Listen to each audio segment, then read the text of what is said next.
What's up, man? How y'all doing, YouTube? How y'all doing? TikTok. I think I got some interest today, man. I already got the video pulled up. So I'm gonna show y'all the video later. I'm gonna let people hear it. I'm gonna turn on speakers and everything. But I think this is gonna be pretty interesting because if they won't listen to me, I wonder if they'll listen to an older man who says this exact same thing. And I'm gonna see what the brothers excuse me, what the brothers actually say. And one thing I want to say is, hey man, I appreciate the support on the panels, the super chats that y'all be sending, the views, how y'all come in and support me every night when I go live, whenever I go live, and how y'all show tremendous support on the videos for me being such a small channel, and y'all help me grow. So I do appreciate the support that I'm getting, and I'm here for the long ride, bro. I'm here for the long ride. I ain't gonna disappear on y'all, man. We gonna pray for California. They going through it. They going through it. That's all I can say. Apparently, State Farm or Allstate, one of them, had pulled out of their home insurance contracts with some of the people in the summer, last summer, because they didn't want to pay that stuff. So it's like they knew it was coming. Or it could just be that they didn't want to pay it. Like, it's too expensive, right? But it also could be that, hey, this was all designed, right? Anyway, I got this video of OG, right? And when I say OG, I don't necessarily mean like a gangster. I just mean like you're older fella. So I call older men OGs. You know what I'm saying? But it don't necessarily mean he a thug. I'm not trying to put no bad image on the man. I'm just saying he an older man. So let me get this TikTok thing started real quick.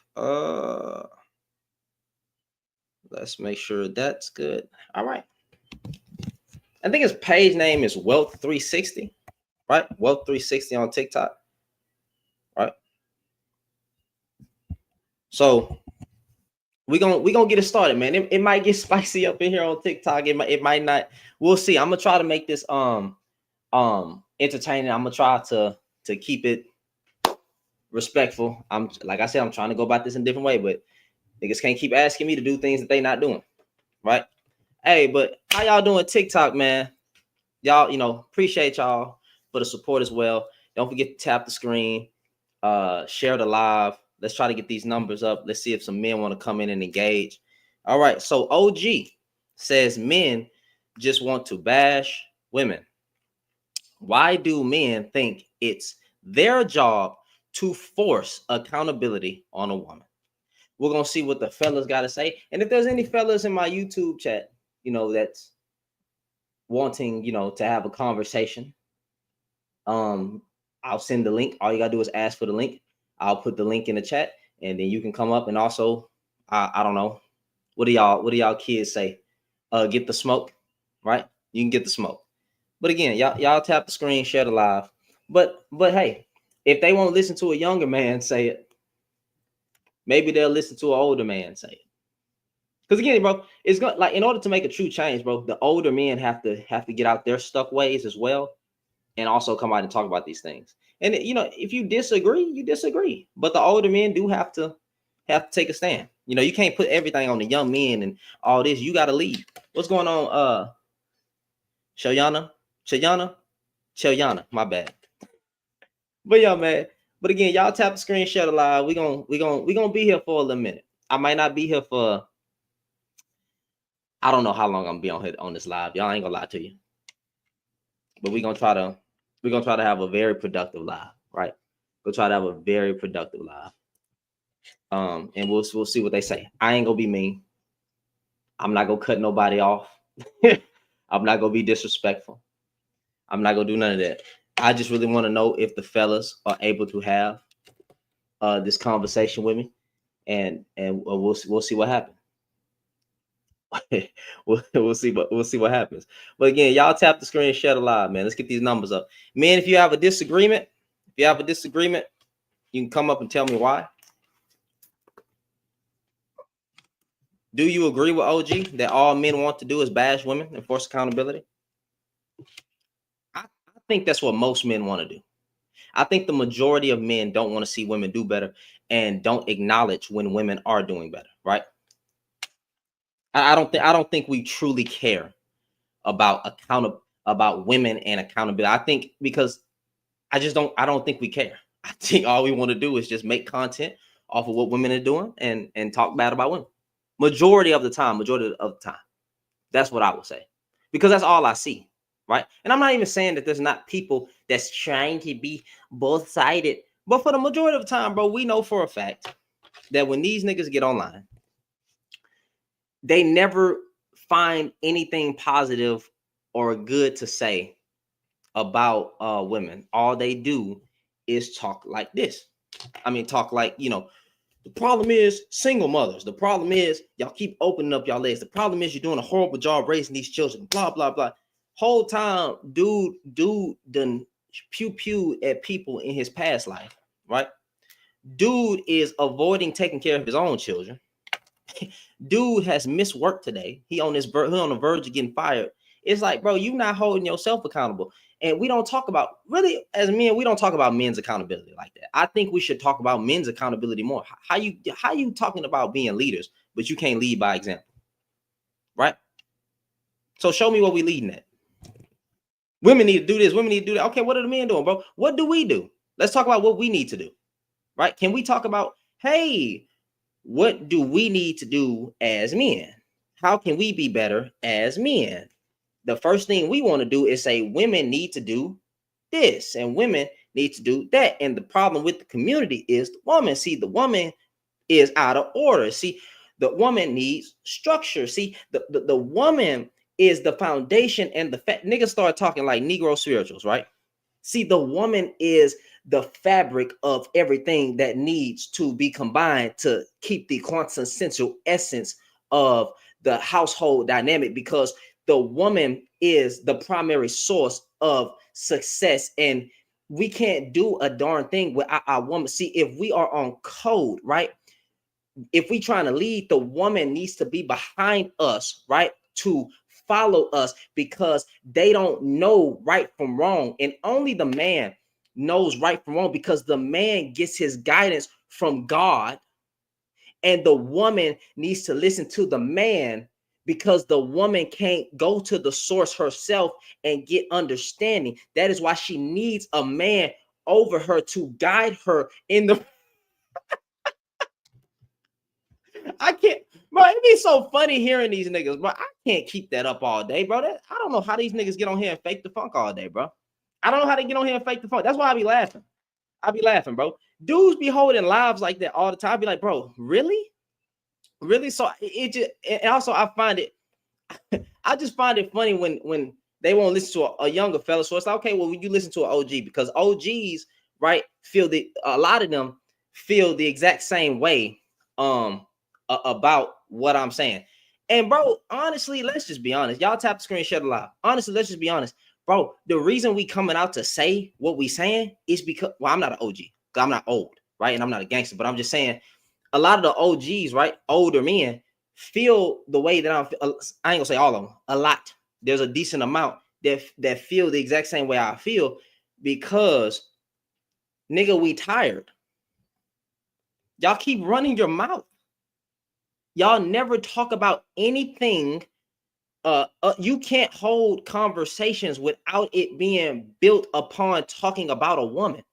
We can't talk about anything else. All we talk about is single mothers. Bro, it's dead. It's over. Leave it alone. Bro, the birth rates are down. Y'all don't want to acknowledge that birth rates are down, but then you say that's a bad thing. You say it's a bad thing. Well, we don't want our birth rates down. We want what time out? You don't want children out of wedlocks, right? Well, the birth rates are down. Women are being more selective, right? But then you're still going to talk about single mothers. Fam, change don't come overnight. Change don't come overnight, but you can see in the numbers that, hey, there is a shift happening in the world. You either gonna rock with it or you not, fam. There's a shift happening, bro. Y'all expect single mothers to disappear, like single mother numbers to disappear overnight, bro? That's not gonna happen, bro. It's over with. It's over with, bro. It's happening. Women are listening to what we said as men, right? Women are listening. Oh, No more children. What? Okay, cool. No more access to me.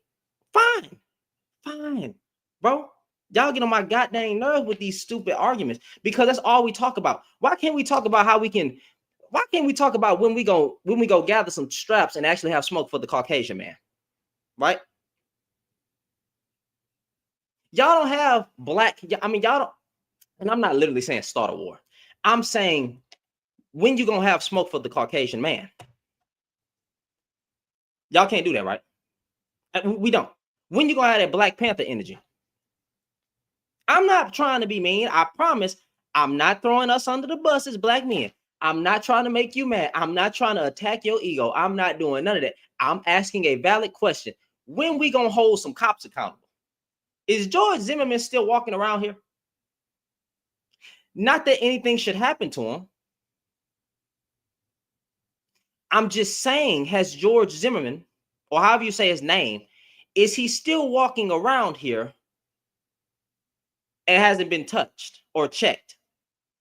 Yes, he is. Okay, cool. So miss me with this nonsense. Every time it is time to have smoke for anything outside of a black woman, we are quick to hop on it. And that is where I have a very disconnect, and I don't like these conversations. Like, bro, can we talk about something else? If we can't talk about something else, and all of our arguments and all of our conversations are based around women, then maybe we should just stop talking because we don't have nothing of substance to say. How long are we going to run the single mother conversation? The thought conversation. Nigga, a lot of you men with thoughts. Men can't be thoughts. What do you mean? And then when you want to bring God into it, because that's what y'all love to do, you love to bring the Bible into it, and I love to go there with you. God said, flee from temptation, you run right to it. God said, do not fornicate. That was not gender-based. He was talking to men. So, again, when you say something stupid, I have to check your stupidity. And that is what a lot of us men do online, is we sound stupid. I was listening to a panel today with some men. I don't even want to say that nigga name. Basically, dumb conversations. Basically, dumb conversations, bro. Just dumb conversations. Same circular arguments, same stupid talking points. Bro, if she a 304, what you need to do is you need to sleep with her and then shame her. What? You need to, wait a minute, wait, time out. She a 304. You're sleeping with a 304. The 304 needs to be shamed? If you consider a 304 to be nasty, then if you could put your peen inside of her, then you are just as nasty as she is. You dummy. Niggas be talking about diseases. You took just as much of a chance if she got something. Miss me. That's why I can't stand these dumb talking points. You say don't. 1 minute y'all saying 304s need to be shamed, then you go and sleep with the thing you're trying to slam, with the example that you're trying to shame. You don't really want them shamed. You want access to that box. Because at the end of the day, when it comes to these conversations, you still want some for JJ. Oh, you still want some for JJ. Nigga, you love 304s. The women that y'all talk about are 304s, right? And all this that all that's for recreational use. You want to marry them 304s. You consider the virtuous woman boring. The virtuous woman. Niggas can't even spell virtue. I'm sorry. I said I wouldn't shoot no shots. I said I would do better. So let me calm down, right? But again, let's go back to the point. This older man whose page goes by the name of Wealth 360. I'm gonna let y'all actually hear what he said, right? Let me turn my speakers on so y'all can actually hear on TikTok and YouTube. I'll share the screen with you so you can so we can get into this, because I think Buddy hit it right on the head. But again, we don't care. We don't care. As men, we don't care, bro. And you know what they were saying in his comments? Just take a guess.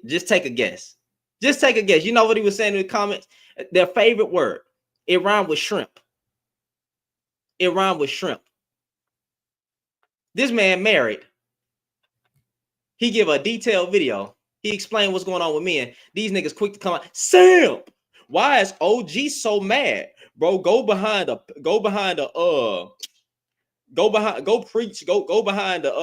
pulpit and preach or something, bro, and go lead somebody. He trying to lead you, dummy. He trying to lead you to I'm sorry. I'm trying to keep my mouth unspicy. He trying to lead you to therapy. He trying to lead you to unpacking. He trying to lead you to shut up. You know, we don't have to say everything, right? Some of y'all need to be led to a clinic. Some of y'all burning right now, but then talking about HIV rate. I'm sorry, STD rates in Houston or Atlanta.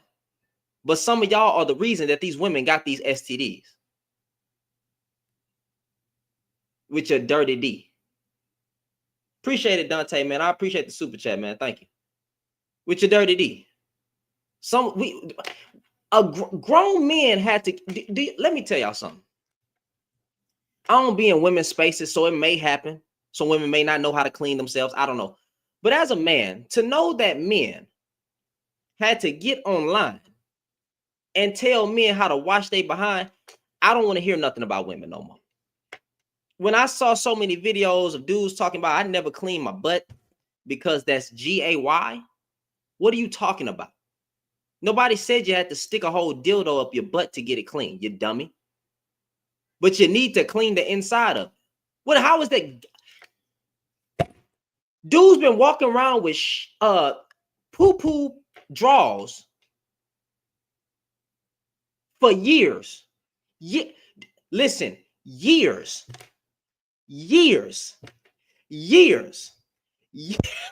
bro, years, until a man had to get online and say, wash your behind, and this is how you do it, and this is what you need. Do you understand how disgusting that is? That another man had to teach you how to wash it. You know what? Fathers are needed. Or maybe the father wasn't cleaning his behind too.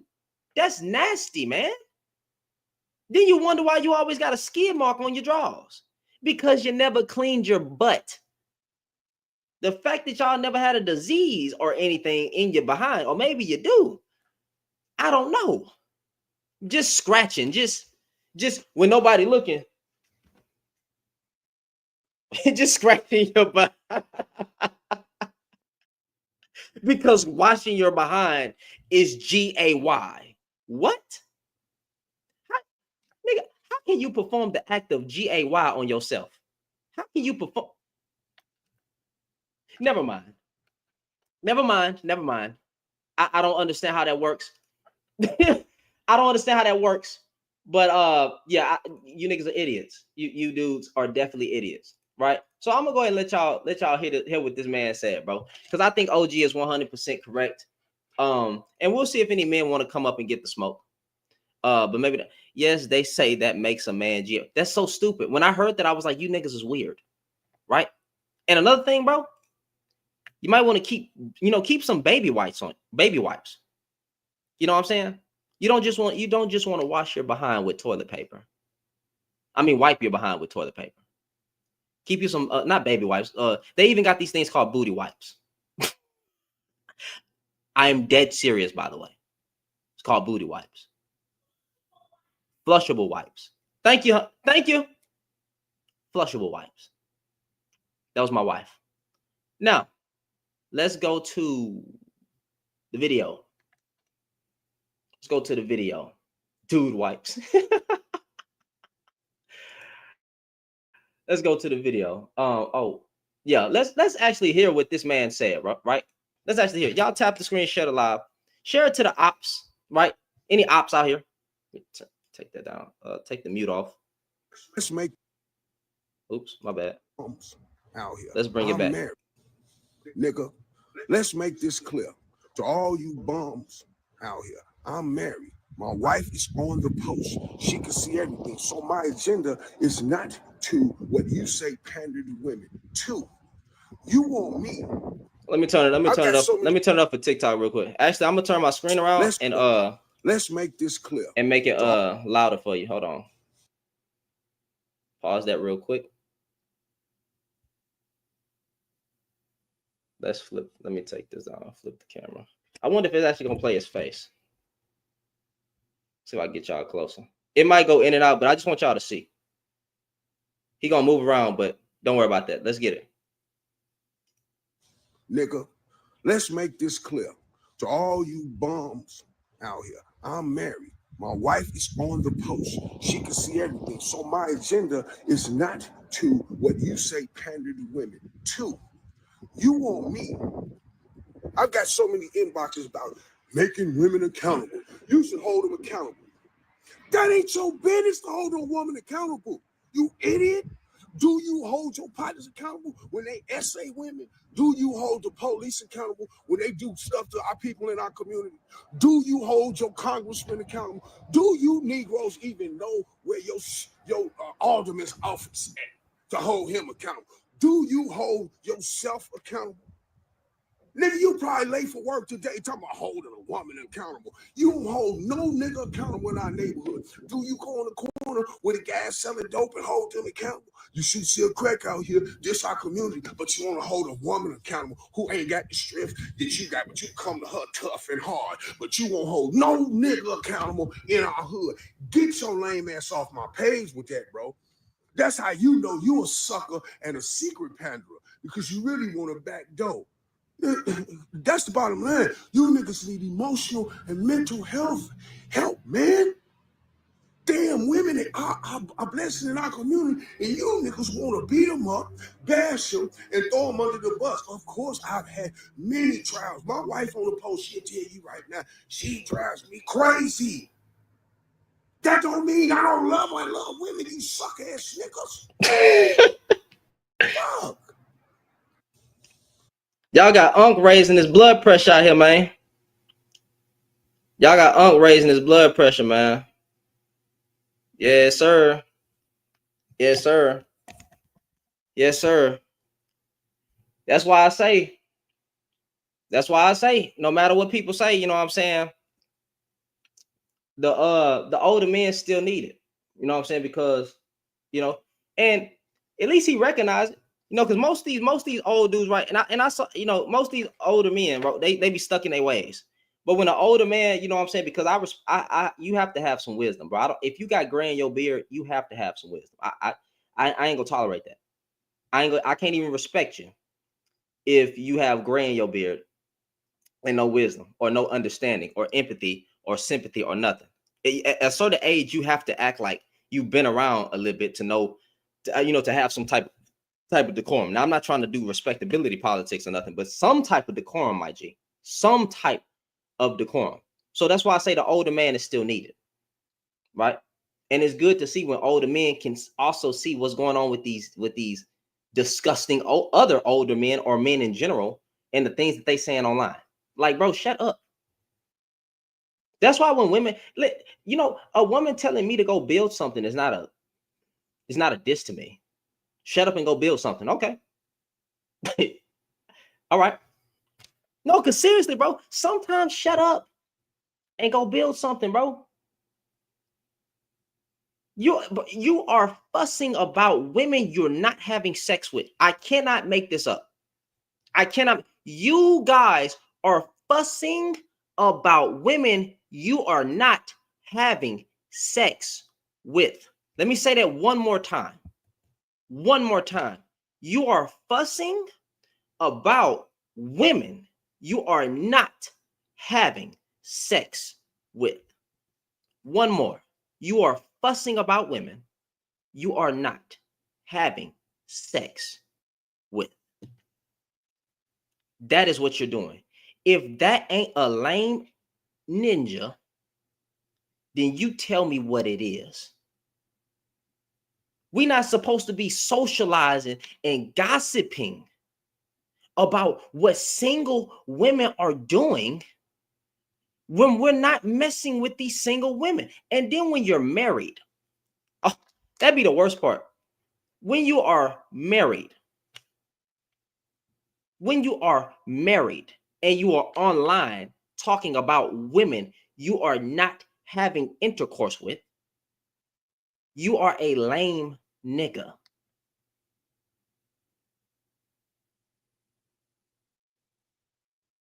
I've never understood that. I can't be, see, they get mad at me, but you can't see, that's the problem. That's what women do, bro. Women attack men's sexuality when we get to trying to hold women accountable, bro. You the type to ask us if we gay because we talk about women all day. Yes.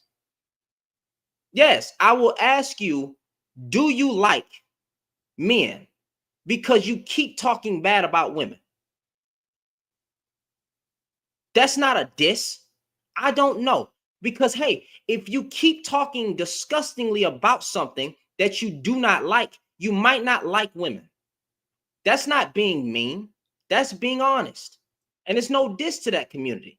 I'm asking you to be real with yourself. You don't, if you like women, you don't always have something negative to say about them.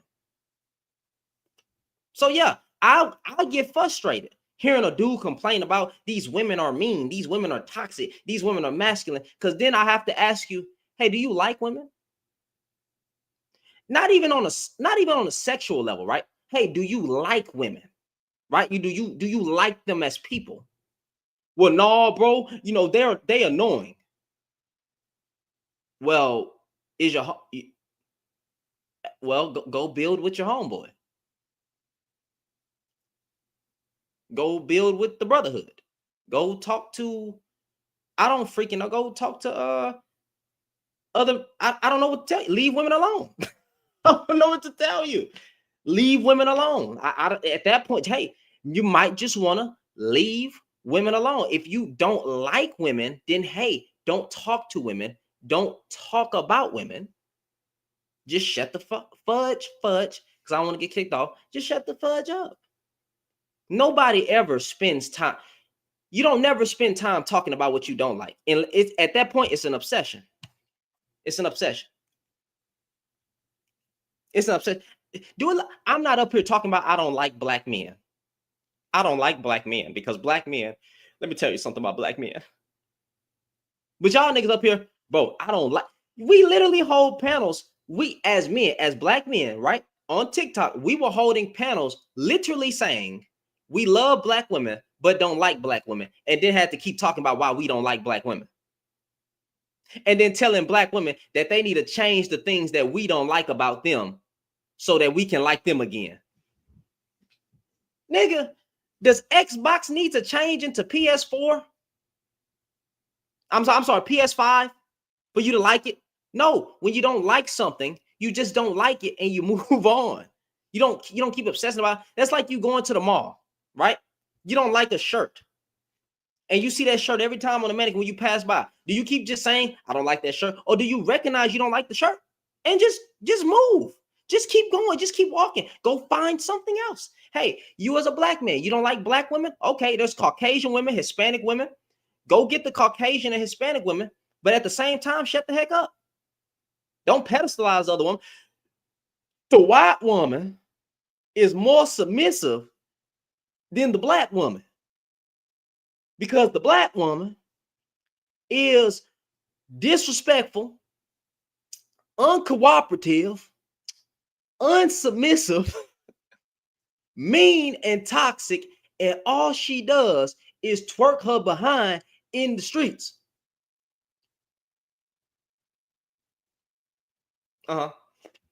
All she does is use your vulnerability that when you open up to her, she uses that to attack you. And that is why we can't be vulnerable to women. We have to have a hardcore shell because that is what makes us men. We supposed to keep our feelings balled up to the point when we get mad, we punch women in the face. You dummy, you supposed to go release. Dummy, you supposed to go talk your feelings out. You idiots. The black women's, I don't even like listening to dudes when they start talking like that. The black women's, these niggas add a Z on at the end. Or females. Now, the problem with these, I'll give you one better. These black bees. Man, these black bees, bro, I tell you, bro, these black bees is the problem, bro. They sold the black man out, right? The black woman threw us in chains. She was used by the Caucasian man to keep the black man down, right? Just straight Sambo talk. That's why I don't like these niggas. That's why I gotta call y'all for what you say, bro. But anyway, respect to the OG.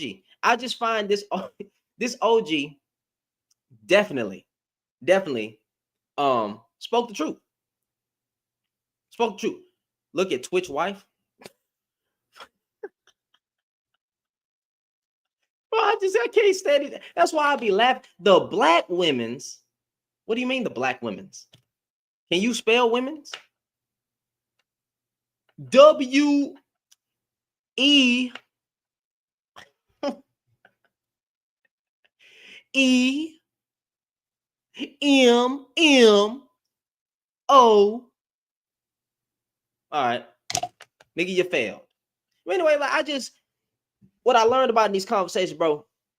Y'all tap the screen, share a lot. What I learned about in these conversations is that all that it applies on both sides stuff, they don't care. They don't care. Because what I'm noticing, I go over to those places, I intervene, you know, I go in there and sit down.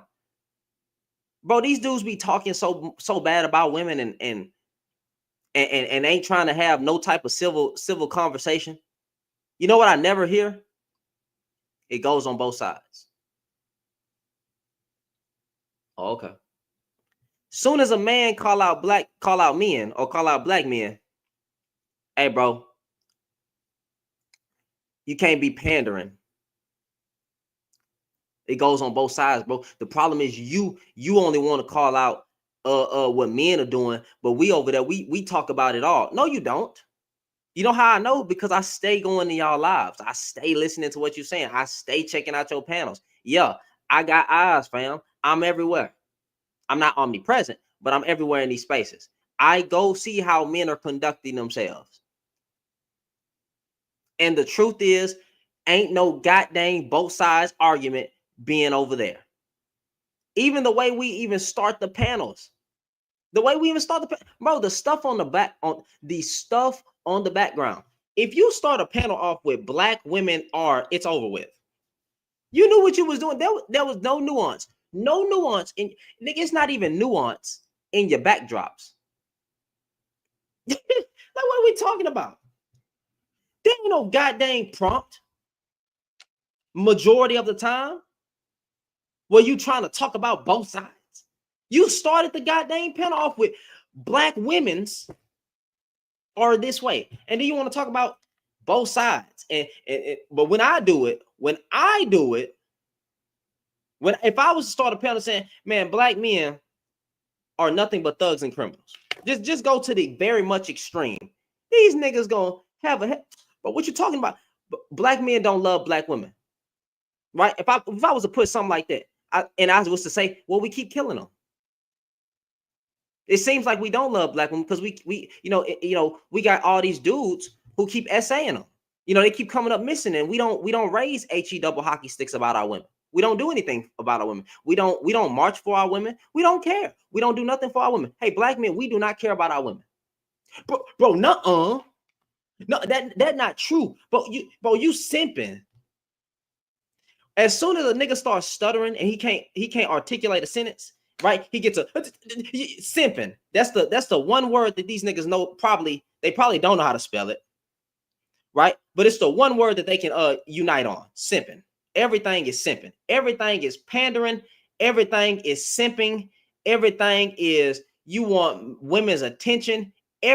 Any type of criticism that goes to a black man is simping. My goodness, everything is simping. You call out a nigga that unalive black woman and say, hey man, this gotta stop. Nigga, you simping. Hey brothers, we gotta start having better conversation. Hey brothers, stop victim blaming on these panels, talking about any woman in her right mind. You know, any woman in her right mind wouldn't stay with her abuser. What are you talking about? What's his user? His user is called Wealth360. Wealth and then 360. That's his username, right? I can't stand it was so unfortunate to witness a panel with Black Guru. Now I said I wouldn't mention his names, but I ain't gonna disrespect him, even though I don't like him. I don't like the way he articulates. I don't like the way he handles things over there. But I'll hold my end of the bark. But an example, a woman sent me a live with Black Guru and Moses, and a woman was up there trying to explain her grape situation or something like that. Nigga basically said, well, any woman in her right mind wouldn't stay. You don't know why women stay. And we don't care. Listen, can we stop saying that? Let's just admit the truth as men. We don't care why women stay. Sometimes they can't get away.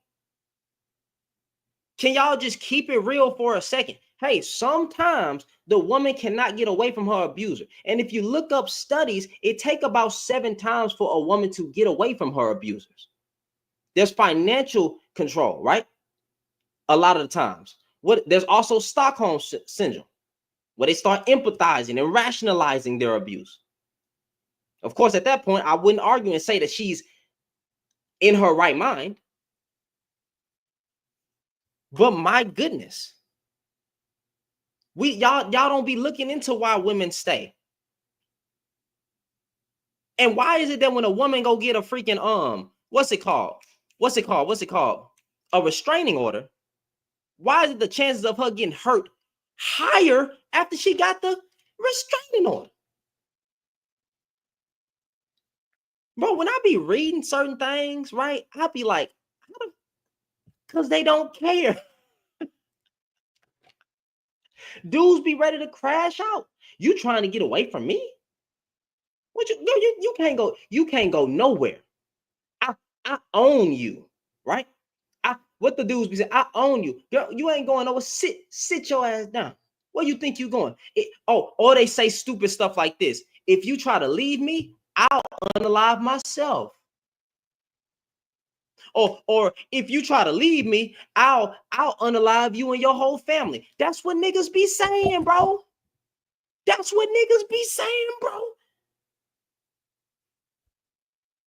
So nigga, if a nigga threaten to unalive himself, she don't want to have that on her head.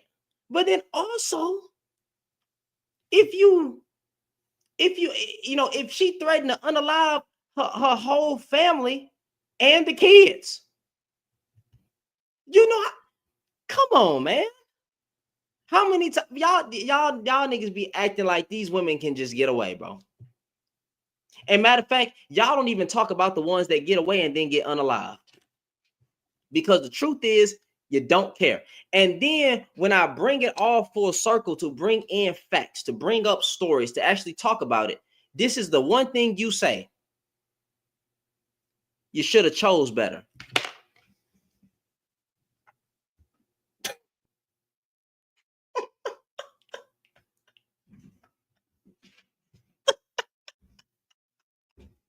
After everything I say, you give the examples, you give the stats, you give, hey, listen.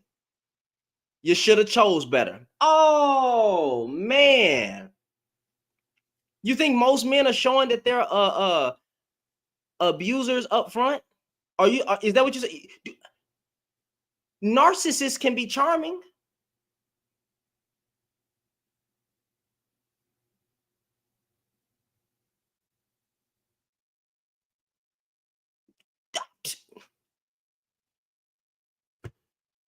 There is only so much vetting you can do. That's what I'll be wanting y'all to understand. There is only so much vetting that a woman can do. Marriage is not the end all be all, and it is not a safe net all the time. I don't get it. So when y'all be trying to push this whole, I do believe in marriage, right? I'm married, right? When y'all be trying to push, you need to get with a good man. Nigga, we don't even know where the good men are. Can we stop the cap? Who are the good men? Where are the good men? What are their names? Who are the good men? Where are the good men? And what are their names? And what makes them good? What's his body count? Does he have an active job? Or is he I don't freaking know, an inspiring entrepreneur? You tell me where the good men are. I ain't advocating for nobody. I'm not advocating for nobody.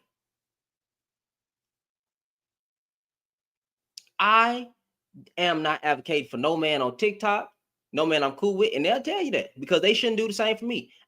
Nigga, I'm not a good man. I don't want no women pedestalizing me.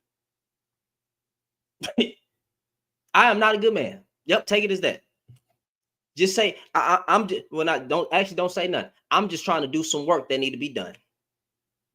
And the work is calling out destructive men in our community and saying we need to start having better conversations with our mouths. Watch what you say.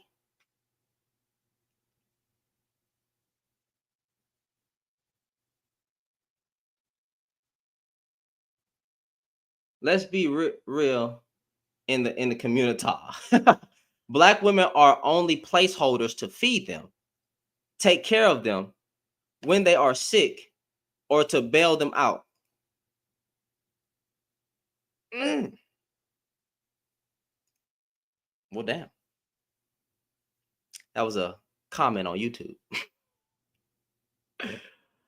In a lot of cases, they always talk about hey, y'all tap the screen, shut it out. They always talk about that we're gonna try to get to 10K on TikTok on the like. So y'all tap the screen, shut it out. But like they always try to say, like the men, right? They didn't have no good woman, or the Caucasian one was. How do you develop this mindset, bro? Because you talk about choose better, but then you online talking about the Caucasian woman better because you chose a bad black woman. So now black women should suffer because you chose wrong. See, they don't like that whole choose better thing because we don't worry about choosing. That's stupid. And that's why I wish we would just do better.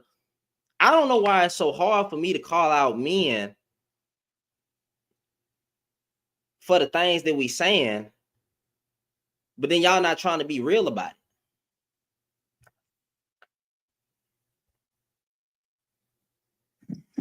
Yes, sir. What's up? What's going on? I watched a video with the guy and I listened to y'all, and for some reason, like y'all missing a point. I'm who? Y'all missing a point. You say I don't miss any points? Y'all missing the point. Who is missing the point? You and that guy in the video. What point? What point of what? The point is, you're trying to say that men need to check themselves when it comes to relationships and women, correct? Yes, but that's not all he said. That's not all he said. But go off. Right. So the point is that yes, that is what's supposed to, because at the end of the day, we are responsible for anything that goes wrong. We are responsible because our lives are put on the line to defend men and women. Is that true or false? Where are black men protecting black women? Show me this responsibility, right? Because one thing you're not gonna do is gaslight. When we say we are the front line, hold on, wait a minute, because we got to contextualize this. When you just said black men or men are responsible for anything and everything that happens, you got to show me where we actually getting up and taking the responsibility when things are happening. Show me, because nothing happened to the cop that unalived Sonia. Nothing happened to George Zimmerman. I can go down the list that we never did anything but march. So you show me. No. The march helped. So you're not going to talk about George Floyd? You're not going to talk about George Floyd? We're not ready for no type of action. How many black women? Okay, hold on. How many black women or Caucasian women more likely to be unalive in the hospital? Which one? Black women. What are we doing about that?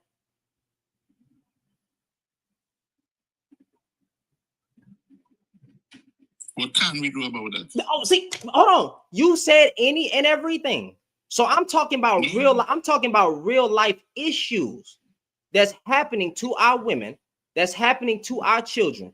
Where are we as a unit moving in accord to fix to fix these problems. Our women keep coming up missing. These women in our families are getting SA'd. Where are we taking accountable? We even protect the SAers in our family when little boys and little girls get touched. No, that's not true. That is definitely my G. That is definitely true. Okay, so you want to know where? Show me. Show me. Because if that's the case, all these black women wouldn't be coming out talking about they were touched. I already said it. The votes. The what? Vote. VOTE. What did that help? You voted. And what? And what? Yeah, you voted. Like what does that mean? Bro. Do you understand the point before you talk? Do you understand? Bam, you said voted. Yeah, we voted. And correct. Did you see the stats for voting? What does that have to do with our women still being hurt? Black people overwhelmingly voted for Kamala. What does that have to do with anything? That's how we change things, by voting. Fam, that's not the only change. You don't have to only change things by voting. I gave you clear examples. Don't care about us. When you lose, what do you do then? You fight by other means. You fight by we don't fight. We don't fight by other means, though. We don't want we don't want a civil war. We don't want that smoke. We don't do nothing. Fam, we don't. On the scale of which you're talking about, we don't. They did not see the entire world. On a scale of which George Zimmerman is still walking. George Floyd. The entire world in my country voted and marched for them. Nobody did it. And guess how many black people? Guess how many black men died after George Floyd in a police brutality? I wish you could understand my point before you talk. So much people. The fact that we did that means that it actually works. So guess what?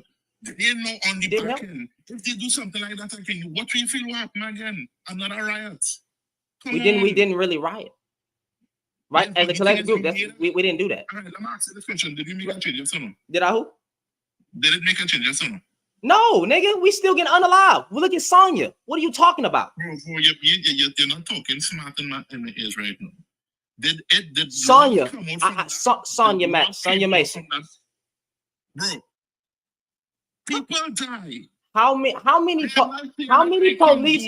black people have got unalive after George Floyd by the police? I don't know. A lot of people. I don't know the number. A lot of people. Okay. But there's a fight that we need to fight. So what, you give up? I didn't say anything. I didn't say anything about giving up. I'm saying, it can't only be marching. Something to correlate. I didn't say nothing about giving up. I didn't say nothing about giving up. Right, cool. But you're saying that we're doing nothing. Okay, go ahead and address the. So we're missing the point. Go ahead and go back. I won't take that. Go ahead. All right. So the simple point is that we are trying the best that we can. So we are trying to the vote. We are trying to riots. We are trying to go into to certain people to get things done.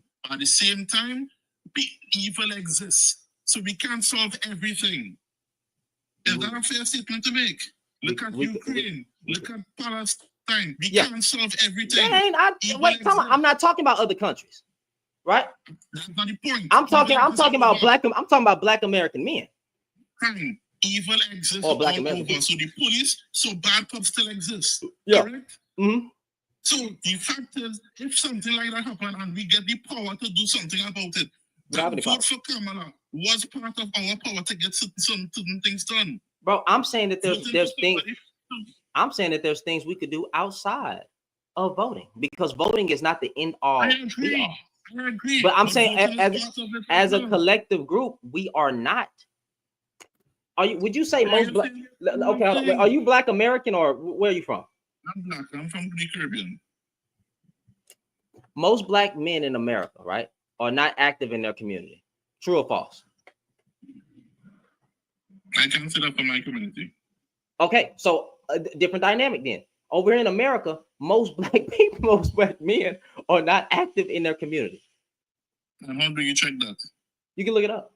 Most black men, you can even you can put it like this. You can put it like this. When you look at when it comes to city board meetings and all that stuff, right? Yeah. They talk about how many people show up, but then when it's actually time to show up, it's only about 5 people that's there. No, a lot of us aren't willing to stick it down to the end to actually see things get in place. Everybody can rah online and say, hey, let's do this and let's do this, but there's only a social media is a huge factor. You're not listening, bro. I said everybody can rah online helps. I said you're not listening. I said everybody can rah online, but when it's time to show up to the actual board meetings and things like that, only about 5 people make it all the way to that point. So when it's time to actually get things done, we don't even go to our local. A lot of us don't even know who our local board, local council is. So what are you talking? We're not actually active in our community. A lot of us spend a lot of time talking about what's wrong with our community, but are not active in it. That's what I'm saying. I didn't say nothing was wrong with social media. Yeah, social media can be a tool for great things, but look at how it's been used. Right, but you're still thinking small. And the fact that if white people don't by the numbers white people have, you think it's more? I'm literally they make a representation the same as black people. Is it required for white people to make that same representation? I'm sorry. Can you say that one more time? I couldn't hear you. Is it required for white people to make the exact same representation? Would I be quiet for white people? No, my point I wouldn't be quiet. As a black person, bro, I wish you could understand simple stuff. No, you still haven't got to, bro. I don't play these things. Like, you literally still haven't answered. You literally still haven't answered. What did I miss about this guy on the backdrop? This is not the same guy who said that men with a 50-50 behavior or something like that, to say that men need to men acting too feminine or some kind of. So I'm trying to remember the video. Explain to me what he said again. I'm trying to remember. I remember you were saying something about black men not man enough or something like that. Didn't he say something close to that? I'm trying to remember. So much videos that I haven't watched. I don't know. This guy recently popped up on my feed. What he said on this video, right? On this particular video, or maybe it's another. Maybe somebody else stitched another video. This guy right here literally said men are always trying to force accountability on women. Right? And it was a whole bunch that he said. You want to see the video? You want to listen to the video? If you want to, but I could make one comment before you do that. Go ahead. Recently, they did a street interview. They asked men, do we need women? The men said, yes, we do. Mm-hmm. They reversed it. They asked women, do we need men? Most of the women said, no, they don't need any men. Okay. So to address the issue of need of the other sex. You don't need the other sex. That's not my point. Okay. To address the issue of saying, hey, let's at least acknowledge the good deeds of another sex. Wouldn't it be fair to say that the men know what is the positives of women, because they say yes, they need women, but women don't know the positives of men. So when we're talking about, hey, let's have appreciation for the other sex, they focus on women at that point. Is that fair to say? You saying that women don't know the positive? Can you repeat that last thing? Because I couldn't hear. It's like your accent is a little. Sure. I understand. Yeah, I'm trying to understand. I'm not making fun of you or nothing. The accent. Sure. So try one more time for me. What I'm saying is, when they ask the exact same question to the two genders, right? Mm-hmm. The men say that they need women. Women say they don't need men. Yeah. Is it fair to say, okay, let's focus on the fact that women don't need men and have a discussion on the women's side, because men already past that point? It's like a classroom where you have some students already scoring 80% and some students getting 40%. Wouldn't you not focus on the students that win 40% so that they can come up to the 80%? Then that doesn't make sense to you?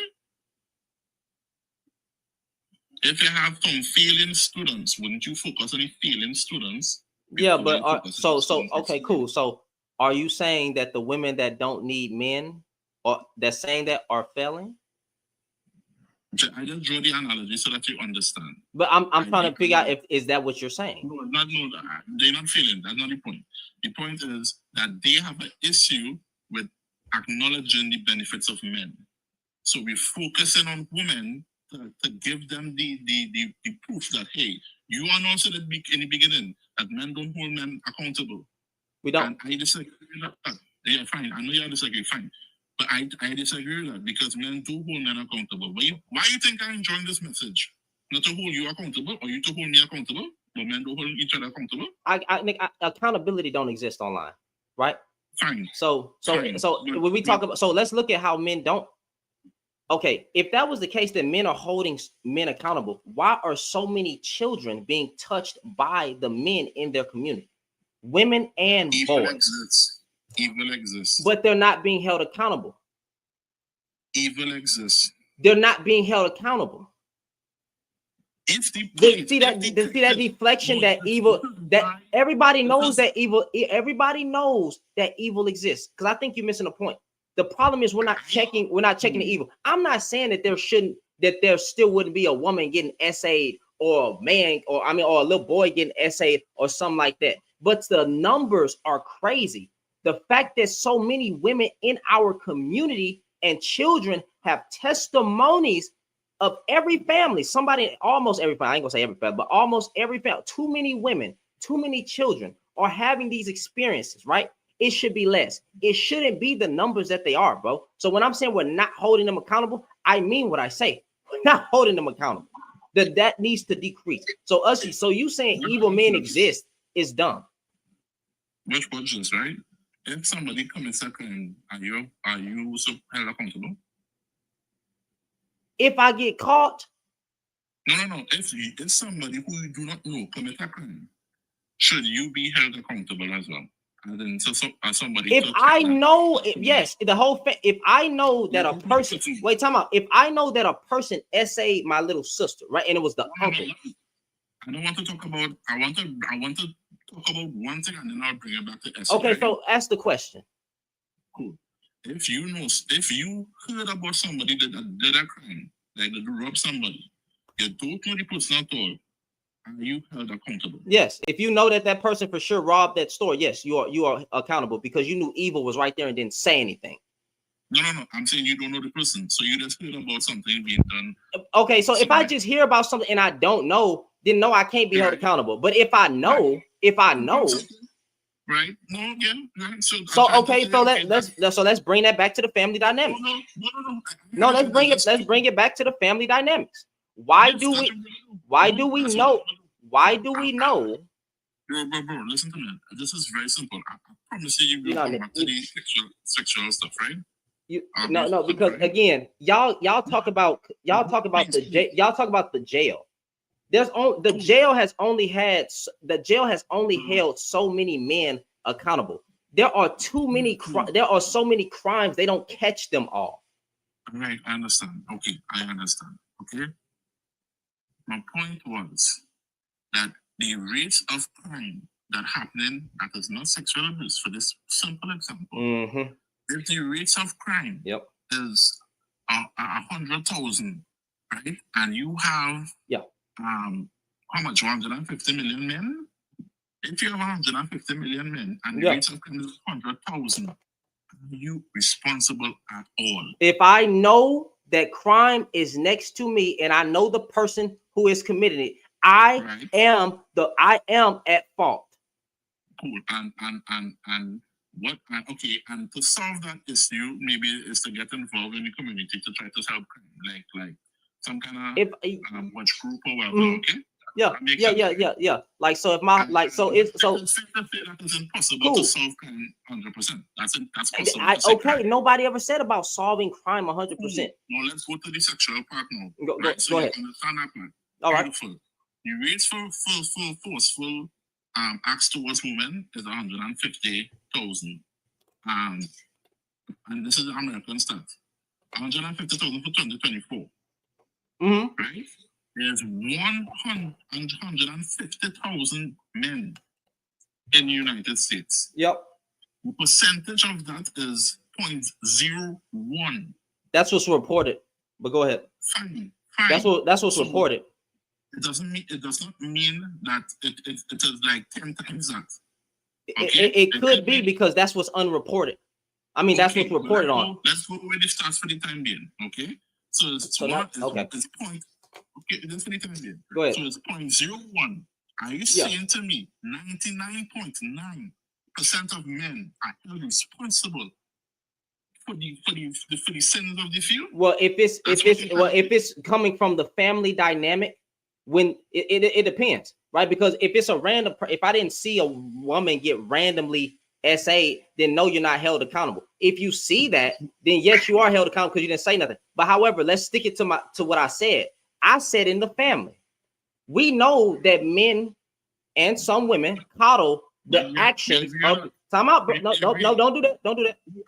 Hold on. Okay, but hold on now. It is so many people in families that know that the uncle touched the granddaughter or the grandson. The family knows. The family covers it up, right? And they do not report it.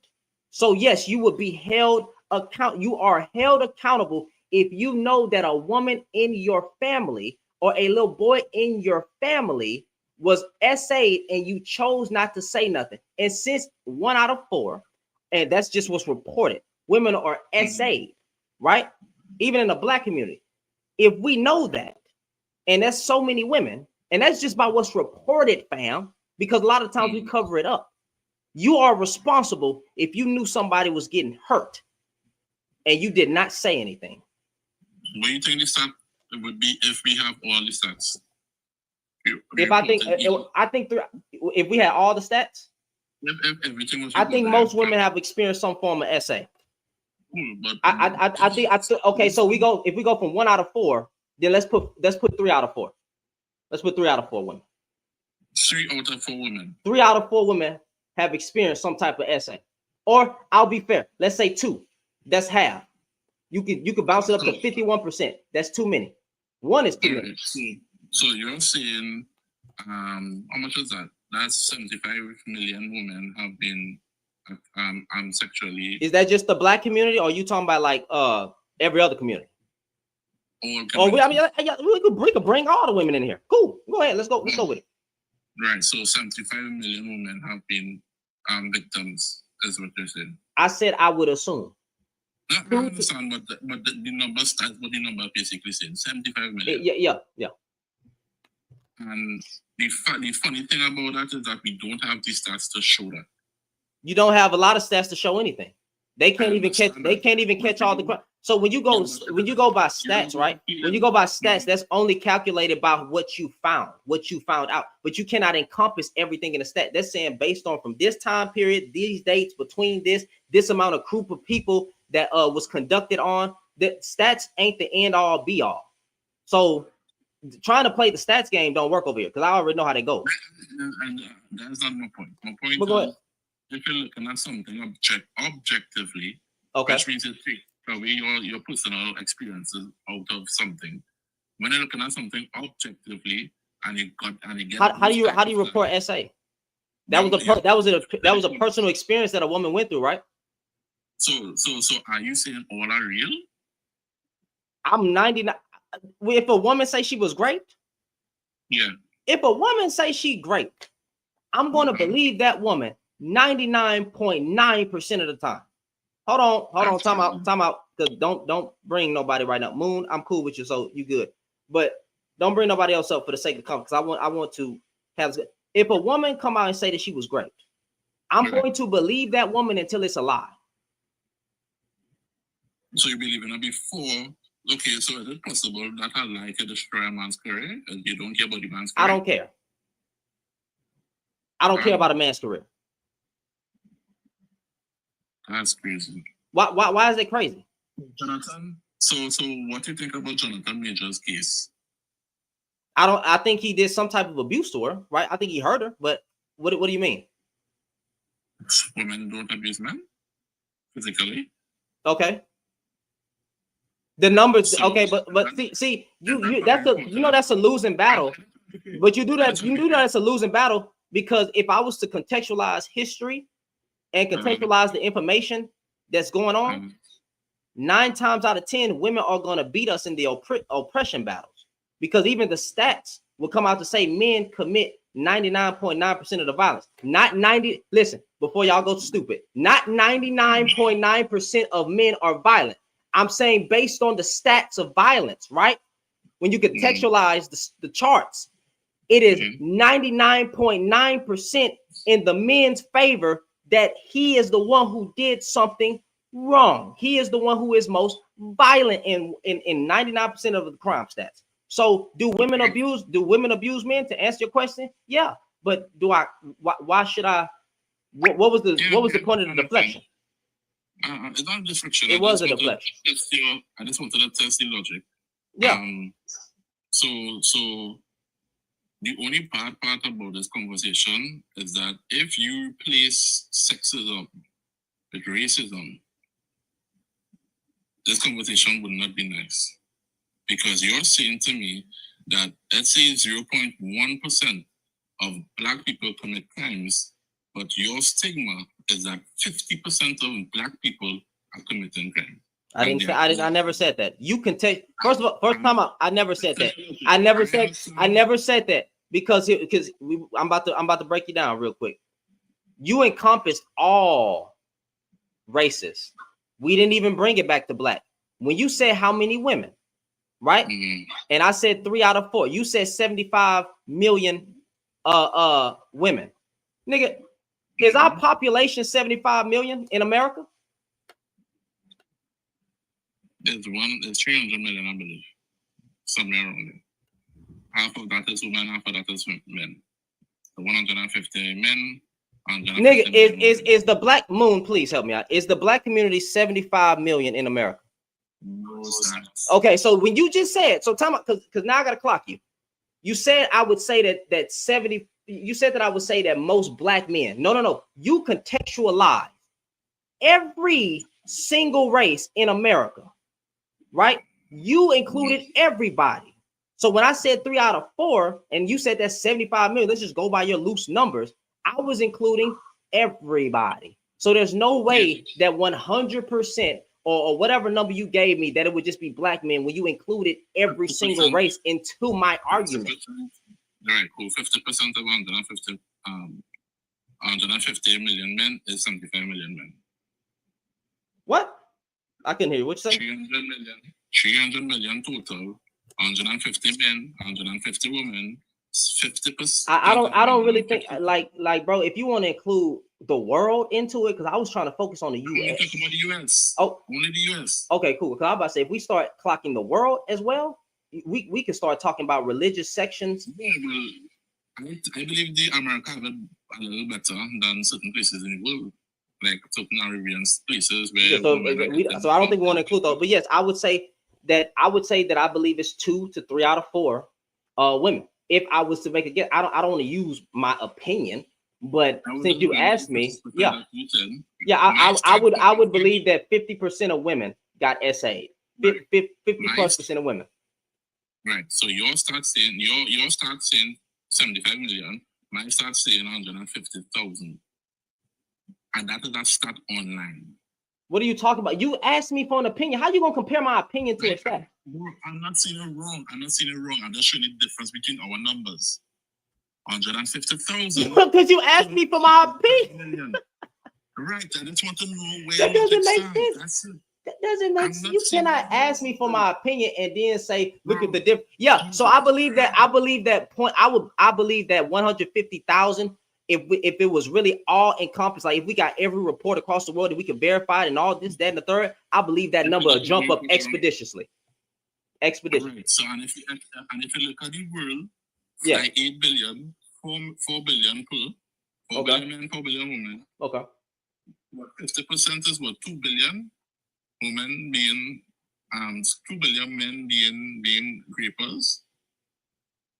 Something I don't think they're good enough. Yeah. Every time I bring up numbers, your mind like it wasn't about you bringing up numbers. You asked me for my opinion, then tried to go for a stat.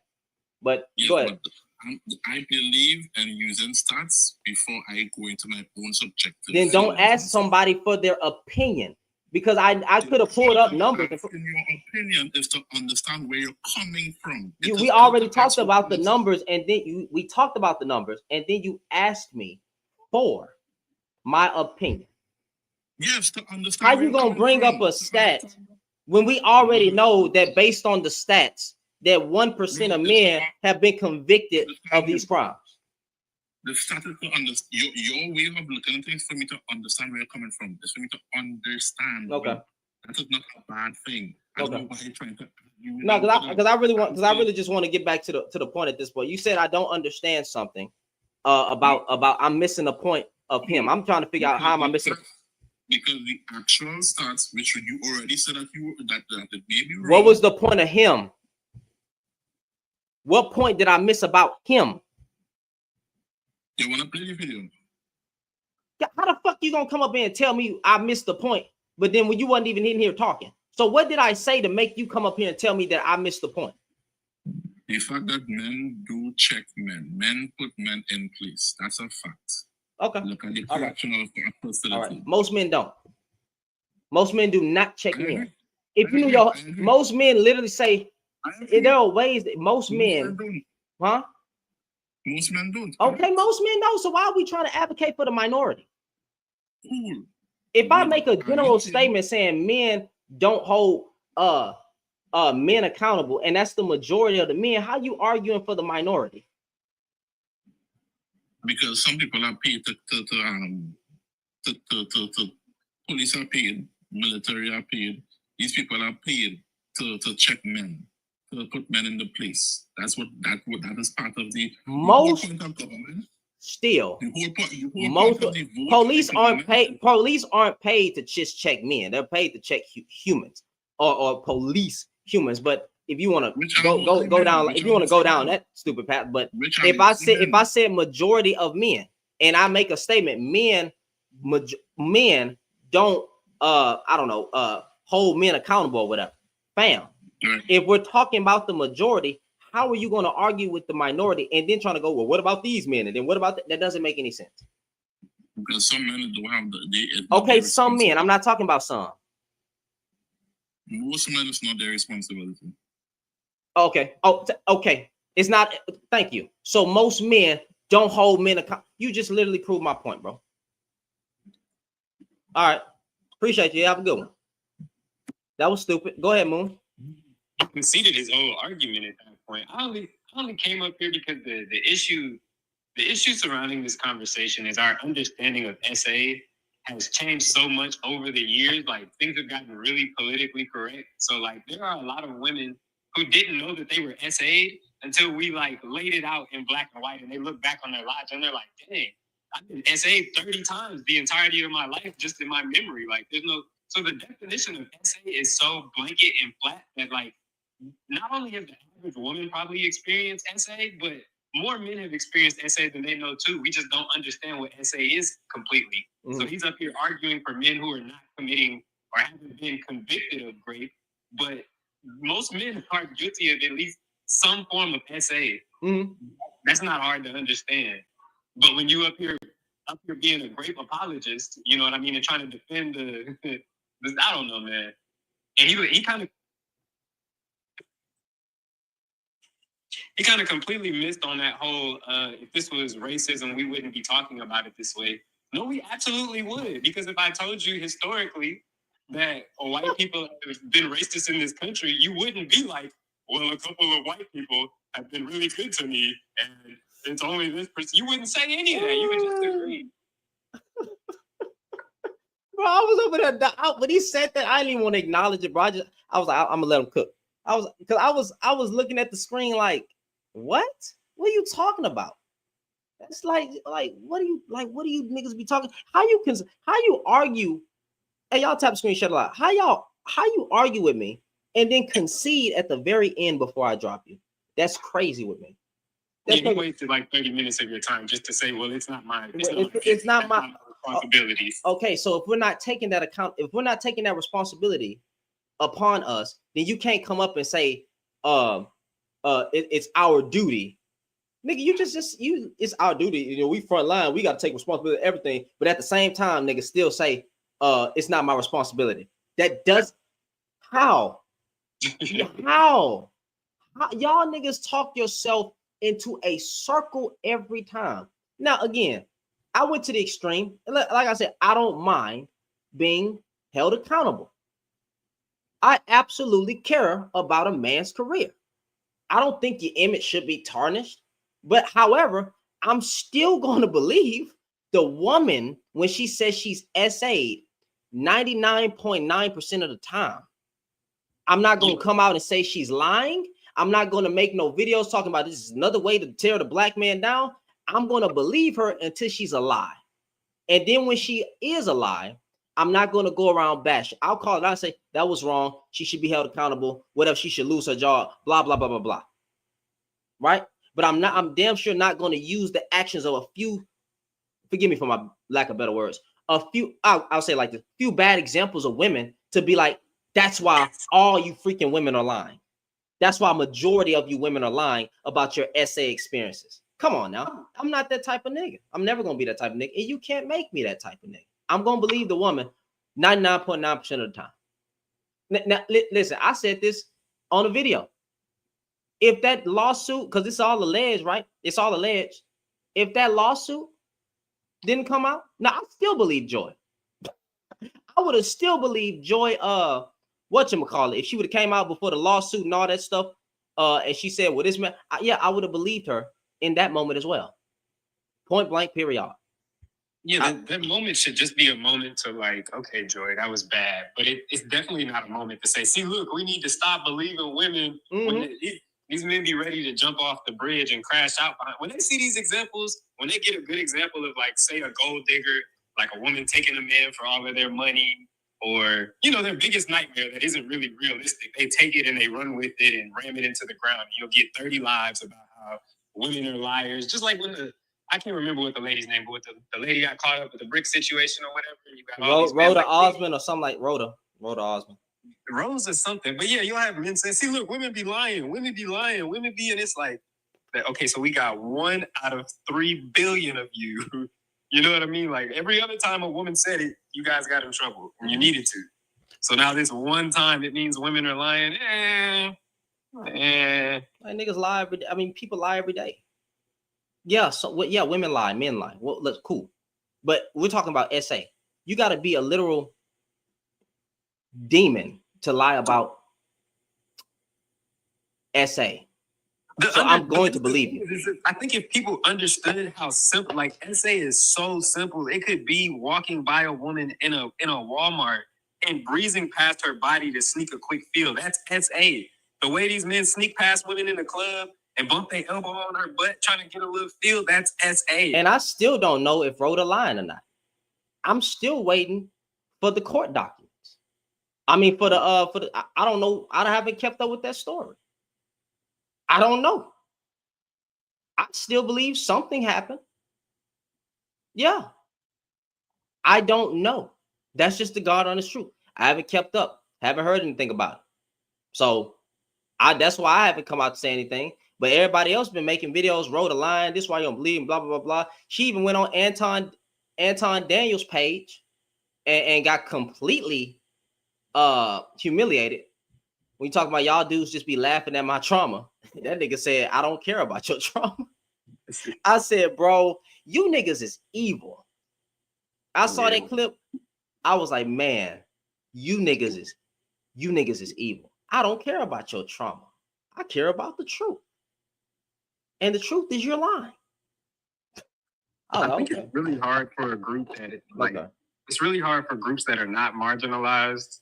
Like, of course, Black men are marginalized, but just as a man, you're not marginalized for being a man. I think it's really hard for men to hear what women are saying and see them as equals, because it just, when we argue men versus women, it just sounds like black versus white to me. The same sentiments happen each time. Like when a woman says she's being abused or she's been SA'd or she's whatever, we turn around and tell her she wasn't wearing enough clothes or she was in the wrong environment or she needs to take accountability. And then the white people say the exact same thing. Like if black people say we're in these conditions and these are our struggles, they turn around and say, pull yourself up by your bootstraps and this is your fault. Look at your music.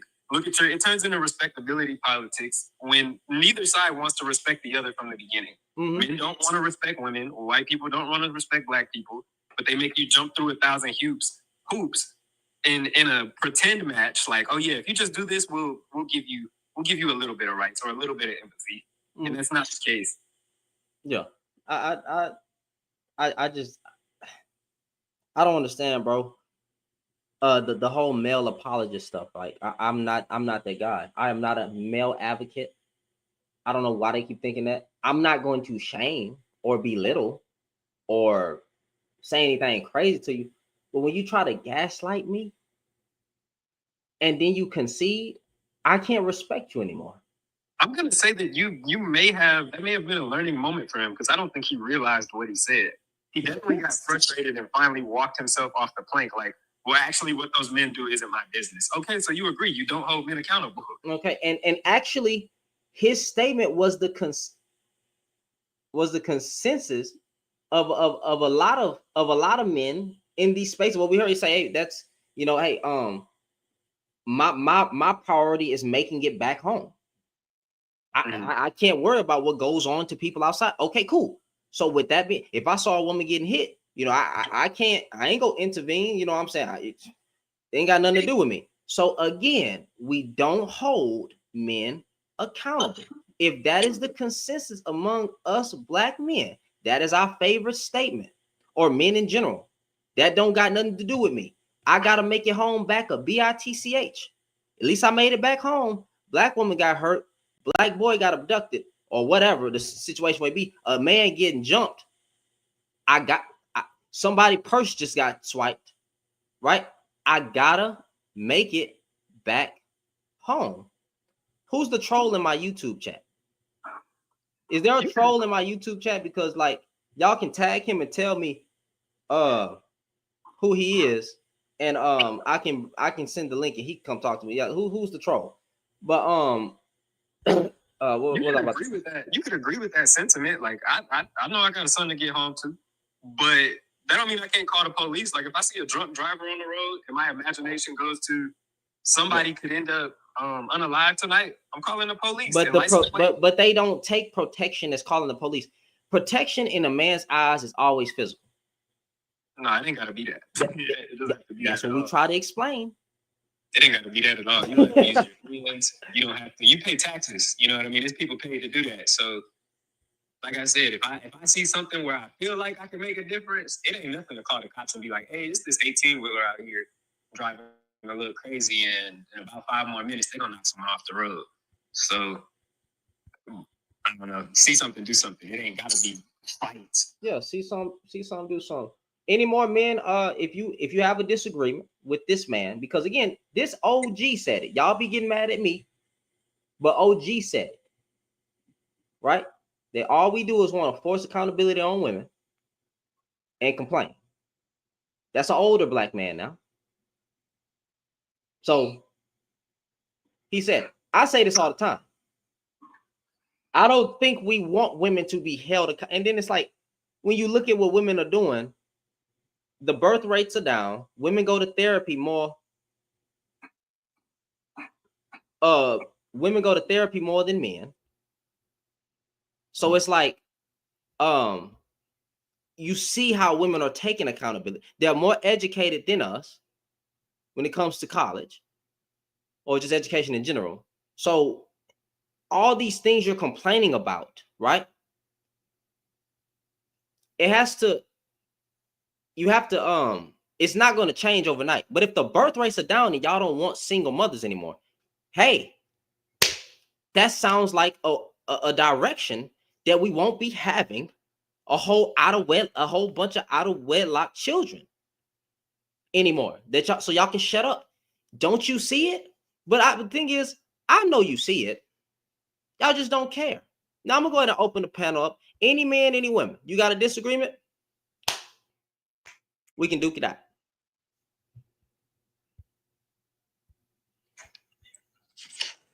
Hey, bud. Hey, boss. All right. So you want me to tell it, or you want me to wait and tell it? The whole Rhoda situation? Right. I don't. I mean, we can. If you keep it under 3 minutes and get it out, then we can. Okay, so first of all, so let me clear up some stuff for a lot of you. First off, Ro is fine. She's doing very well, as a matter of fact. She do got a new page out, and she also got her Instagram back. So that's a clear. So for anybody that don't know, yeah, there's only a handful of us who know Ro personally and spoke to Ro, so she's perfectly fine. Number two, let's also get something real clear about some things. Ro was never charged with any thing that had anything to do with the situation with her getting hit with the brick. The charge was really for something that had something to do with the GoFundMe, which was already told, and basically they dropped those charges. And the reason why they dropped those charges is because a certain woman who was on this app, she has multiple charges against her for harassment and some other stuff. So we also need that to be cleared up. If you go check, you could double check on it's open criminal records, so it's not that hard to find out. Number three, the guy who did hit her with the brick also did admit that he hit her with the brick. So the fact that everybody keeps bringing up misinformation and the only known people that actually have spoken, talked to, or have any kind of contact with Ro are the only ones that know exactly what's going on with that actually know the updates of that situation. So yeah, I'm gonna need y'all to chill out with whatever misinformation y'all got, because yeah, she's not okay with this. She's never been okay with the misinformation, and she's already taken a lot of steps to deal with that. So to those who she did spoke to, she told us all that she didn't want us to speak on it because all of these cases are open. So since they're open cases, we have been silent for a reason on her request. If you get what I'm saying. I'm listening. No, I'm just saying, you get what I'm saying, though. Yeah. Open cases, you really don't tell much. But that's the gist of what we know. Okay. Yeah. So that's that. Well, that's why I haven't opened my mouth. Like I'm waiting. You know, whenever all of it come to light, you know. But as far as but that's the only charge. That's the only charge that's up, is the one that she got about the GoFundMe situation, and that charge was made by a woman who was on this app, and she's a douchebag, and she got charges of her own that she's dealing with. So all those cases are those are the only cases open. Anything else to do with the brick situation, it was already admitted that the man already said he did it. So all that other stuff, all that misinformation everybody else got is crazy. Yeah, because they was running rampant with Yeah, they was running rampant with a bunch of misinformation. Natasha. Is that Natasha? Natasha? I don't want to pronounce nobody's name wrong, man. I'm sorry. Hello?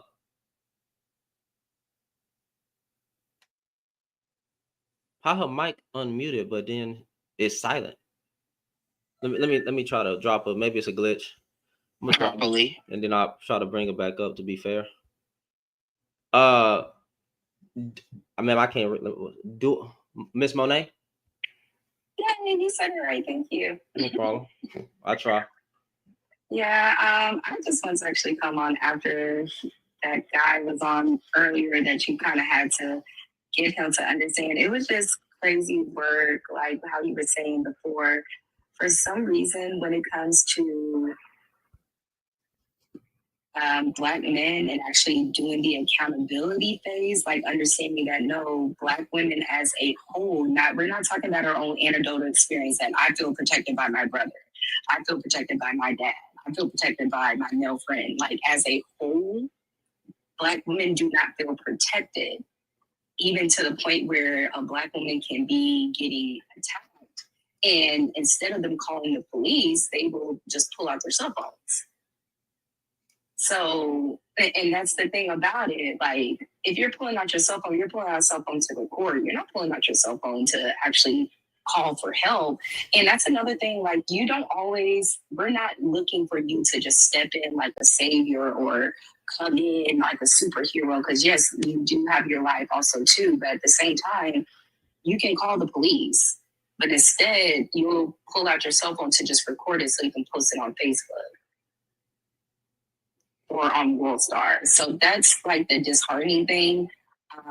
When he said that, you know, Black women are protected and everything else, I'm not sure if he's talking about a generation before this generation. My parents were born in 61, so that's a whole separate kind of generation. But this generation, no, as a collective, Black women don't feel that protectiveness, even though on the opposite end, Black men know that Black women are going to go to bat for them.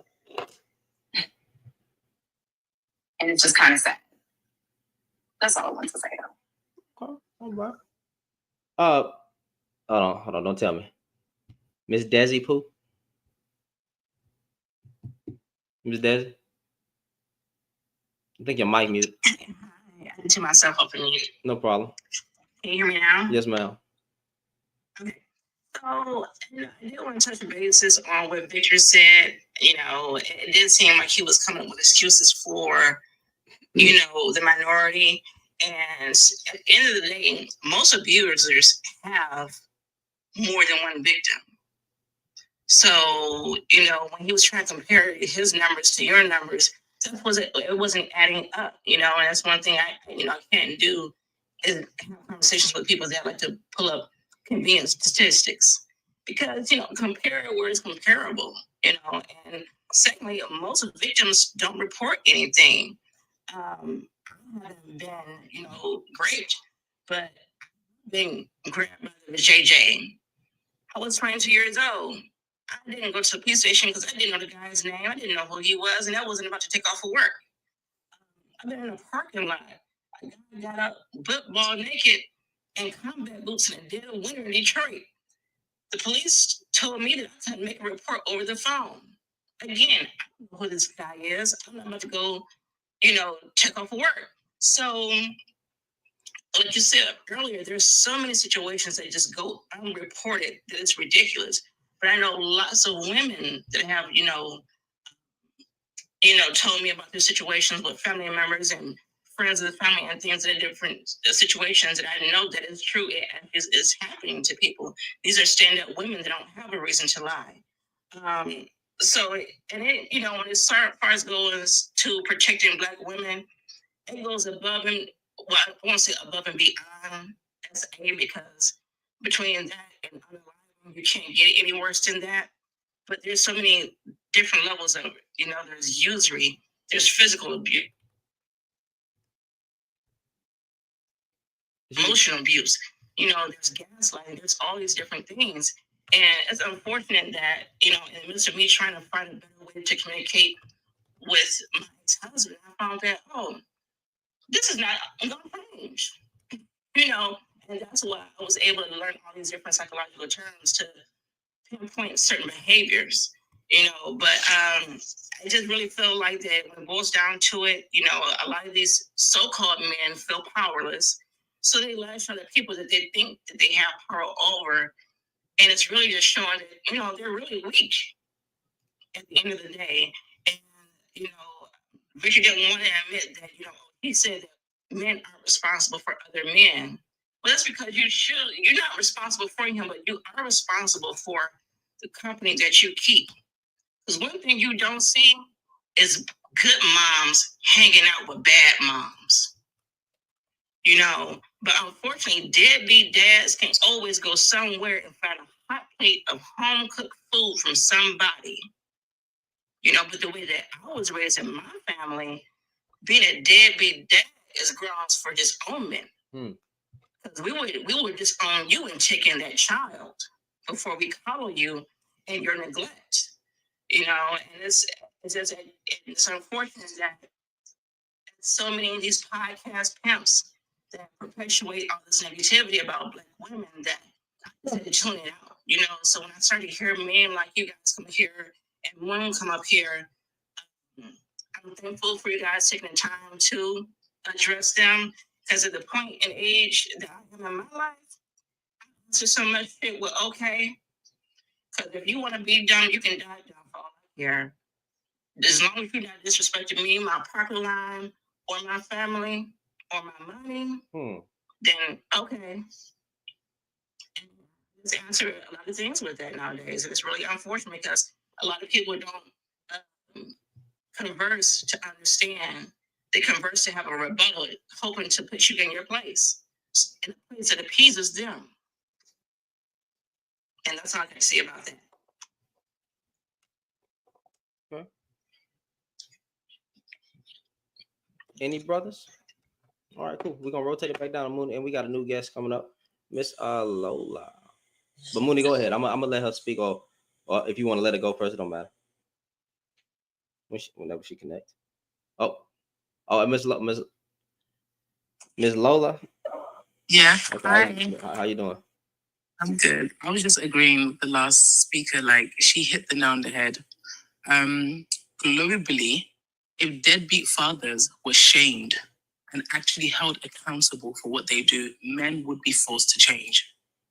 Because our community panders, cuddles, and enables bad behavior, this is why men like, what's his face? Victor. This is why they're loud and wrong. This is why they're bold and wrong. This is why they're egotistical and wrong. This is why they buy mics and they think they're saying something because their brothers around them are like, yo, they're all patting each other on the back. If they were shamed into doing the right thing, they would have more accountable. Men don't care about how they look to women. They don't care about women's opinions. They care about each other. That's why I say a lot of black men need to look within. They actually only like women when it comes to the bedroom. Outside of sexually or their sexuality, they have no clue what it's like to foster a relationship with a woman. And that's why most of them you hear, oh, well, most of them are afraid to have daughters because they know who they are internally. They are afraid to have daughters. And then you hear them say, oh, I only understand now I have a daughter. It took you having a daughter to understand that you ain't shit. It took you having a daughter to understand your thoughts. Why are you scared to have a daughter? Because you are scared of other men. You know what other men are. But when other women tell you about all men, you're like, no, it's not all men. But you're afraid to have a daughter. Why are you afraid for your daughter? Who are you afraid for? You're not afraid for your daughter, but other women. You know you're afraid for other men. But when other men hold you accountable, it's all of a sudden, well, it's not all men, it's BS. You know why? Because they know the system. They have everything to say when it comes to white men and white women. But when that system in place comes against them, it's all of a sudden, no. They don't understand. Because why? No oppressor wants to let go of a system that benefits them. It's the same thing white people do. They will gaslight you till they die. A white man will never come on here and claim he understands your struggle. Why? Because he is not suffering. He is not on the end of suffering. He doesn't care for your suffering. He doesn't care for your story. But a black man, they know. How can you say you're suffering and you don't understand the women under you that have less physical power, less motion, are not suffering? You don't understand it. All of a sudden, it's brain freeze. It's brain fudge. Why? Because that system of oppression still, in some way or shape or form, benefits you. And that's why they weaponize when they date outside their race. They do that to weaponize against black women because black men know what they do. That's the one thing you never have to be confused about. You don't need to come on here and keep teaching black. It's a good thing. You need to continue doing it. But I'm saying when they act foolish, they know what they're doing. The system just benefits them. That's all. That's what I wanted to say. Okay. I agree. King A, you said we can't hold people accountable? You can't hold people accountable. Why? People can only be accountable for themselves. That doesn't make sense. The word accountable means responsibility for yourself, not responsibility for others. I can tell you that you're doing wrong, but if you don't care about you doing wrong, what is that going to solve? Well, I'm not. We're talking about different levels of accountability. If you see somebody unaliving a black person, or if you see a woman getting punched in the face, or if you see that our women keep coming up missing, or we can even say little boys getting SA'd in the family not saying anything about it, right? Why aren't we holding those people accountable? We should report that person to the police. We should beat them. I can't say certain words on here, but you should. You're right. You're supposed to. You're supposed to. We are supposed to. Everybody's supposed to. But you said we can't though. So when you talk about holding somebody accountable, and you're talking about telling, because that's what you're talking about. You're talking about telling on somebody. Yeah, telling them. That's still holding them accountable. Sure. You mean, in anything, that's like upholding your what's it called? Your citizen's arrest. That's basically a citizen's arrest. You're just a family member. You're like, hey, this person did such and such, and then they have to go through the process of court and law and prove that they actually did this. Most of the time, people and families don't want to actually come out and say blah blah because they're scared. That's still accountable though. Person. That's still accountability, right? You're holding a person accountable because you're reporting the action that they did. You're ostracizing him from the community, and you're putting him in a position to ostracize. That's not necessarily true. No, I'm saying you're supposed to ostracize them from the community. He should be shamed, shunned. Right. You see how you said you're supposed to? Yeah, but you said we can't. People actually do it. But you said we can't. Because we can't. Because no, we just don't. No, we just don't. Absolute. We just don't. That's the problem. Nothing's 100% absolute. We don't. Go to your homeboys right the now. Majority of men. The majority of men. Okay, you just said we can't hold men accountable, right? Do the majority of men hold men accountable? No. Okay, so if I give a generalization, when I say most men, not even just most black men, just most men, and you just said no, right? Wouldn't that hold the statement true that we don't hold each other accountable? Yes, I agree with you that we don't hold each other accountable. But at the end of the day, you can't hold somebody else accountable for their own thing.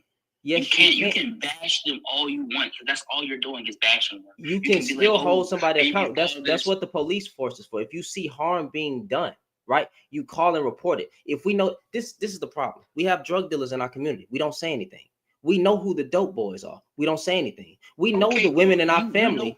You know who the people who are pushing the stuff are. You don't know who the supplier is. That's what 9 times out of 10 they want the get rid of the. Okay, so you start one way and work up the chain. Every time you see somebody selling drugs, you snitch. So we're just going to keep on giving people baseball numbers on until we find. You got a name. You got a name. You got an address. Yes, you're going to keep doing. Right. That's how you keep your community in check, right? Not saying nothing is, or not saying or doing anything is stupid. That's why we're in a position that we're in, because we don't do anything. Because of the system, we try not to. Okay, so here we go with the system. That's what it is. I mean, I don't know what's the problem with black people and not believing that the state made a phenomenal plan to put us against each other and hold us down to what we are. Because we have no smoke. So why is there no smoke? So if we're going to talk about the system, right? Why don't we attack the system? We don't unite. We don't become on one. Scared. Come on, bro. We scared, bro. Black women, black men, all scared. I don't. Okay, so but who's the leaders, or who claims to be the leaders? We don't have any. Every single time we had leaders, what happened to them? Okay, so black men are scared. We are scared. Black men are scared. So what we do, we are scared. How are black women scared? How are black women scared? Because they're the ones who keep fighting in any march. Do you really think marching in the streets is doing something? We have. They doing something. I'm not going to sit here in front and act like black women don't do anything. They're doing something. We do have history of black women actually taking weapons from or pew-pews from the cops and pointing them at them, right? So, I'm not going to sit here and say that they're not doing something like that, but we don't have them. Them women aren't here today. Them women aren't here today. You're saying those same women be the same. Those same women are here today. No, they're not. They actually got more balls than us. What black women have you seen? Every time you see doing something that involves you don't be seeing black women, those type of people. You don't be seeing black women go face to face with the cops, spitting on them, doing all kind of things, throwing tear gas, whatever. They're showing that they ready today, 2025, 2024. So you haven't seen that lately. No, I haven't. Okay, all right. And if you can point me to it, I would gladly read into it. All right. Okay. But I'll still ask you the question: is it enough to actually take down the system? No, it's not. So what are we doing here? We have enough people. We have Yeah. So again, if we're talking about who needs to be on the front line, and since we talk like that, right, as men, it is our job to go against the system. It's every black person's job to go against the system. You're right. You're 100% right. Cool. But the thing about this is we have overlooked time and time again history. Every single time every time we've done something in history, what has happened? No one has overlooked it. No one has overlooked it. We have we haven't, because what we do. A lot of people have not overlooked it, bro. A lot of people know exactly what happened. They can name what happened to the Wall Street. They can see how we kept building towns and they got destroyed. Right now, there's a lot of, well, we can't do anything because the black woman this and the black woman that. So like, no, everybody, but then somehow we can recognize it's the system. But then at some points it's not the system. 1 minute it's the damn system. 1 minute it's black women. Pick a battle. Which one is it? Not you per se. And I'm not saying this to you per se, but for the men that's talking, 1 minute they can say that it's the system and the Caucasian man is keeping them down, while simultaneously saying the problem with our community is black women. Which one is it? Me personally, I would never say that black women is the reason why our community is in gutter balls right now. I would never say that, because I understand that it takes two to make the thing go right. You feel me? I'm not going to ever say that, it's just black men either. Yes, black men do need to step up, but where we keep on, the thing about black men stepping up is we're not dealing with we're not dealing with the same black men that had that, I want to say that that pride to step up. Like you couldn't tell a black man he's not taking care of his family type of ordeal. No, we dealing with black men that actually are tired of seeing their mothers struggle with stuff, right? So they perpetuate that feeling onto other black women that aren't showing the same type of resolve as their mother did. And so the community goes back to, hey, black man, why aren't you stepping up to the plate? And it's because they haven't seen a black man actually step up to the plate. So when it comes to trying to, check the black man, we're checking the babies of black men that weren't involved in their life. So they had to watch their mom do it. And some of them have negative experience, some of them have good experiences. Some of them actually are the black men that you want them to be, and some of them aren't. But I'm not going to say it's 100% black men is not doing nothing. No, because the ones that aren't doing nothing speak louder for the community. Most black men aren't active in their community, bro. That's just the God honest truth. You can look that up. Most people don't attend their local town hall meetings. Right. You said most people don't attend their. I can say most people, but so that still includes black men. So you're right. That does include black men. But when you say most people, that on every scale, when it comes to education, when it comes to community organizing, when it comes to all these things, right? Even if it's a small number, the fact of the matter is, which is sad, is that black women keep outnumbering us in anything. That's the problem. So we can talk about education. They're more educated, right? When it comes to oppression, changes. When it comes we keep giving them their credit, and that's what's all means, giving their credit. But what changes have they made? I didn't say they made. I'm listing off things, right? Well, a lot of black women actually got some laws passed, but okay. I guess that shouldn't. So when you talk about change, I guess, is it supposed to be expeditiously? Is this like, what do you view change as? I view change as something that impacts all of us as a community, that makes the white people mad at us, because why did they get that change? Why did that happen for them? Like affirmative action, that was a change for black people originally, but what happened? Asian minorities said, you know what, we want to have a deal in this too. It's not fair that y'all get to go to HBCUs and we don't. Okay. And then that overturned. So again, what changes have they really made that stand out, that be like, hey, bro, because of black women, black people are seen like this? I haven't seen any. I'm always open-minded to actually looking in the research and doing this and that. So you can point that out to me. If there actually were changes that impacted like that. But you started lagging a little bit, brother, at the end. What did you say? You good, bro?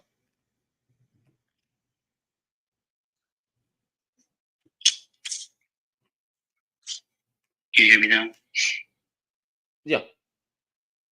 So as I said, we still are in the same boat. We're still bashing one another because of the subtle things. Yes, the femicide is high, which is crazy. I don't, what's the word I'm looking for? I don't condone that at all. A lot of it has to do with proximity, but again, that shouldn't be happening. The shift, the change of how men are acting these days. Yes. Does education, right, and bringing back more money into the community, is that not change?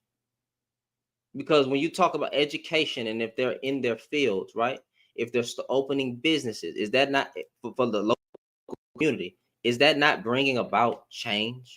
That's bringing about change, but you ask yourself how many black people actually subscribe to black but that's not my thing. That's still change. It's change that they're doing it, but it's not change that it's bringing more money into the community. As we're not on the page as Walmart, or I'll give you something small like freaking Sunco, something probably smaller than that. Your average local corner store. We're not on that type of level, bro. Yes, they can bring back.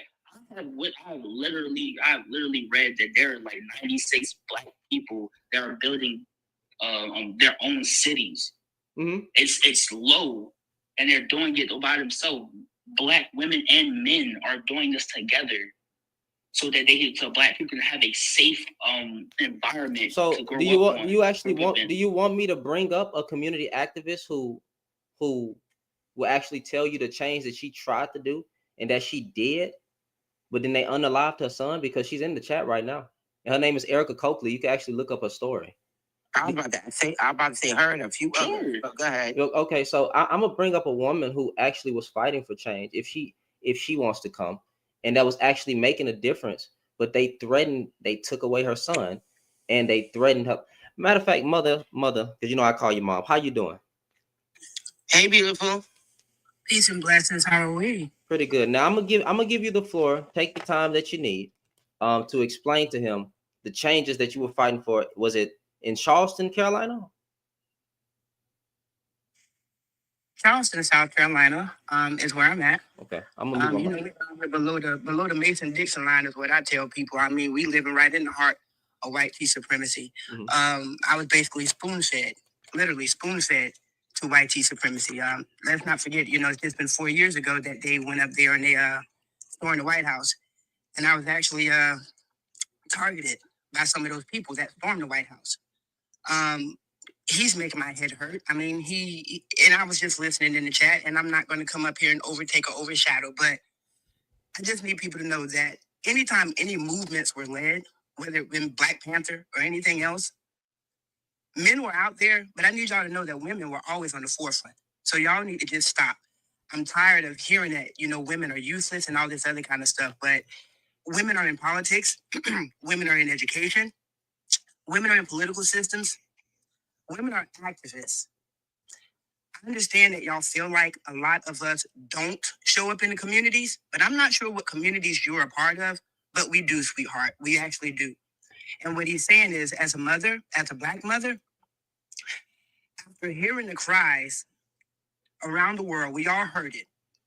I got up and I put my name on a ballot because of everything that we see. They're unaliving our Black men. They're unaliving our Black women. And I have marched and said too many names. And now I sit here alone because once I put my name on a ballot here in Charleston, South Carolina, yes, they sent me a text message and said, your son will be unalived soon. I'm in my 21-day mark right now, which is why I haven't been on live. But come the 16th of January, it'll be 4 years that my oldest son, Daquan Bamberg, has not been here anymore. And people think I'm crazy. So my son is unalive, and I sit and I listen to people bash community leaders. I sit and I watch some community leaders get in these seats and get, money. And I look at it and I pay attention to it. But then I sit here alone and realize, you know what? I tried to fight it. I tried to do something. I did it. But my son is not here anymore. And I don't know how I can make people understand that, yes, civically, we have to be out there in the community. We have to be out there. And I know I seem like I'm all over the place right now. But again, it's been 4 years that I've been fighting. It's been 4 years that my voice has gone unheard. And within these 4 years, I've watched Vice President Kamala get attacked the same way that I was attacked. And I watch people do nothing about it. When I look and see who's in the White House right now, like I told people, this ain't my fight no more. This ain't my fight no more. But It's time to rest and reload, and then it's time for y'all to figure this out with the next 4 years. But Ms. Coakley, I want him to explain the importance of how you. I want you to explain the importance of how you won the school board the one time, and then you won the second time, and then they tried to take you out. I want that story to come to light. So can you explain how that went about and that you was actually making a difference? My difference came when I put my name on the ballot. I tell people I run to win. I ran to make people wake up and pay attention to what was happening locally within our education systems. Our school was being privatized. We have people that are coming in and taking over. My tires were slashed. My signs were stolen. I was on a boat and they actually tried to unalive me on a boat because it said Trump sucks. Yes, I did won. I won twice. My second term, I didn't actively get out in the community to run. I put my name on the ballot, but by that time, my son was already gone. And so, yes, I did take my name off. I denounced my candidacy because even as a leader, these people did not take me seriously, and they didn't do anything to help me. And they're still not doing anything locally to try to help me figure out who unalived my son. So again, I ran, I won, not once, but twice. And the reason I took my name off the ballot was because my son was unalived after they sent me a text message that said, your son would be unalived soon. Merry Christmas.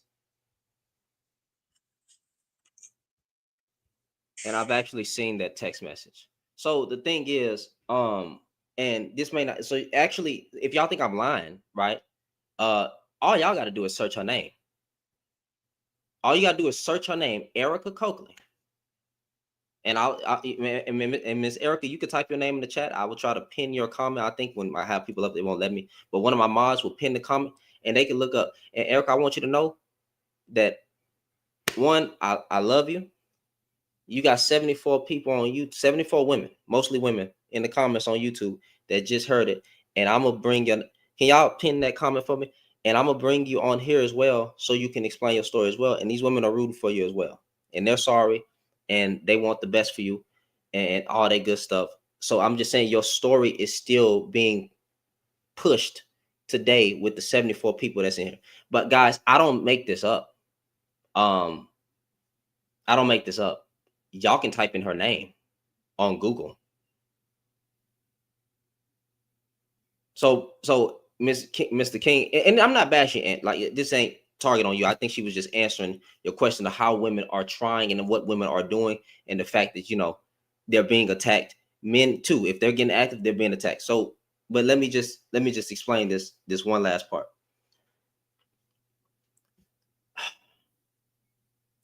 Actually, I'm gonna save it. I don't want to say that right now. But go ahead, brother. That's a good question. Where were the men to defend her? Right. 1 second. I'm sorry. That's a good question, daughter of the motherland. Where were the men to defend her? No, where was anybody to defend her? Right. Because again, I've seen these text messages.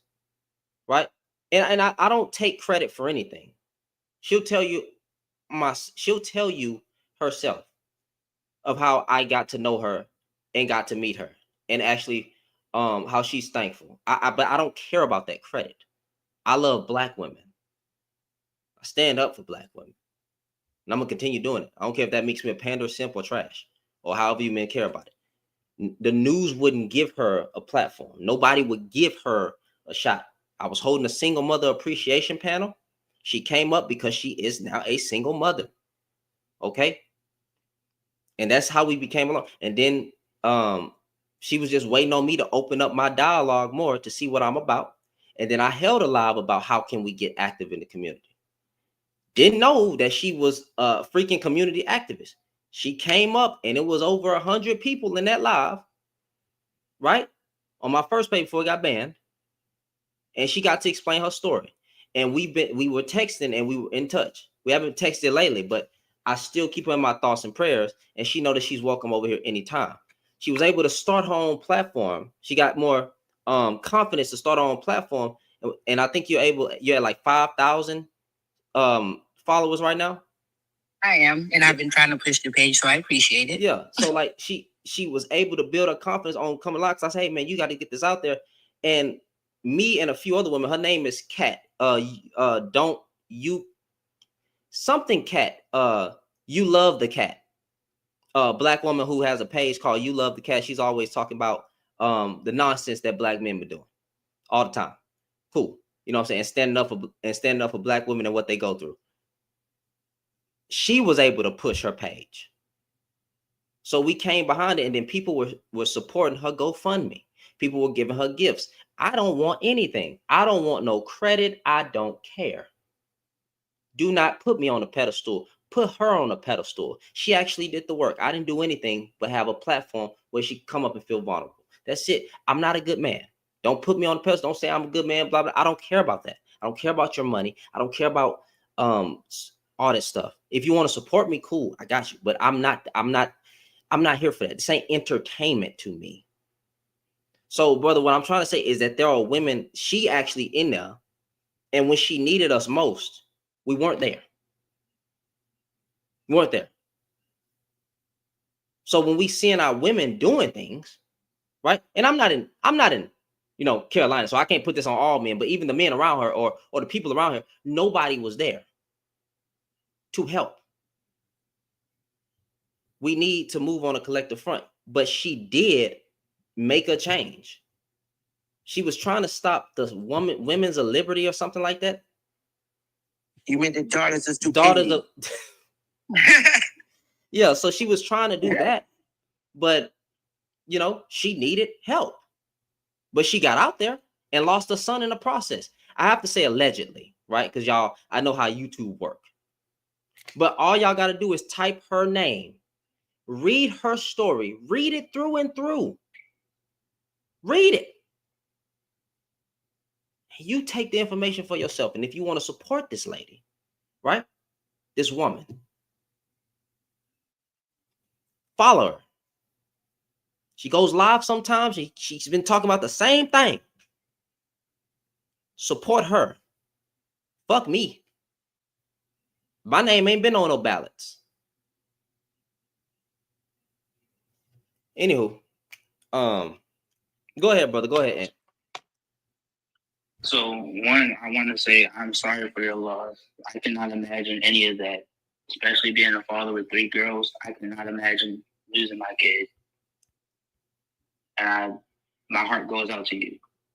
Second, what I would like to say is, if I would have known that this, like what you were doing was what was going on, I definitely would have been supportive, because I was supportive of the brother that lost his life due to capital punishment. Yet, what I have to say is, it might sound disingenuous and it might sound, like I don't care, but I want you to understand I do care. I just haven't seen the actual fight from Black people. I've seen Black women march. I've seen Black men march. But that doesn't lead to anything until a body is in the ground. Until somebody who is prolific at speaking, articulate at speaking, ends up in the ground. We have multiple leaders.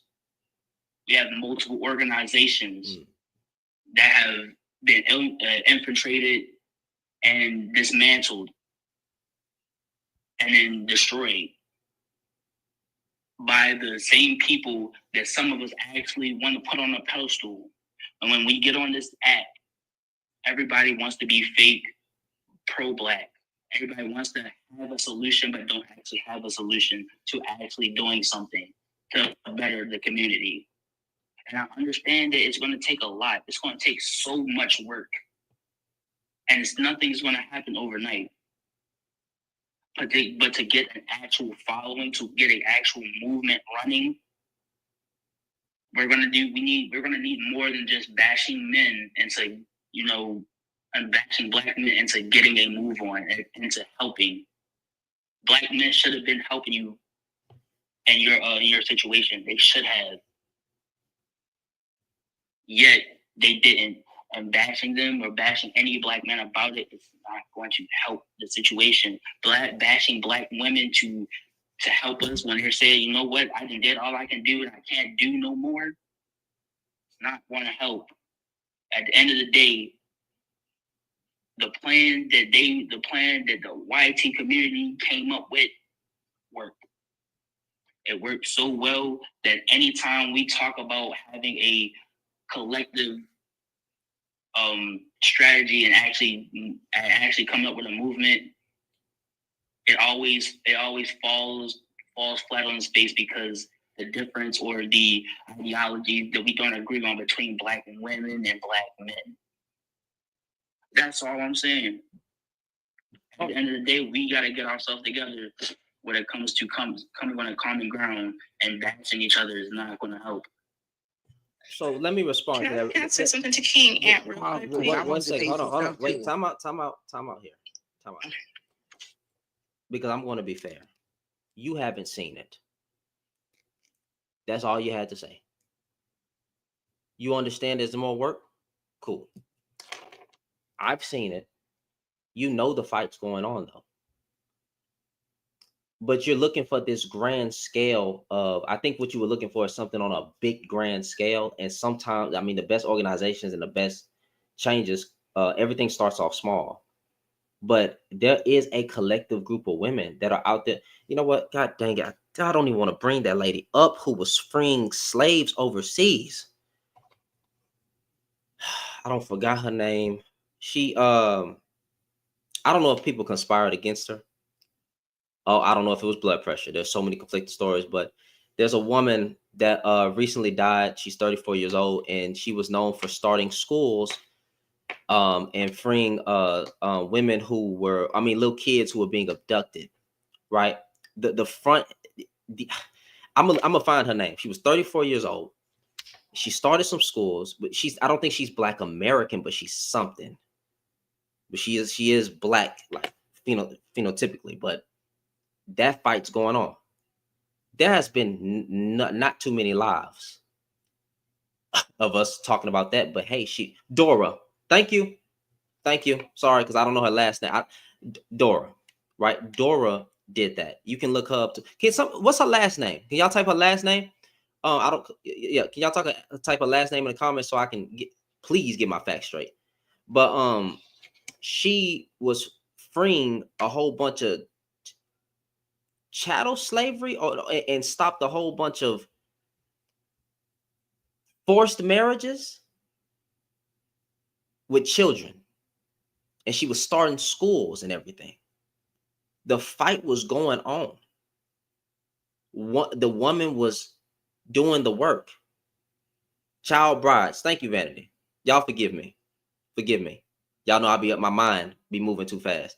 But at least I knew sort of kind of what I was talking about. The fight's out there where these women are getting involved. But we don't talk about it. we didn't. Maybe there's a collective group of people on TikTok that was holding a lot about it. I'm just talking about in these spaces when we say that women aren't doing nothing. I don't even know if we're searching for what women are doing. That's why I don't even want to say women aren't doing anything. Because when it comes to women like Erica Coakley, right? I see what is going on. I see the marching. I see when we die, even with all that, the center men and all the stuff y'all be getting mad at. I don't get mad at that though. The center men, black men, this, black men, that. I still see, whether it's those women or not, a collective group. Every time something happened to us, they keep having our backs. Okay. I see them fighting to say, stop unalive our men, leave our children alone, leave our black girls alone.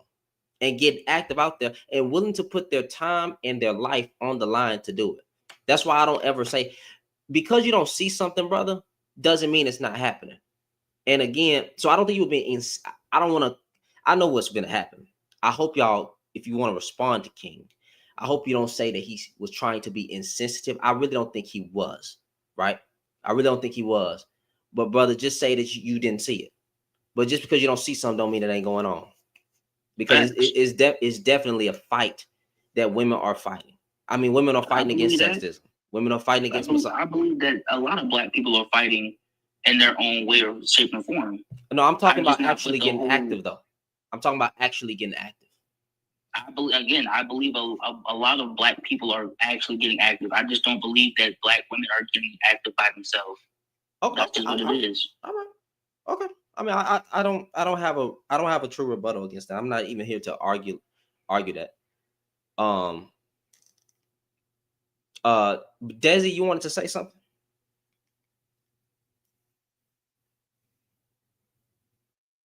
Yes, sir. So, I wanted to just go back to what he was saying about like we can't hold other people accountable, and I think, you can't judge a book by its cover, but he sounds like a baby compared to me at my age. And when we speak about, accountability, that could be on a small scale and that could be on a broad scale. Now going and kicking down the door of a crack house is the extreme, but just not, if you can help support your own block, you supporting your own block is helping support your own property value. And when you support your own property value, you're supporting your lineage and what you're leaving to your child or your children in the future. So it doesn't have to be the extreme. You know what I mean? So, you can be picking boxes, volunteering time or something, of that nature. And it's just unfortunate to say that when my son was a young man, when he was a little boy, and I realized that I was going to be a single parent without involvement from his father because his father is in prison. I told him then, when he was old enough to understand what I was saying to him, I said, I had to explain to him that I'm a single mother.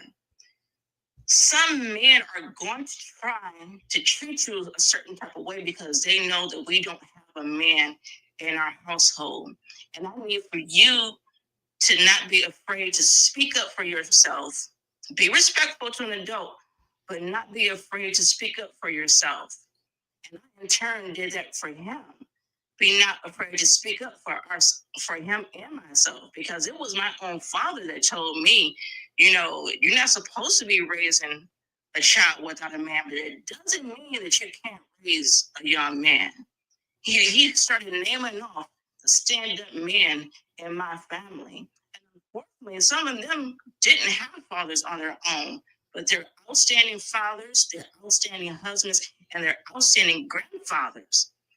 Active and involved, showing up to games and everything, and very protective of our family. So I had that to fall back on. But it's a shame to say, but I remember being 6 months pregnant, 23 years old, cussing at the dope man because he's slanging in front of my house. Don't do that here. And maybe it was the pregnancy hormones that had me raging or whatnot. But I just refuse to live my whole life scared. I try to make conscious decisions, of course, where I don't put myself in danger or my family in danger. But I pay my taxes, I pay my mortgage, I take care of my family. If you're doing anything over here that's going to affect my property value, I'm telling your face. Period. And if you bust at me, I'm going to bust back. 100.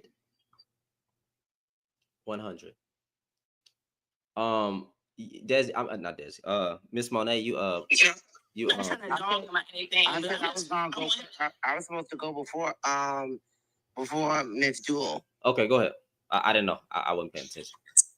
Yeah, because I'm supposed to go before her. But I want to say some things. Number one, I'm sorry, but you already know me. I'm always shake the table and keep it a buck. This man is disingenuous and bugged out. I'm not even going to hold you.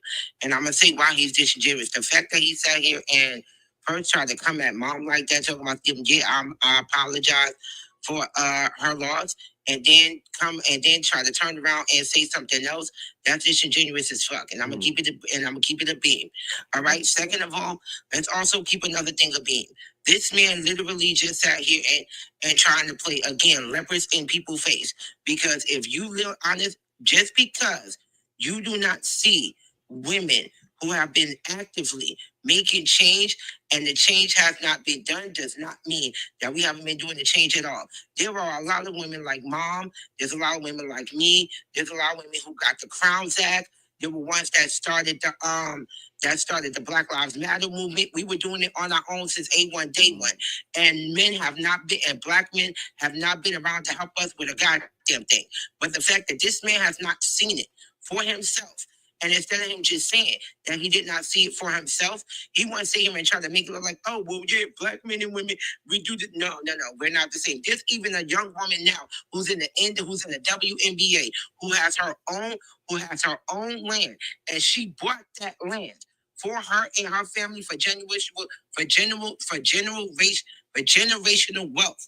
And she bought that land so that people can live on, and no man helped her with that. So the fact that, again, these are things these are things black men don't look for. They don't look for it. They don't try to look for it. They're not going to look for it, and they don't ask. So the fact that I'm telling you he's disingenuous, I got a right to say that. Because if he was really looking for it, he would be like, yo, let me find out how I can support Angry Mom. Let me find out how I can support Charmaine. Let me find out how I can support the Crowns Act. Because the Crowns Act is for everybody. The Crowns Act is to protect black men and women to make sure they don't get their hair cut off in schools and everything like that, since they got that problem. But he don't know this stuff because he wasn't looking for it. That's the whole thing. And if you wasn't looking for it, he could have just said that. But instead, he wants to say, oh, yeah, black men and women. No, we're not going to be disingenuous here.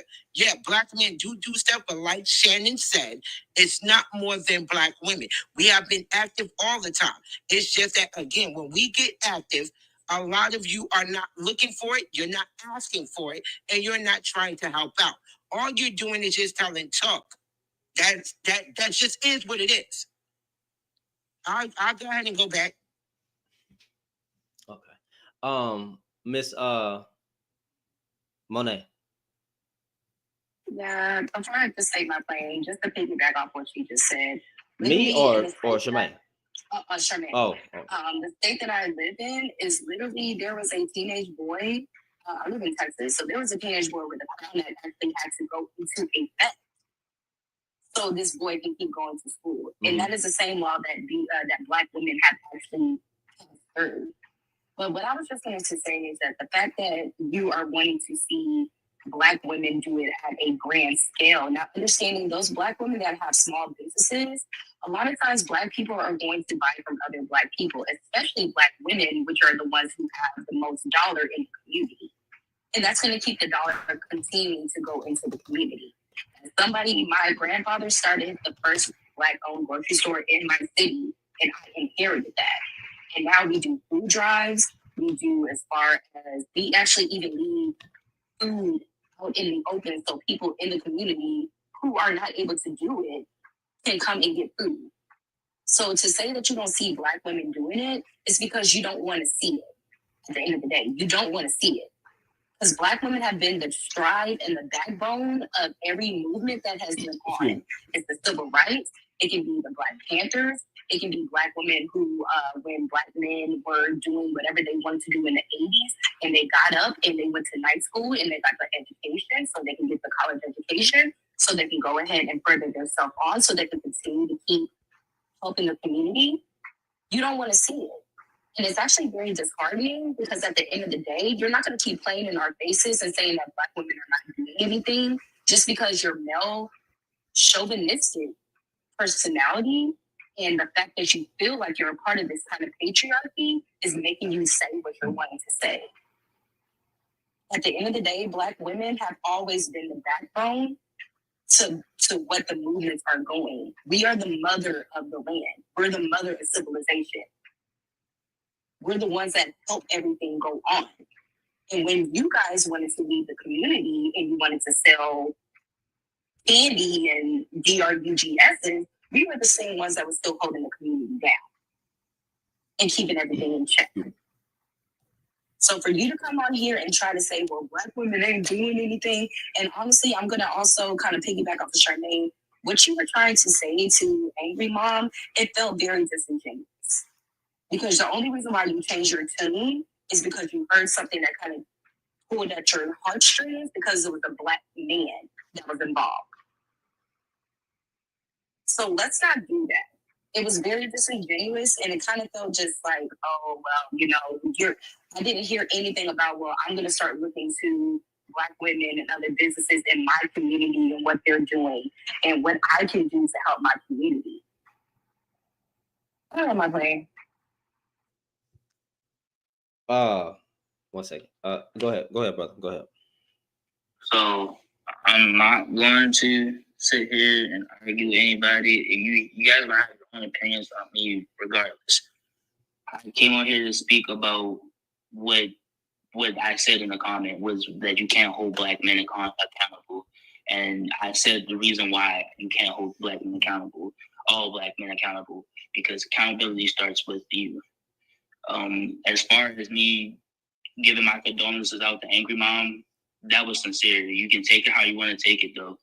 At the end of the day, I do feel for the unaliving of my people. 1, I'm Black. 2, I raised Black children. 3, I've done nothing but support my community in and out of jail. So, but I'm not on no grand scheme. I'm not on no high level as Angry Mom was and is.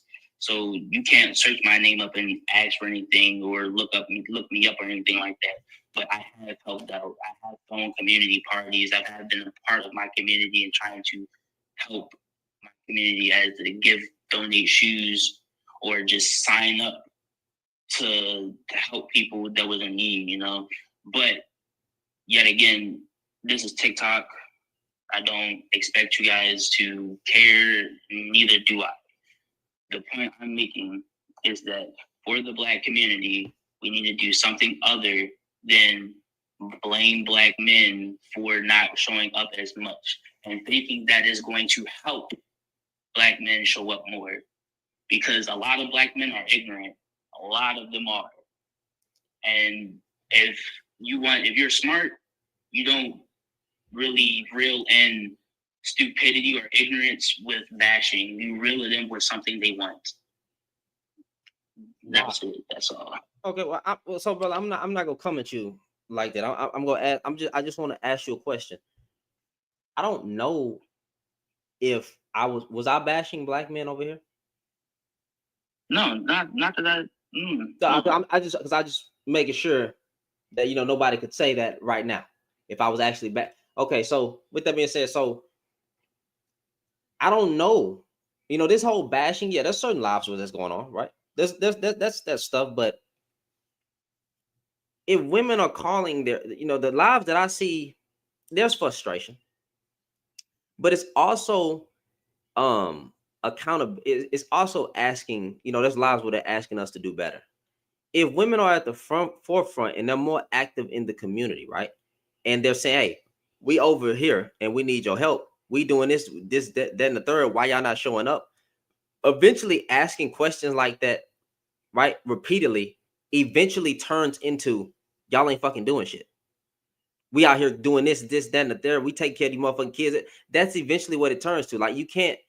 I understand patience is a virtue and being kind and nice, but as some you do get angry. Now, you shouldn't act on your anger. But if they're tired and they keep asking, hey, we need your help because we're over here moving this. And if we look up that Black women are more active in the community than Black men, that's a problem. So eventually these statements turn from, hey, we need your help to, God damn it, get off your ass and come do something. We over here, we getting this done. What the fuck are y'all doing? Like, you can't, they can't keep going in a gracious route, which is why I don't get mad when I hear certain things. Or when they say, okay, fuck it, we'll do it ourselves. Well, I mean, we're already calling them the freaking leaders of the community. We saying they lead in the household. Well, if we keep saying stuff like that, I'm about to let mom say. So I definitely about to let mom say. If we keep leading, if we keep saying that they're the leaders of the household and they doing all that, well, then at some point, instead of us blaming women for what the fuck going on, maybe we should just shut the fuck up and get the hell out the way. Yeah, but again, that's just like I said earlier. That's not the majority of black men saying, "Oh, black women don't do nothing. They're just single moms, collecting taxes." Nobody. A lot of black men aren't saying that, bro. We on TikTok. We're No, on it's not. social It's not. media. It's not. It's not. It's a big minority. It's not. It's not. It's not. It is. I promise you, it's not. I promise you, it is. I promise you. Studies and after studies, my guy. My G. I promise you, on day-to-day conversation, even with black men on my job, one of my best friends who I had to unfriend him, right? Just hearing what he said, knowing how a lot of dark-skinned men feel about dark-skinned women, right? I'm talking about day-to-day basis. The things in which I hear on a day-to-day basis. I'm in Houston, Texas, fam. Like, right? And I'm not gonna say it's that bad out here. I'm not gonna say that, but you know, I've heard these things. I think I've heard people bring up Kevin Samuels talking points on dates. What the fuck? Like, what do you have a beautiful woman in front of you, and you're over here talking about? So what do you think about Kevin Samuels? Or like, are you the submissive? Nigga, you on a date? Get to know the damn woman, and you're over here talking about a date. I mean, you're over here talking about a nigga who ain't here no more. Nigga, build your identity. Build your identity. Remember that time I told you about the kid who went to this school and was following the rhetoric of Andrew Tate? Yeah, like I don't. But what I'm trying to say is, bro, a lot of men have that mindset, bro. We are out here talking like that, and we know in locker room talk, we know how we talking about. We know what the heck we be saying about these black women, right? These black women, how these black women act, and how the black woman this and the black woman this, that, and the third. And man, I'm finna go try the Hispanic because, bro, we talk like that. I'm not gonna hold you, bro. When you talk about locker room talk, all women get brought up in conversation in locker room talk, not just black women. The biggest, if black men, even though they're twice more likely to date out than the black woman, that's a study too. But if they mostly date black women, the topic is mostly about black women. The conversation is mostly about black women. Yeah, that's too much nuance. Like, we can sit here and say that us two, that we have black friends and our conversation is just black, sure. But a lot of black men don't just have black friends. Okay. They have other races of friends. I tried to explain it, but hold on one second. I want to let Miss Erica. I just wanted to go back to I was losing my mind frame with what y'all were talking about. But the reason I ran, when I tell people the reason I ran was because I didn't feel protected by some black men. When we think about some of the laws that we have in place, men making laws over women's bodies, those are the things that we have to take in consideration also. While I was out there running, again, I was spoon-fed by men that looked like me in these political places because it almost seemed as if they didn't want me at that table. I made a post after the election, and it was saying how disappointed I was in some of my black men because I know a lot of black men voted for the orange man and didn't want to vote for Harris because of their own male chauvinistic reasons. And in that post, I was just letting them know that I was disappointed in them. And I had some men, black men, that came on my post to let me know that it wasn't right to bash black men.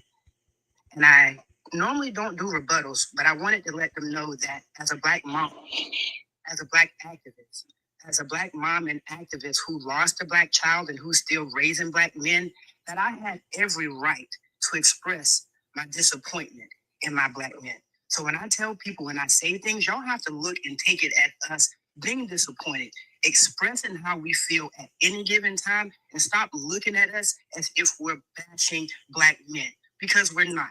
365 days a year, we're going to wake up Black. So if y'all feel like we expressing how you have done us, what you've done to us in a given moment, as it being bashing, then I think you guys need to look internally at yourselves to figure out why you're taking us expressing how we feel as being bashed. Mom's right. Like, not everything is about bashing Black men. Like, are y'all okay? And also, bro, what I would say to those lives that do, because I'll concede to your point that some women do that. Stay out of there. I will never take some women doing something over here to represent the majority of how Black women are. I will never take one rape. God damn it, they probably gonna take me out. One woman lying about grape to be the majority of women out here lying. I would never do that. The only reason I even flip it to say I think most men do this, not even most Black men. Now I'm speaking about men in general. The reason why I'm so hard on men, because when I look at crime, right, women don't outnumber us anywhere in crime. They just don't. So when I think that, and I'm not even trying to say most men are a criminal, but when it comes to harm, historically, and even to this date, the harm is coming through the hands of us. I'm not saying women don't harm us. I promise you, I am not I'm not putting on no simp cape, no costume. I'm not saying women don't harm men. I'm just talking about the majority of the harm usually comes at the hands of a man. Until these things, since we like numbers and stats, until those numbers flip and become women are the biggest abusers, the biggest unalivers, the biggest whatever. Until that happens, I ain't gonna say I don't care about nothing, but I ain't worried about. I don't think me talking to women is the problem. I think we start with the men. Now, do I have to bash men? No. But if you equal smoke, you say something stupid about us, or you say something stupid about Black women, or I'm gonna say something stupid about us. Is that the right way? Of course not. No, I agree. That's the right way. Like you answer stupidity. No, I don't have to fight stone with stone, but sometimes it's just gonna happen. Dude is talking about abortion. Now I'm finna get mad. Actually, women, just be quiet for 1 second. 1 second. I don't believe in yeeting of the fetus, but y'all don't give a fuck about them kids. Stop using yeeting of the fetus as a talking point. I'm sick and tired of it. You're talking about yeeting of the fetus. You don't care about them kids. We wouldn't have a child abandonment problem. You don't want more single mothers, right? So shut up. Again, as a believer in Christ, I don't believe in abortion. I believe there's so many ways where it doesn't have to happen that way. But you don't want more single mothers. In your worldview, you can't have it both ways. Shut the fudge up about abortion. That's just a talking point to you. You don't care about that shit. That shit don't affect you, your day-to-day basis. And if you're I'm all about protest. If you're so adamant about abortion, go up to the abortion clinic. I'm gonna tell you how you win somebody over. Go over to the abortion clinic right now, in your local community. The first woman you see, you go up to her and you tell her, ma'am, listen, if you choose to keep your child, I promise you, you will never go without. Me and my church, or me and my group of men, or me and my community, us men will guarantee that you never go without. If you just save the life of the child, if you believe it's a child or whatever, you save the life of the child that's inside your stomach. Give them an initiative. Give them an initiative to keep it, because you niggas know damn well that you don't care about them damn kids. Or if you believe it's a clump of cells, I personally believe it's life. But if you don't, I'm not here to argue that. But do that. I get, because we're not doing that. We're not doing it. If we try to save one, We are not going to these goddamn abortion clinics. All we doing is using that as a damn talking point. We don't even like child support, nigga. We don't even like child support. So, but I honestly believe that it depends on like how you grew up and how you view family and how you view children. Again, from a guy that has 3 of them, I wanted all mine. And I'm not with their mom. I want all of mine. I left to get my mental straight so that I can take care of mine. So again, it all depends on how you were raised. And I didn't have the best mom in the world. I know she did her best, but that doesn't fix trauma. So was she a single mother? Yeah, she is that too. What was the dad? I don't know where my father was. every fucking time, every time, every freaking time. No, I'm not making fun of you. I'm saying like I'm sick of niggas. I'm sorry. I'm sick of a lot of men. 100%. I get on my homeboys about this too because I like to lead as example. You feel me? I'm taking care of my kids and I'm not with their mom. You going to do the same thing, bro. Ain't no you made them kids, bro. And do what you gotta do. Yeah, but most men don't care. Well, that's a form of accountability. Holding your friends accountable, telling your family members, hey, go take care of that kid. No, I don't want to hoop today. No, I don't want to smoke a blunt. When's the last time you saw your son? I'm trying to. That's a form of accountability. It's a form of accountability, but they don't have to follow that. They can literally just be like, nah, bro, I don't want to do that. But once they're ostracized enough, because I feel like this: if you can't love your child, you can't love me. If you don't love your child, I believe you would do any damn thing. Y'all give me one second. Down in hell. Y'all give me one second. Wait, I see y'all in the thing. Give me one second. Stakeman. How's it going? What's up? Not much, man. I had 2 things, or really 1 thing. Okay. You had said earlier with the other guy. Yeah. And it kind of rubbed me in the wrong way. And he had said, well, men talking about these women and you know this and you know that. I was like, maybe I'm asking an example. So maybe I'm coming at it the wrong way. Tell me, is there any way that a man can talk among his friends about his negative experiences with women and it not be bad in some way to you? Yes. Can you please give me an example of that? When you say, hey man, I've had bad experiences with these women in this certain area, right? Or the names of these women, but just go about and say I had bad experiences with these women. As long as you're talking about I've had bad experiences with women, right? And it doesn't turn into I've had bad experiences with Black women.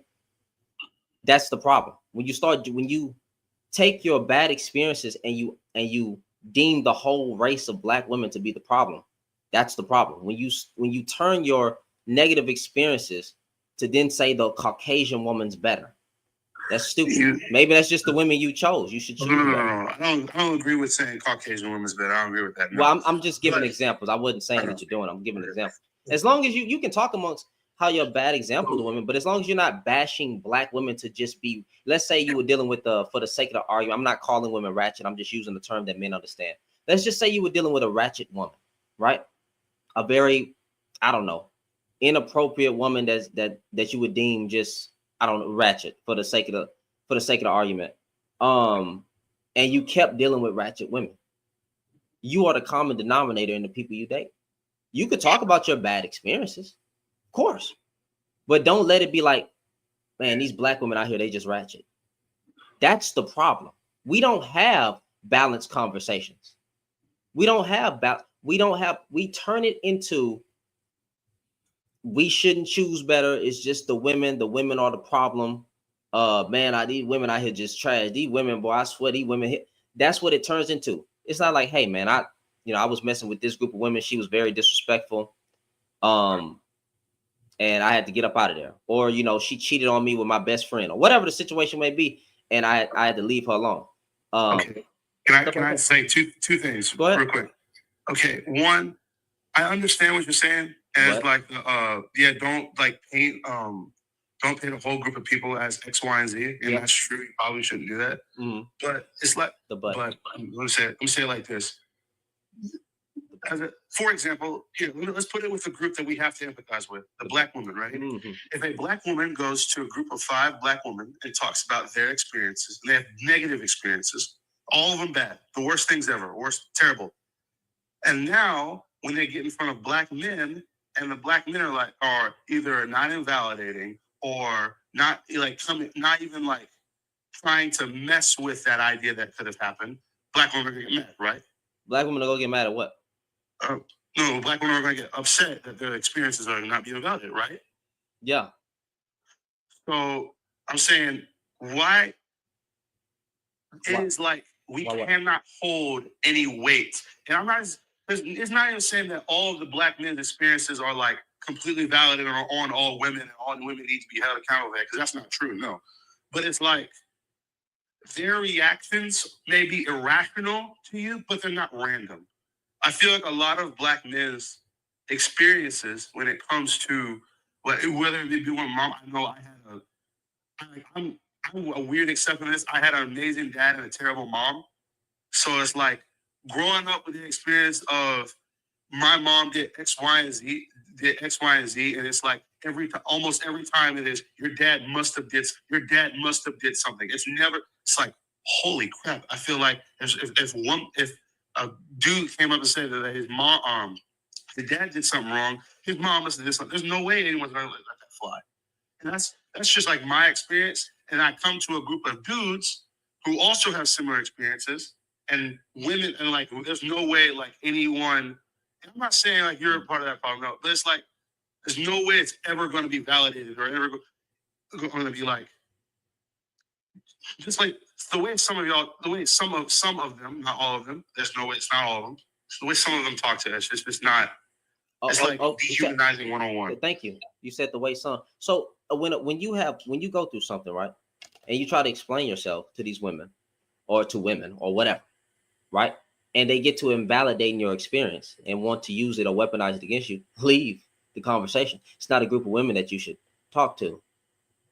Point blank, period. I would do this. I would leave. I wouldn't do that. But at the same time, when you go to a group of women, what group of women are you going to? Because I know so many women that will often say on this app, I'm sorry that you went through that. I mean, we had dudes be vulnerable about being SA'd by an older woman in their childhood, and that's what drove them to be sexually what's it called? Like when you just start, God damn it. You sexually erratic, like you just now you got a high body count because you experienced this at a low age. Thank you. Sexually promiscuous or sexually driven, right? Because you were SA'd by a woman in the family or whatever, or even a man, right? There's women that be saying, "Hey, I am sorry that happened to you." I have one of those women on this panel. So I don't know what group of women that you're talking about. Any woman that's doing that, leave her alone. Don't stop. I don't associate with those kind of women. I don't talk to those kind of women. And I'm not going to say because some women are doing this that the majority of the women don't, wouldn't, or would invalidate your experience. I've never had that happen to me by women, fam. I got a question, sir. Those spaces that you're talking about, do those spaces ever clearly state? Do those spaces ever state that these are a space for Black women? I'm sorry. Say it one more time. Those spaces that you're talking about, have those spaces ever mentioned that they're spaces for Black women? No way. That's stupid. Why would you go to a Black women's space for? I'm asking you. I'm asking this question for a reason. Well, no, it's not.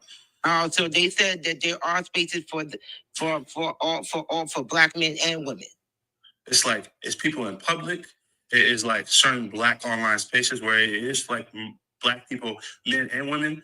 It's like if someone's posting, say, or like One time I remember I posted a Swift experience online. I remember it was mainly Black women like coming at me for that.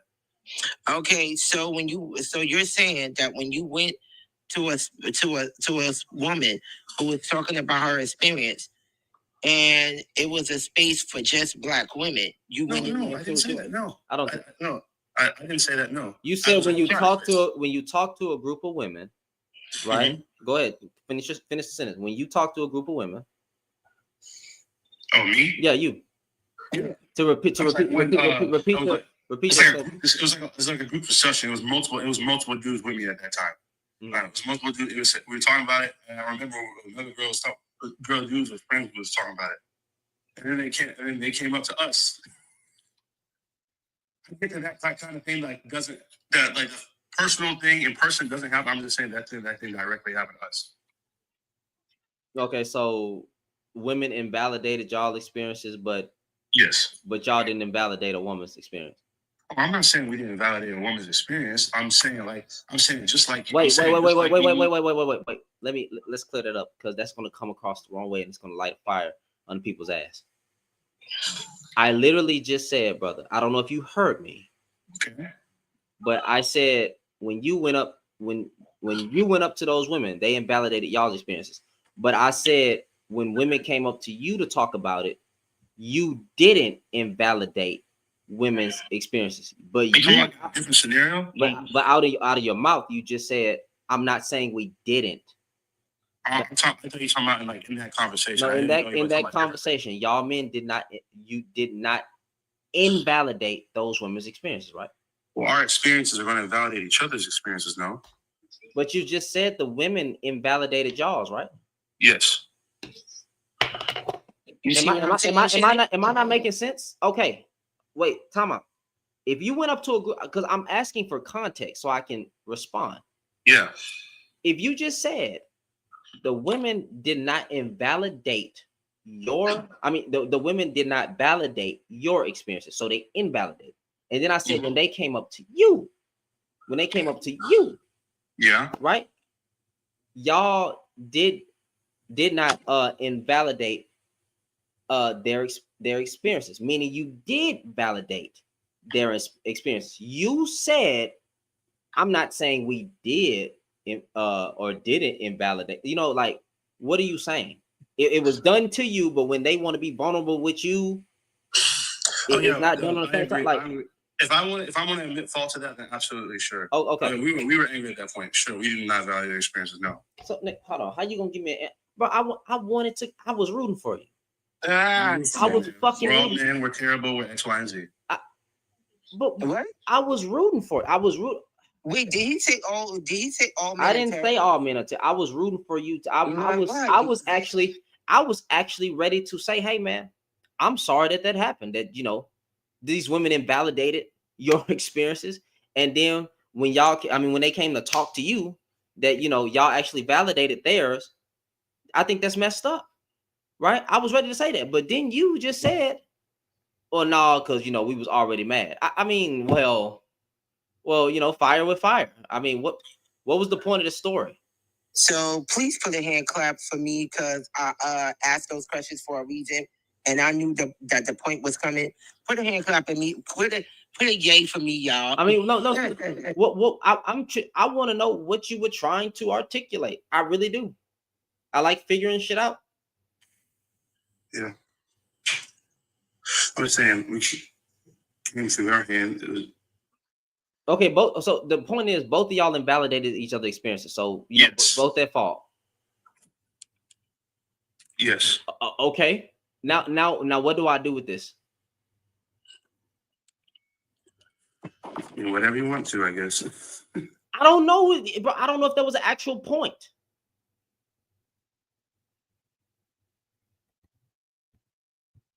All right. See, bro, this is when you do some reflection and you think about what just happened. Man, I don't know what the hell just happened, because I don't know if he was trying to troll or like if you were told me. He dropped. I dropped. No, it's 2025. I'm not dealing with dumbasses. No, I'm not doing. Listen. I called it, y'all. I called it the whole time. That's why I asked those questions the way I No, asked I them. dropped him. Y'all Because- saying he dropped. No, I dropped. I kicked him. Because I knew something about what he was saying didn't sound right, because the only way that you go into a situation where, because I get what Shannon was trying to say, because there are certain spaces where they do bash women. Shannon don't be in the streets like that, but I be in the streets like that. So I get what he was saying. But I also know there's only two ways that happens. One, it only happens where if they are having their own experiences, and then they're having their own experiences, and they literally tell it that this is a Black woman's safe space, and they come into that Black woman's safe space, and then they turn around and they tell their own experiences without asking the person who is the host of that safe space whether or not if it was safe for them to talk about their story. That's one. Then there's another situation like what just happened, that they come and they tell their story, and then sometimes the stories don't add up. Those are the only two things that I've known and seen that has happened, which just happened like it just did.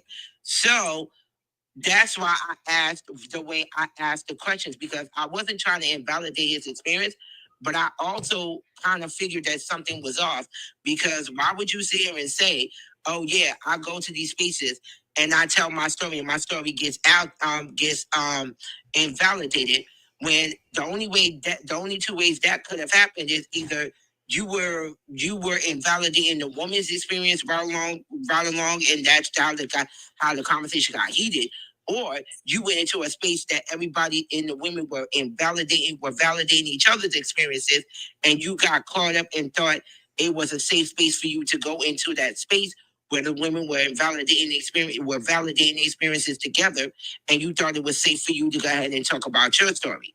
I saw this coming. That's why I told y'all, please put hand claps for me. I saw it coming. I saw it a mile away. I was like, yo, he just opened himself up for that. I knew he was going to do it. But the thing is, he said, like, the spaces that you're referring to online, I get. That's why I don't go. When I see a prompt that literally says Black woman safe space, I'm not going in there. I know what it is. I leave it alone. If I see decenter men, I'm a man. Getting the fuck on. If I see Black men should be unalive, gots to go. I'm not finna go. I'm not finna go in there. Yeah, there's some women that do that. I don't give a damn. Listen, I don't care. I don't care, because most women aren't saying that. Like, please stop using a Cynthia G talking point. I don't care, right? I don't care. She should have never said what she said, right? But at the same time, there are men who have said a lot of things on YouTube that equal what she said. They should be kicked off YouTube as well. They should be kicked off TikTok as well. All right. Now, with that being said, she could have articulated a point, and that's why she would be on YouTube with her actual channel back of over 300,000 or 165K or something like that. But anyway, that Cynthia G situation literally got us all mad. We wasn't we wasn't okay with that. Just so you know, you wasn't online when we was talking about it, but we wasn't okay with that. We was really pissed. I didn't care. Like, the funny part, I just didn't give a damn, right? Because I'm like, I cannot fault. If I was on a Black man's panel and a woman came up there cussing them out, right? Y'all know how I get down on this page, right? And he goes off and just starts saying a whole bunch of crazy things. I ain't gonna lie to you, I'm gonna drop, because the woman caused that situation. I already know how that's gonna turn out. If I go on a woman's panel and the man says something stupid and causes an uproar because they're trying to have a conversation, I ain't gonna lie, I'm gonna drop. I'm gonna go ahead and drop, because now she responded and just generalized Black men because of what the nigga just said, right? I'm going to leave. I'm fair. When there's smoke, when there's equal smoke, give it equal smoke. That's why I don't have a problem with certain things I said. With Cynthia G, I'm not mad at Cynthia G. God dang it, I hope they let Cynthia G get back on the platform. I really do. I really hope she get demonetized and get her old page. But y'all don't understand. I don't care. I didn't want her to have a downfall. Here's the thing. I can pull up multiple videos on YouTube where dudes are talking about penticide. I can't put the G right there. Against black women. They're monetized. Well, what do you, why they get to keep their channel? Equal smoke. You can't expect me to police women's voices when you niggas keep saying something stupid. I don't understand what that's not me. So when they, oh bro, you be sounding like Cynthia G sometimes. I've never said nothing like that. I don't know what you're talking about. You probably be cool with Cynthia G. Yeah, I would. And I don't care. I'm not gonna contextualize what she said. You know what I'm saying? But I knew what she was saying. She should have never said that though. Get your point across without going to the extreme. And it was a Caucasian woman that got her kicked off with her main page. The irony. I mean, that was crazy. But it's like, okay, Caucasian woman, have you not seen these other channels over here that literally said throw out the baby with the bathwater? Get a whole new group of women and start the community over? Really? Y'all not gonna talk about that? So again, equal smoke.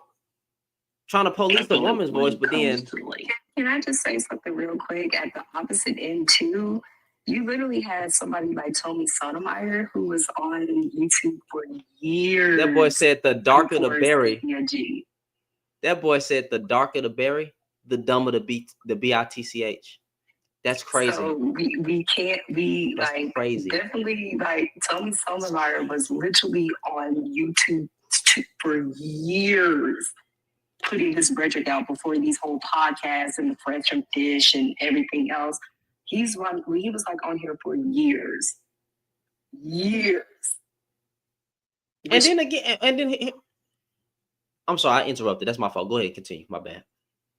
No, I was just gonna say that just started the prelude to the TikTok streets. I just wanted Tommy Sotomayor was literally the first person that was on here. I forgot what that girl's name was that she passed away.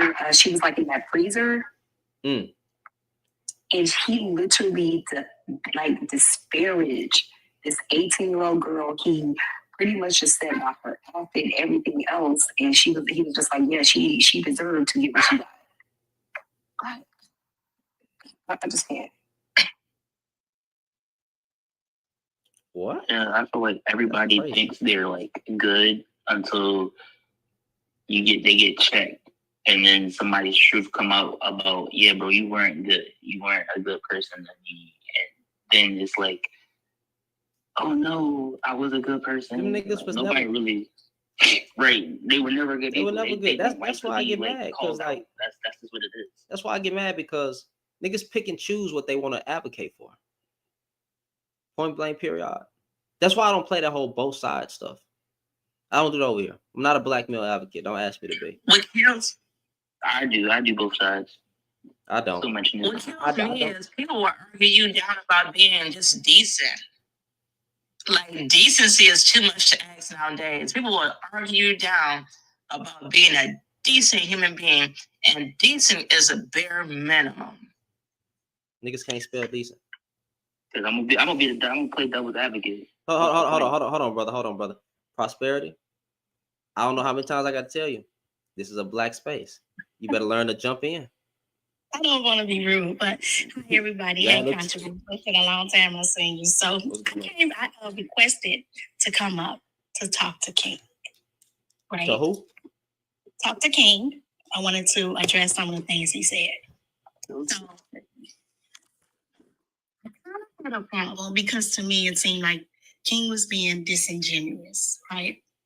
And I kind of heard something in your spiel when you went right to, well, women shouldn't dash men to, participate in the community or whatever, right? But what do you call bashing? Like, what does bashing mean to you? When black women say, we have all these degrees and black men don't have nothing. To me, that's disingenuous, because there are black men that do have degrees They just don't have nothing to show for it. Just like there are Black women that have degrees that don't have nothing to show for it. Okay, so I asked that question so that I can go further with having a problem with what you said. So here's the thing. When you were talking, I was able to hear behind your words. And to me, exactly what you just said was exactly what I heard in your spiel. It's not the fact that you think we're bashing you in the community to participate in the community, you know, to better the community. In my opinion, you have a problem with women and our stands on where we are in the world, and you feel like we think that you're less than us. So we were talking about you guys don't do enough in the community to make it better. And you, in your mind, thought, well, they always talk down on us. But when we're asking you to participate in the community, we're not bashing you. We're telling you we need you, because this is the thing. And to say that women aren't doing anything in the community, that's just completely false, right? You can go back in your history, right? And our community as a whole. And we've been doing it. When Trayvon Martin got, was, unalive, we were out there. When Eric Gardner got unalive, we were out there. We're always on the front line, right? And if you look hard enough, you'll always see us in the crowd, and we'll always be in the front. So to me, in my opinion, there's more of a deeper problem that you have with us. And that's probably not an us problem. That's probably a you problem. And I'm just going to be honest, because when you got up here and spiel, I can hear the words behind your words. And it had nothing to do with us telling you you need to do more in the community. And you just said that. That's my question. Bashing. So again, I'll address this again. I do not have a problem with Black women. That's one. Two, it's TikTok. You're going to take what I say, how I say it, and strive with it regardless. I don't know you, you don't know me, so I'm not going to assume you have a psychology degree or a doctorate in psychology and you know how to pinpoint my tone and turn it into a point. I'm not going to do that. What I'm going to do is say that I do not agree with how women come about telling men, especially Black women come about telling Black men how to participate in the community. Like I said before, you can't tell an ignorant person, you can't bully an ignorant person into submission to get what you want. You have to actually do that craftily. You have to actually do it tactfully. You have to actually make it seem like they're doing something with their own choice, out of their own choices. They made that choice to participate, not, oh, you filthy, dirty, low down Black man, you need to go in that kitchen and wash them dishes. You don't never do nothing. I'll pay all the bills. I take care of all the kids in the house. You just go to work and come home and sit your lazy butt on the couch. That's not going to solve anything. And I didn't necessarily say anything about being bashed from this panel in per se. I was talking in general. Me getting on TikTok, we have a lot of, your algorithm may be different from my algorithm. I'll just put that out there. So we have a lot of Black women, saying, hey, Black men don't do X, Y, and Z. Like one of what I just named, they say that they're the most educated. They're the most on the front lines when it comes to marches and stuff like that. And that's why I said specifically marches, because from what I've seen, Black women are on the front line when it comes to marches. That's why I brought up the lady that brought the pew-pew, took the pew-pew from the cop and pointed it at him and said, hey, yeah, they done that. They definitely do that. I forgot her name, but she actually did that. And that started something, that triggered something. So I'm not saying they don't do anything. What I'm saying is what they have done is not enough to be considered they brought prosperity and protection to the Black community, especially when they're saying we need Black men to get out there and do their part too. That's all I'm saying. So, but it's never going to be enough. I promise you, like there's nothing I don't think nobody's asking for enough or perfection. I think they're asking for more, right? So it's never going to be enough, right? Even the lady, because again, I don't know if she's unalived. I don't know if they I do not know the story of Miss Dora. Okay, all right. So cut me some slack. You think she did enough? You think, No, matter of fact, I don't. she won't even feel like she did enough. You think Miss Angry Mama did enough? You wish she couldn't do a like no. It's never going to be enough. But we're asking for more because I can go ahead and say as a collective, we're probably not doing a lot. But when we start looking at who's being active, women are doing it more. And I think even if it's bashing, right? Let's just say that. I think under there is saying, hey, we need y'all to step up. You know, women say they don't need men. That's not the context of what they're talking about. They absolutely need us to step up. It's no argument. You're never going to get that. They need us to step up and do better. Because even with the whole I don't need a man thing, they need us to stop killing them. They need us to stop essaying them. They need us to stop looking at them like sexual objects. That is a need because that's a threat to their survival. All right. In that specific regard, that is where women need men. I think we'll do better focusing on talking about what women actually need us for. And they absolutely do need us to step up and do more in the community. Point blank. I agree with that. But as far as enough, bro, the greatest Martin Luther King don't even feel like he did enough. Malcolm X don't feel like he did enough. The greatest black person people that did change that actually advocated for or actually got out there. None of them ever felt like they did. God damn it! What? I cannot believe I'm about to butcher this. Who? Oh my God! Who? Oh Lord! Why did her name just slip me, bro? The Underground Railroad. Don't even feel like she did enough. Don't cap on me, bro. Name slipped out, bro. She don't feel like she did enough. God damn it, Harriet. My bad, bro. Yeah, y'all go ahead and cap on me. I'll take that L, bro. I'll take that L. I'm gonna address one more thing. I'll take that L. One more thing. Listen, this is for the whole panel, the whole live. I'm not agreeing with bro because he's a man. Angela, y'all. If a woman comes up here and says something I will agree with her. It's not. I'm not sexist, bro. I genuinely understand what he's saying. I understand what every woman has said to me up here. Do I agree with it? No, because they're attacking me personally. They're not attacking my argument. They're attacking me personally. Okay, number one. I hold on, wait, time out. I kind of wanted to address him for what he said. Yeah, I do too. Because I got a right to say that.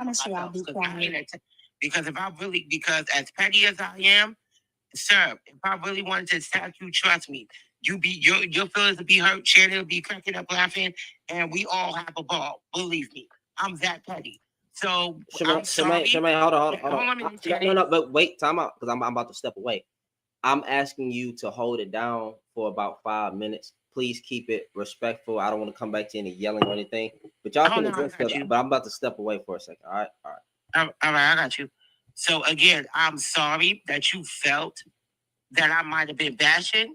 But if I really wanted to bash you, trust me, as petty as I am, it would have gotten a lot worse. So no, I didn't bash you. But I do apologize for you feeling what you felt.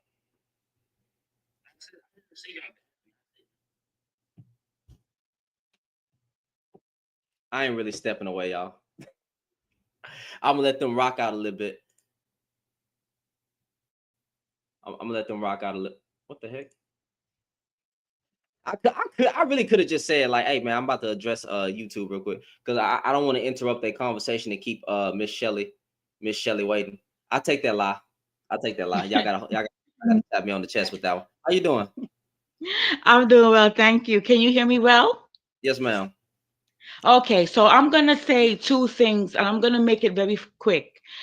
The first thing I want to say, I'm gonna piggyback on your conversation when it was talking about Cynthia G and what she had said regarding of the the yidation of we're not gonna say that, Yeah. and about Tommy Sotomayor, and I'm gonna be Hmm. really honest here, okay? Oh, okay. The reason why, because you brought up a fact, you said, well, black men has said like the equivalent to Cynthia G, and they're not taken off of YouTube, right?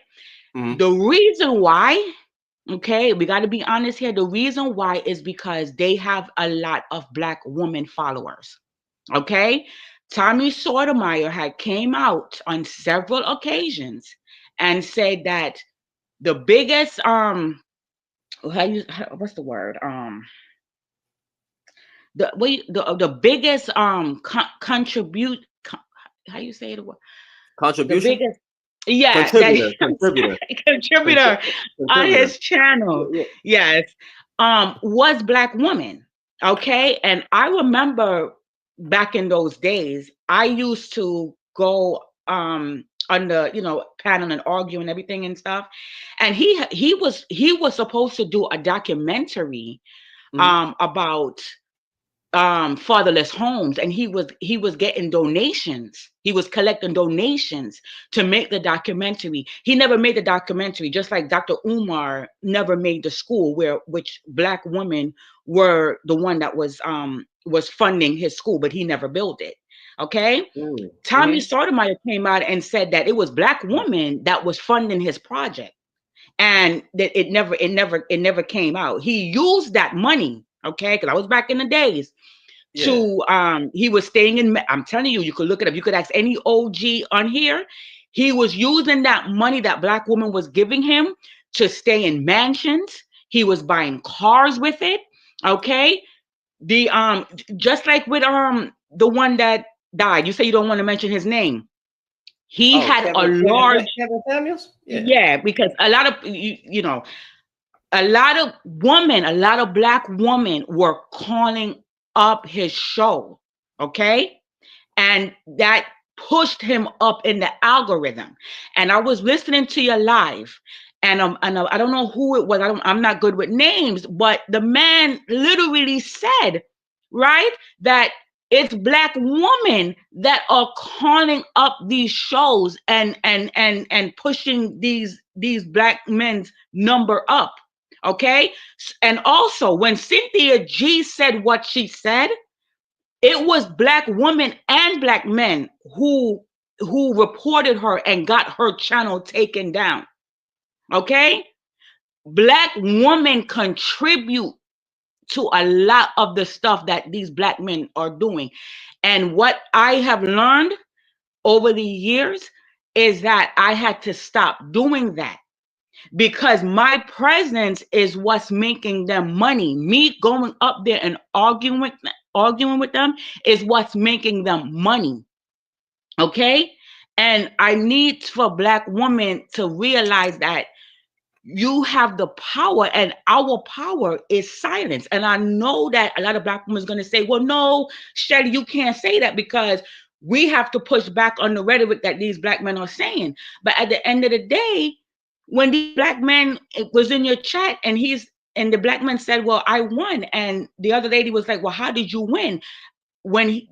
How he won is because when he made the comment and said that y'all are just mad because white women are getting married more than y'all, and the black women were upset and was arguing with him. He wanted that. The best response for them to have made to that man was to say absolutely nothing. But we feed it. And that's the problem, and that's why these black men are up here still talking, because you have black women on the panel. Black women entertain these things. Black women call up on the show. Black women send these black men money, and that's the truth, and that have to be addressed. It's black woman that's driving this force. Okay? And I know a lot of black women is going to be mad at me, but it's true. They're not off the air because a lot of Black women agree with these men. A lot of Black women go up there with these men. A lot of Black women, like I said, they agree, and a lot of Black women contribute to their channel. Hey, that's just how I look at it. And the next part I wanted to say real quick is that when these Black men, like you said that these Black men don't care, right? When these Black women are up here and they're saying that we need Black men to do X, Y, and Z and stuff like that, these Black men have so much ego. They could dish it, but they can't take it. If we started coming up here and started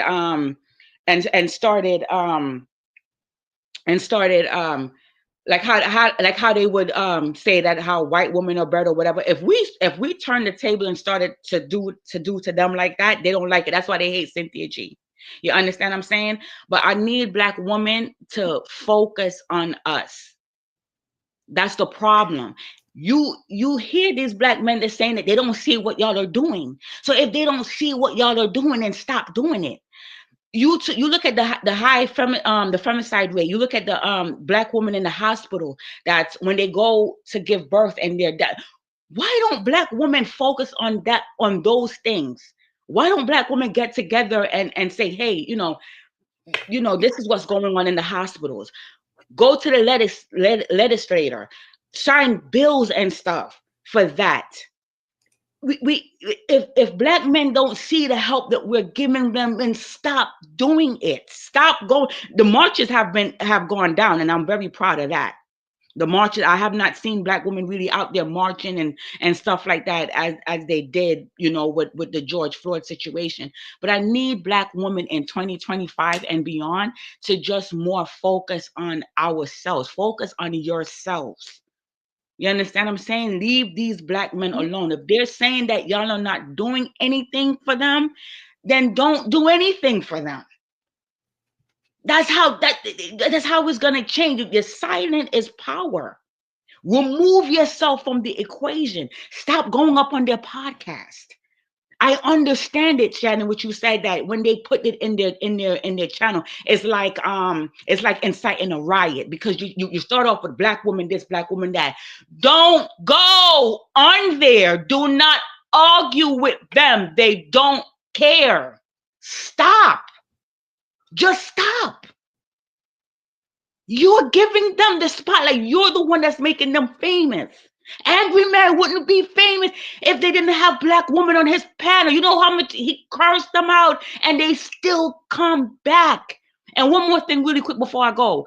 There's a YouTuber on here. I don't know if I should say her name, but she had a live, and she said that this is how mentally, like, I don't know if it's Stockholm syndrome that Black women have with Black men, but she said that the best way to not get rid of Black women is to tell Black women that you don't like them, that you don't love them, and then other races of women are better. You can't get, it's like the more you tell Black women, I hate you, other races of women are better, is the more she stays. She would not leave. There's something wrong, Shannon, in the psyche. The woman said it. I'm gonna put her name. I don't know if I should say her name on the chat, but her live is still up. She did over an hour. I mean, what's her name? Her name is Marlene. She goes by the name of Nosy Whole Live. Okay. Wait, Nosy what? Nosy Whole Live. Nosy Whole Live. Yes, her name is Marlene. That's on TikTok or YouTube? No, YouTube. I'm gonna send you the link to the previous video that she made. But she was absolutely post her name in the chat when you get a chance. You have to watch that. And when you watch it, please, I beg you to do a commentary on it, because what she said was so deep. Okay, she said the more you hate Black women, is the more Black women will love you. Is the more, it's like they gotta prove, no, I'm not. It's not me. It's not all of us. It's the more these Black men are saying, bitch, you don't do nothing for us. y'all don't do nothing, y'all don't cook, y'all peace thing. The other race is a woman thing, and it's the more black woman will show up every time. There is a sickness. No, for real. There is a deep-seated, I don't know if it's a spell, I don't know what it is, but black woman, you gotta cut it out. You gotta cut it out. You help take Cynthia G off of YouTube. Let's keep it a buck. But when these black men were saying, the black woman didn't gather up and like Voltron and take them down. That's why they're still on. Y'all are the number one contributors to the disrespect that black men are doing online, because y'all be up there talking and having podcasts. Y'all send them super chats. It's y'all. And listen, if Shannon won, I'm ready for the smoke. No, for real, because I'm sick and tired of this right now. It's real. It's real out here, and that's 100% the fact. It's y'all. Y'all keep going over there. Stop. And that's what I had to say. I just had to get it off my chest real quick, Shannon. Thank you for allowing me to speak. Yeah, I'm gonna send you the link for the channel. I need you to watch it, and I need for you, if you can, to do a commentary on there. I would love to have your feedback on what this young woman had to say. Okay, yeah, I definitely will. Send her name in the chat room, and I'll definitely cover it. Thank you very much. You have a very good night. You too, ma'am. Thank you.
think that My bad, black y'all. men and black men are different. We're not different. We're human beings. If you you've been hurt before, so have I. You went Let me through some refresh stuff, this so one more have I. time. The only difference between y'all and between black men and black women, y'all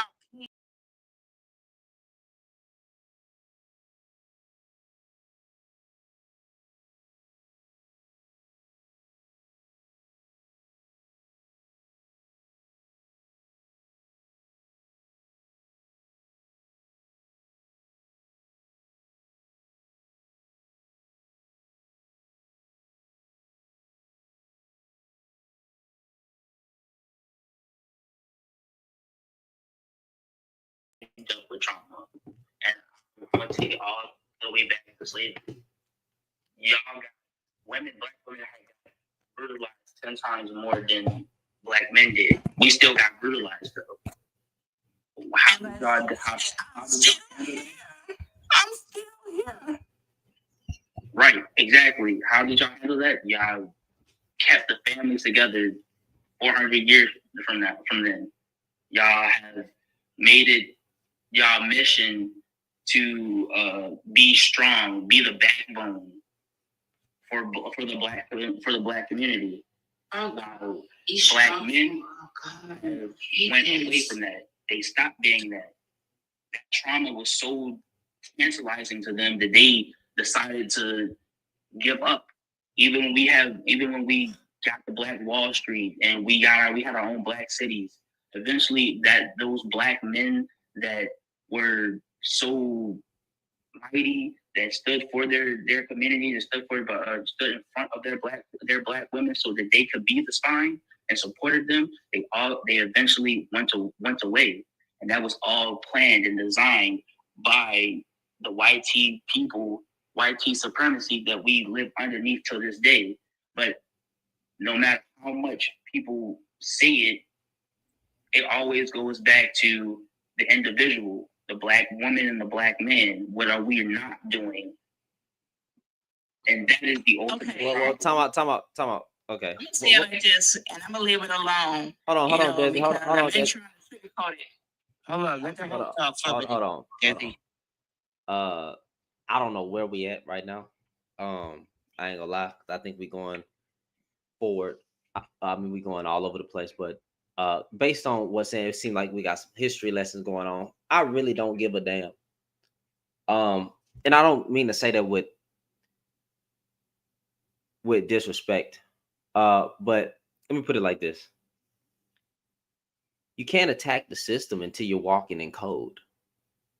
So until black men and black women get on unison with one another and able to talk to one another and discuss their grievances on one another, bringing it back to the system is not that's nothing. It's a dead argument. So we do have to somewhat start with us first. Yeah, you always hold the other people accountable for the oppression that they put against us.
on these, yeah, black men, you need to buckle up your shoes and put your shirt on right and go out there and do what you need to do and stop making so many families across the globe.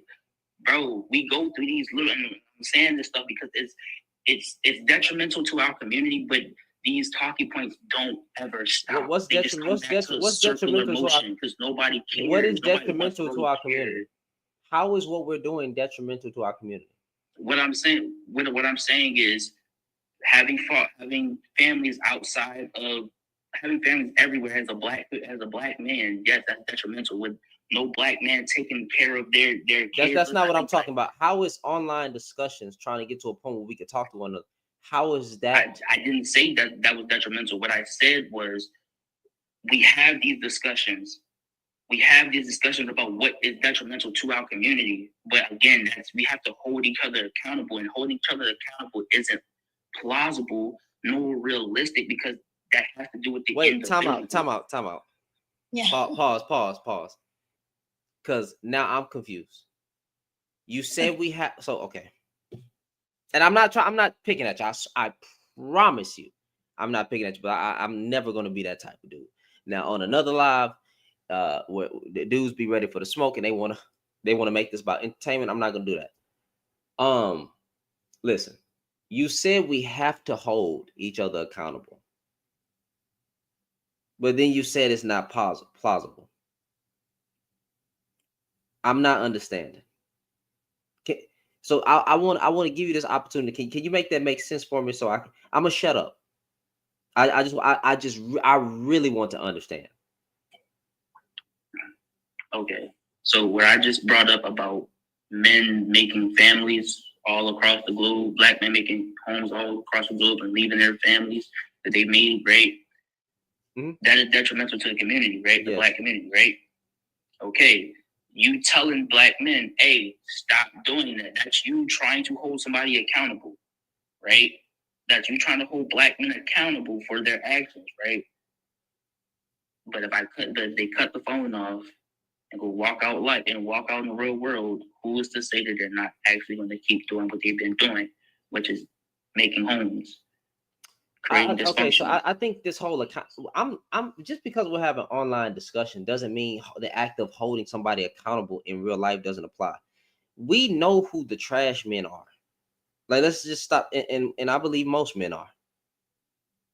I believe every man is, that including myself. You know, my wife may not say it, but we all some trash. Anyway, but just keeping it in context. We know who the trash men are. We know who the drug dealers are. We know who the abusers are. Matter of fact, we know the men and women in our family, because since we want to do that both sides shit. We know the men and our women in our families that have covered up for SA. We don't say shit. We don't say nothing. But we know. Forget the panels. Forget this online, these conversations on just once he turned off the phone. I'm talking about real life.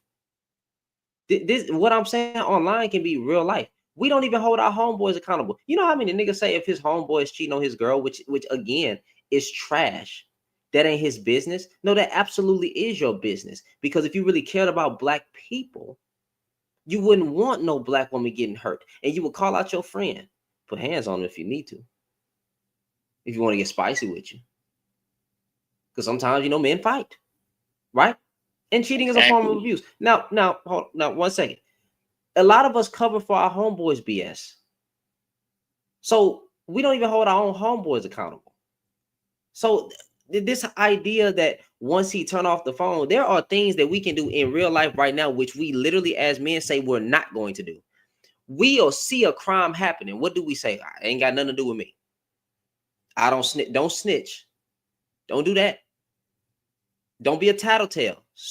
Don't want no tattletale. That women have said that. Men have said that. I'm talking about the older generation. I think that was stupid. I think that was a stupid, very, very stupid thing to say. That's why we have niggas snitch. Goddamn me. You see somebody getting hurt, tell somebody. Tell the police. You see a whole group of niggas catcalling one woman. You as a man tell them niggas to shut up. She feels uncomfortable. But we don't do that. We don't do that. You see a woman experiencing or being uncomfortable in the club when she clearly twerking with her friends. She ain't twerking on no nigga. And a nigga try to slide up behind her. Hey, nigga, back up. What you doing? Trying to move the other women out the way to get on her cheeks. Get your ass out the way. When you see women being uncomfortable in certain situations, and you know she's uncomfortable, and you see the group of niggas doing some trash, and you don't say anything. Nigga. Not nigga to you, but I'm just saying nigga in general. That's a problem. We do not hold men accountable because oh God, I hate to go to the extreme. We scared of men. Because most men can't fight. I forget fighting. No, okay, so you can't say that, right? You can't say that. Yeah, fight. Okay. But you know, as a man, men love fighting to fight when and it pew comes pew. to Hey, pew pew accountability. too. If you got that tool, yeah, you got to throw your hands up. Well, that's what right. you know. So again, it goes back to a circular conversation. Because it's not a circular conversation, bro. It's yes, not because if men actually get up there and do that, right? So we say today, I get up off this phone, right? I actually go see something that's going on in the grocery store, and I walk up and I approach that, hey, leave that black woman alone, and I get pew for it, or we start getting a scuff, we scuffing for it, and you don't think that you don't think that one of us end up in jail. We're talking about the clowns that won't even call the police. Talking about What about the clowns that won't even call I'm trying to bring that back. We keep thinking that all forms of protection is physical or personally intervening, and there's many different layers of protection, right? Hey, leave that woman alone. Cause a scene, nigga. Hey, get away from that. Stop. Like, yell.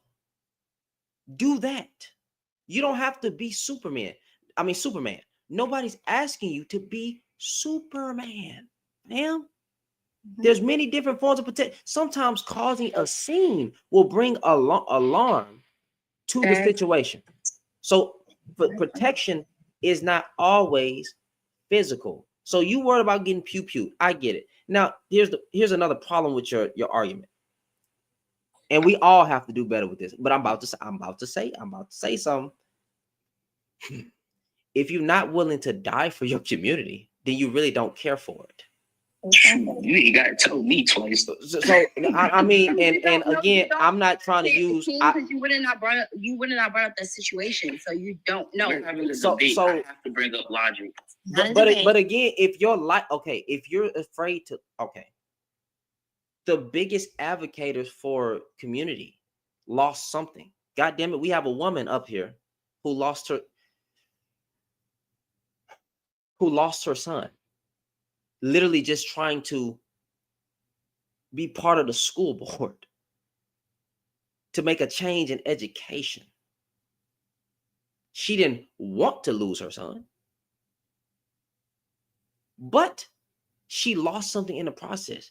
If you're not willing to lose your life over your community, then you really don't care for it. I get it. You got family, you got a wife. I get it. But at the same time, even if you want to go a different route, you see something happening, yell. If you see something happening in the club, say something. You don't even have to go up to the dude. You can tell the freaking security guard, hey man, it's a group of niggas up here. This woman trying to get away from her. And they keep following her around the club, and she's feeling very uncomfortable. And matter of fact, I'll give an anecdote. I don't like giving anecdotes. There was a few times in the club where I'm just chilling with my homie, right? We on a beer. I'm not the type to dance. I don't do all that. I chill. I posted up that when I in my heathen days, of course, right?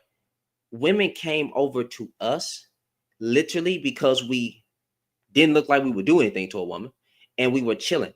They went over to us to stand by us for a second, and they asked us, hey, do y'all mind if we just stand by you for a second, because those guys are following us, right? And we just want to make it look like, we just want to feel safe. We said, sure, right? Had a conversation. Once the dudes got away, right? They went back to having fun. Sometimes the stature of a man is protection.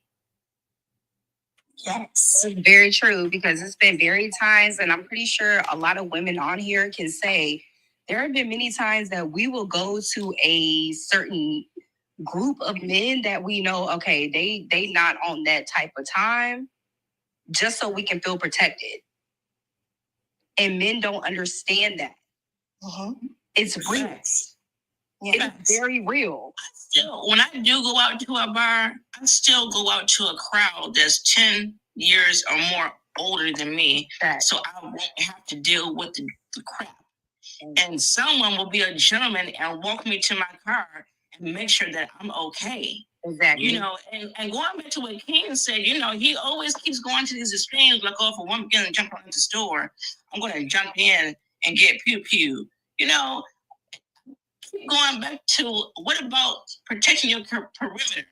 If I walk my 19-year-old right now and I ask him, and he still giggles, he thinks I'm BSing, but I'm so serious.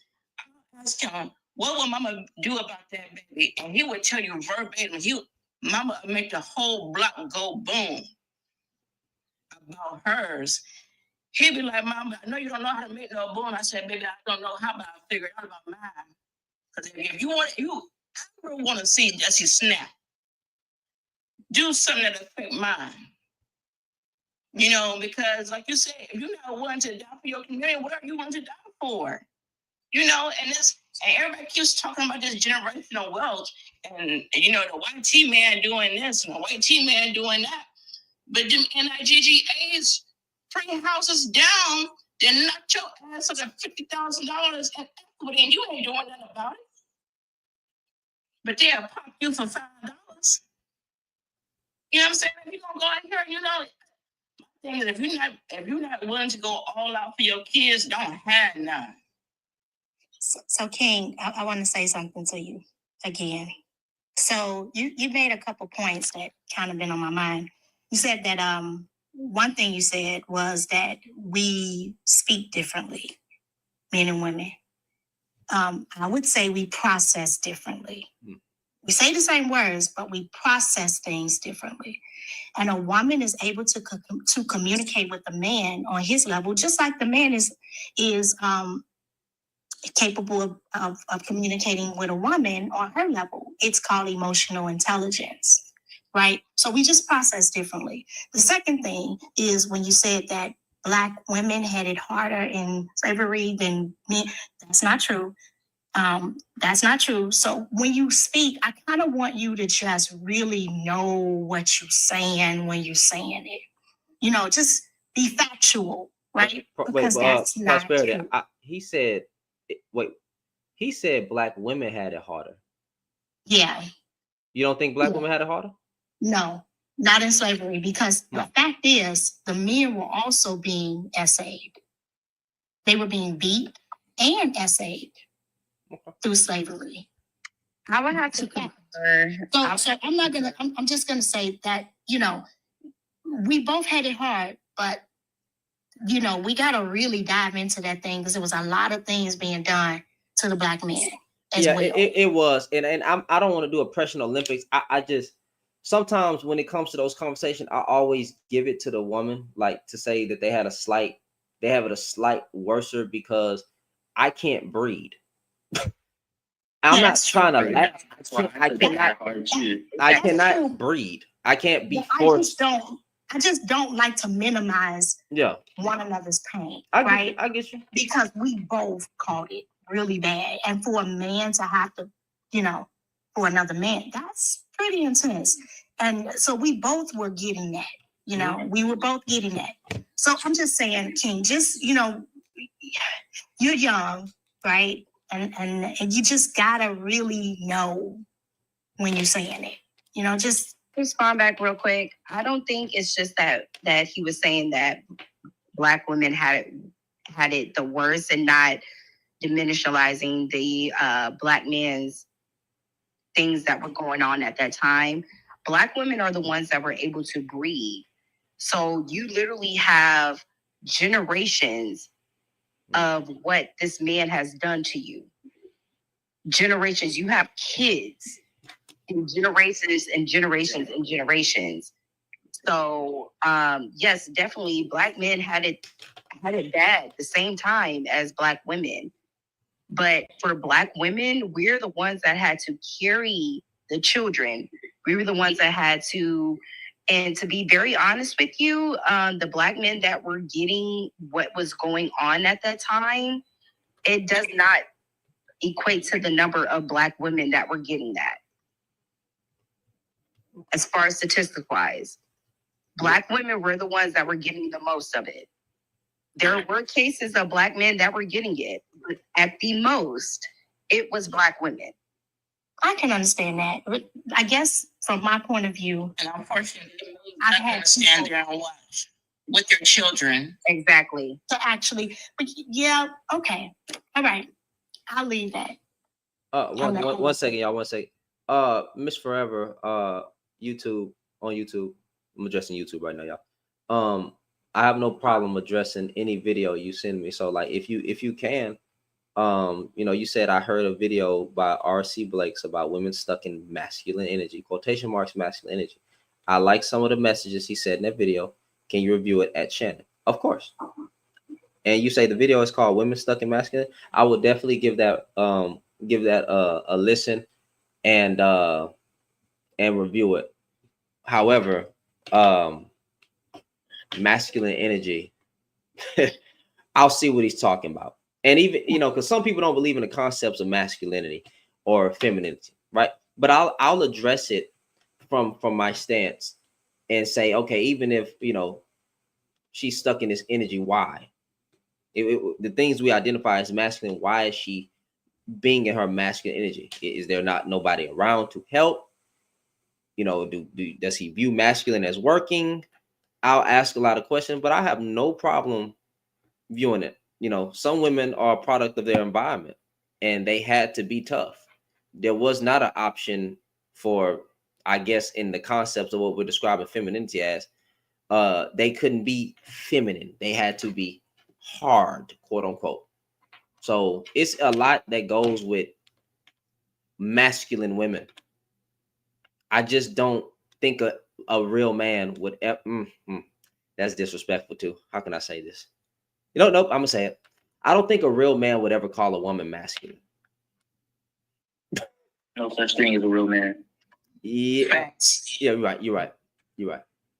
But a real man, according to my worldview, we'll put it like that. I don't see a man calling a woman masculine. A lot of people don't say that. I don't know why. I don't know why they don't say. In my opinion, a real man is blankety blank blank. Yeah, cool. So I'll say it. In my personal worldview of what a man is or what he should be, I don't think a man under my worldview would ever call, if you consider yourself masculine and all this or tough guy and all, I don't think ever calling a woman masculine, I wouldn't consider you a man. I don't, that's why you don't ever hear me talking about strong, independent black women, because there's nothing wrong with a woman being strong, independent, and better yet, black. That's what she's supposed to be. Now, the strong part, I don't have a problem with strong, but it depends on how you're using it. Are you saying that she can get through things in life without needing a man? Then fine. But does that make her strong in a negative way? No. Most of the time, most of the time it's the negative. It's just, but it's stupid. It's so stupid. But she's strong and independent. Well, what is she supposed to be? Weak and docile? I mean, weak and freaking I don't know, a freaking tool. I don't get, what are they supposed to do? This ain't the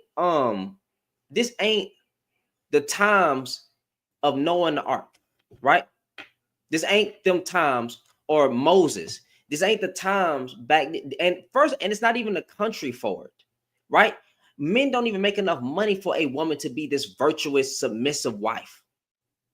No man, most men aren't a provider man.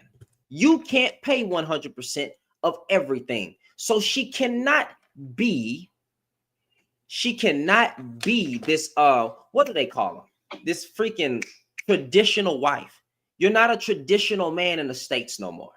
There are no traditional man. There are none. I'll check y'all next time. All right, man. You have a good night. See you later, Miss Kessler. But yeah, there aren't many traditional men.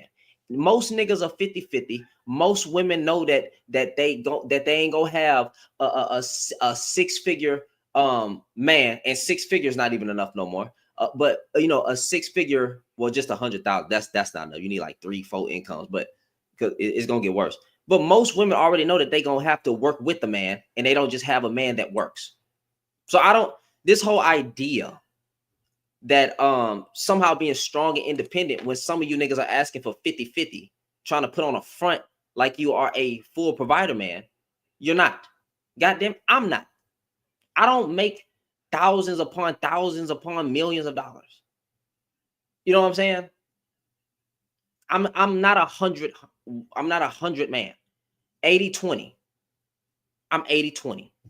My wife still helps. Sorry. I think it's this generation, to be very honest with you.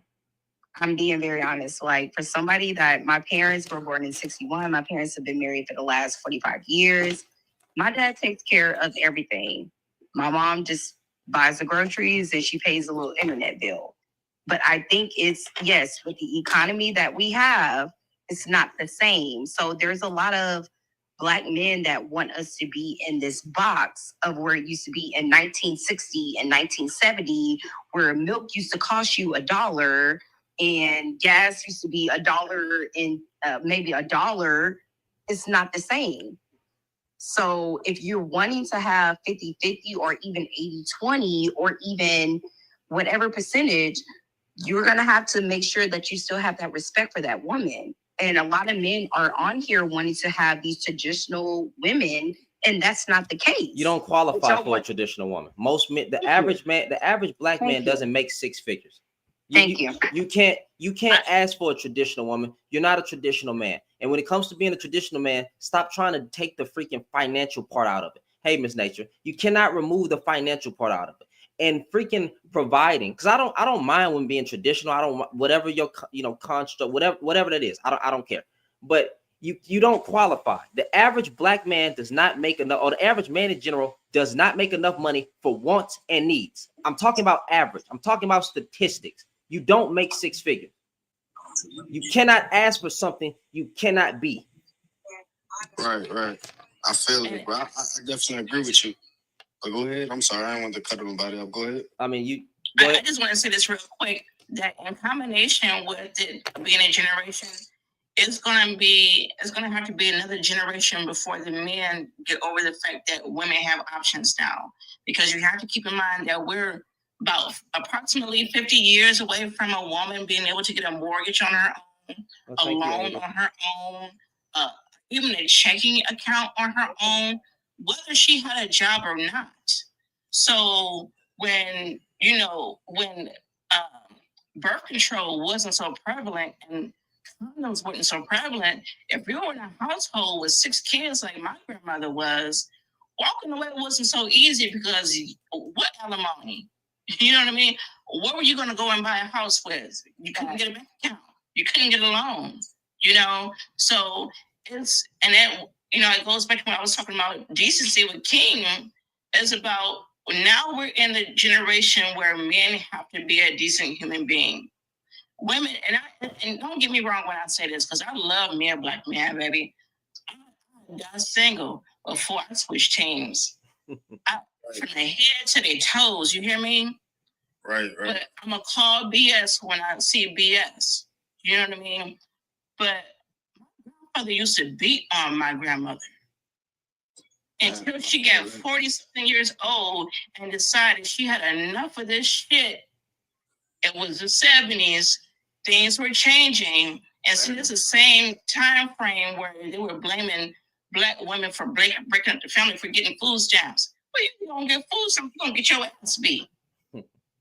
But see, my grandmother was a hustler. She was selling dinners, selling homebrew, selling moonshine, doing what she had to do to take care of her kids, because at that point, everybody else was grown and she just had one. So now we're in a day and age of 2025 where women have options. That's part of the reason why, I feel like, my ex was like a hidden sexist. He knew I wasn't going for it, but he hid it. And then when I got pregnant with our son, it was like, oh, I can lay my ass down. Now you stuck. You a lie. You a lie, because I'd be a single mother and single going and coming as a please before I be a single wife. And that's the problem nowadays. Hold on. Women are choosing not to be single wives.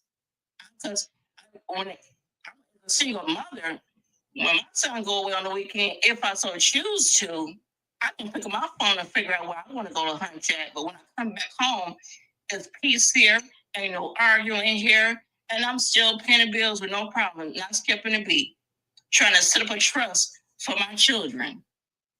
And it's unfortunate that it's gotten to this place, but when the last man that called me masculine, I felt like the nigga was soft. Because I wouldn't have to step up if you weren't busy being a bitch. I can ask you a question. I've been said that we need to fix this breaker for I don't know how long. And you want me to wait on you to do it? No, I'm going to do it because I don't want the damn house to burn down. Mac, what are you trying to say? I just wanted to ask a question. My question is simply asking, like, specifically for our BLK women, right? Have you ever had a father figure or a man in your experience in your life as a kid growing up to now that was the man that you want today? So, for example, the providing 100%, taking care of you, doing whatever you got to do. Have you ever had that man in your life? I'm going to answer that question. Well, yes. I'm going to ask that. He was asking me. Just answer with yes or no. Just to make sure. Okay. Black women, yes. Yes. Okay. Next woman. Yeah. Okay. Well, my father was a ladies' man. However, my father was the first one to buy me flowers. If he was 100% the provider, that's what I need to know. He 100% provided for me. Yes. Okay. So my answer back to you guys, the reason why I asked you that question, and I tell every BLK woman or any other woman in culture, go think about that man that you know and the career that he had, and go find a man in that career. Because the man right here, he just said that the percentage, the average, that means when you walk out your house, the average person you meet every day, you walk into blindly seeing they're below average on the salary that we make. So that means the average man that you meet every day is at the bottom of the tier. That's what that means. That's the honest truth. And if you can look at yourself and say, do I make that much? You most likely, I'm just throwing up an assumption. Most likely you don't make what the average is, or you probably make a little bit more. To be honest, that makes no sense. No, listen.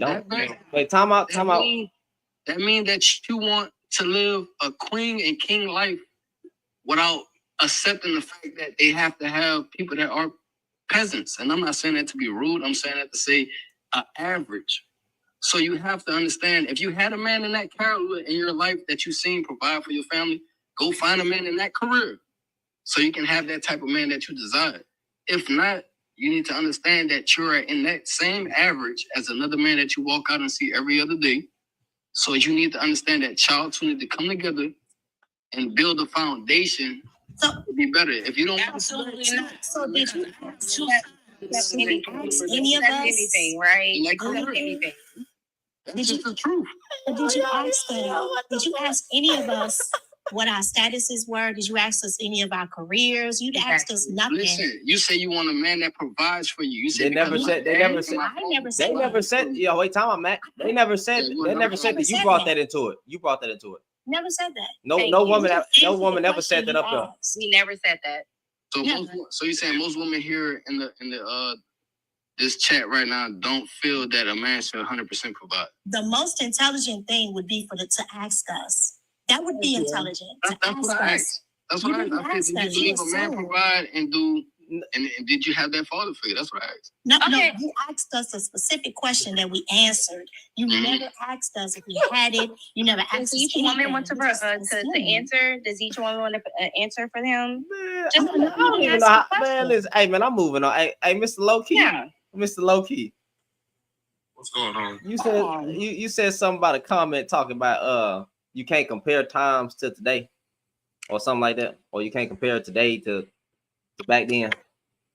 Oh yeah, I was speaking on finances. That was strictly about finances. Well, even with the financial part of it, and I'm not finna be one of them pandering simp niggas that want to fuss at you. I'm really asking the question.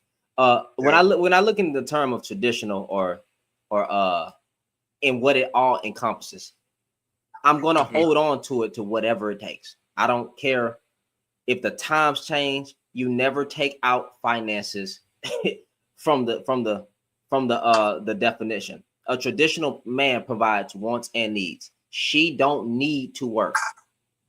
She don't have to work. She need her hair done. She gets her hair done through your money, through your table, through your resources, because you are the provider. You are the provider. So a traditional man always provided wants and needs. In history, it's always been that way. Okay. Well, the reason why I said you can't correlate it from the past till now is because financially shit is completely different. For one, like the cost of living is crazy higher. The gap, the wage gap from the top to the middle class is completely different. Like it's a lot of different variables. Well, I'm just speaking on the financial part of it.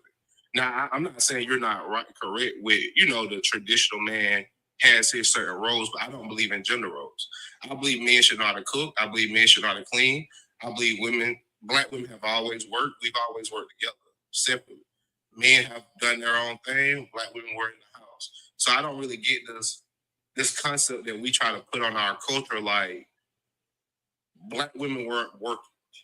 They've always worked. Now, I'm not saying that's a good or a bad thing, but they've always worked with us.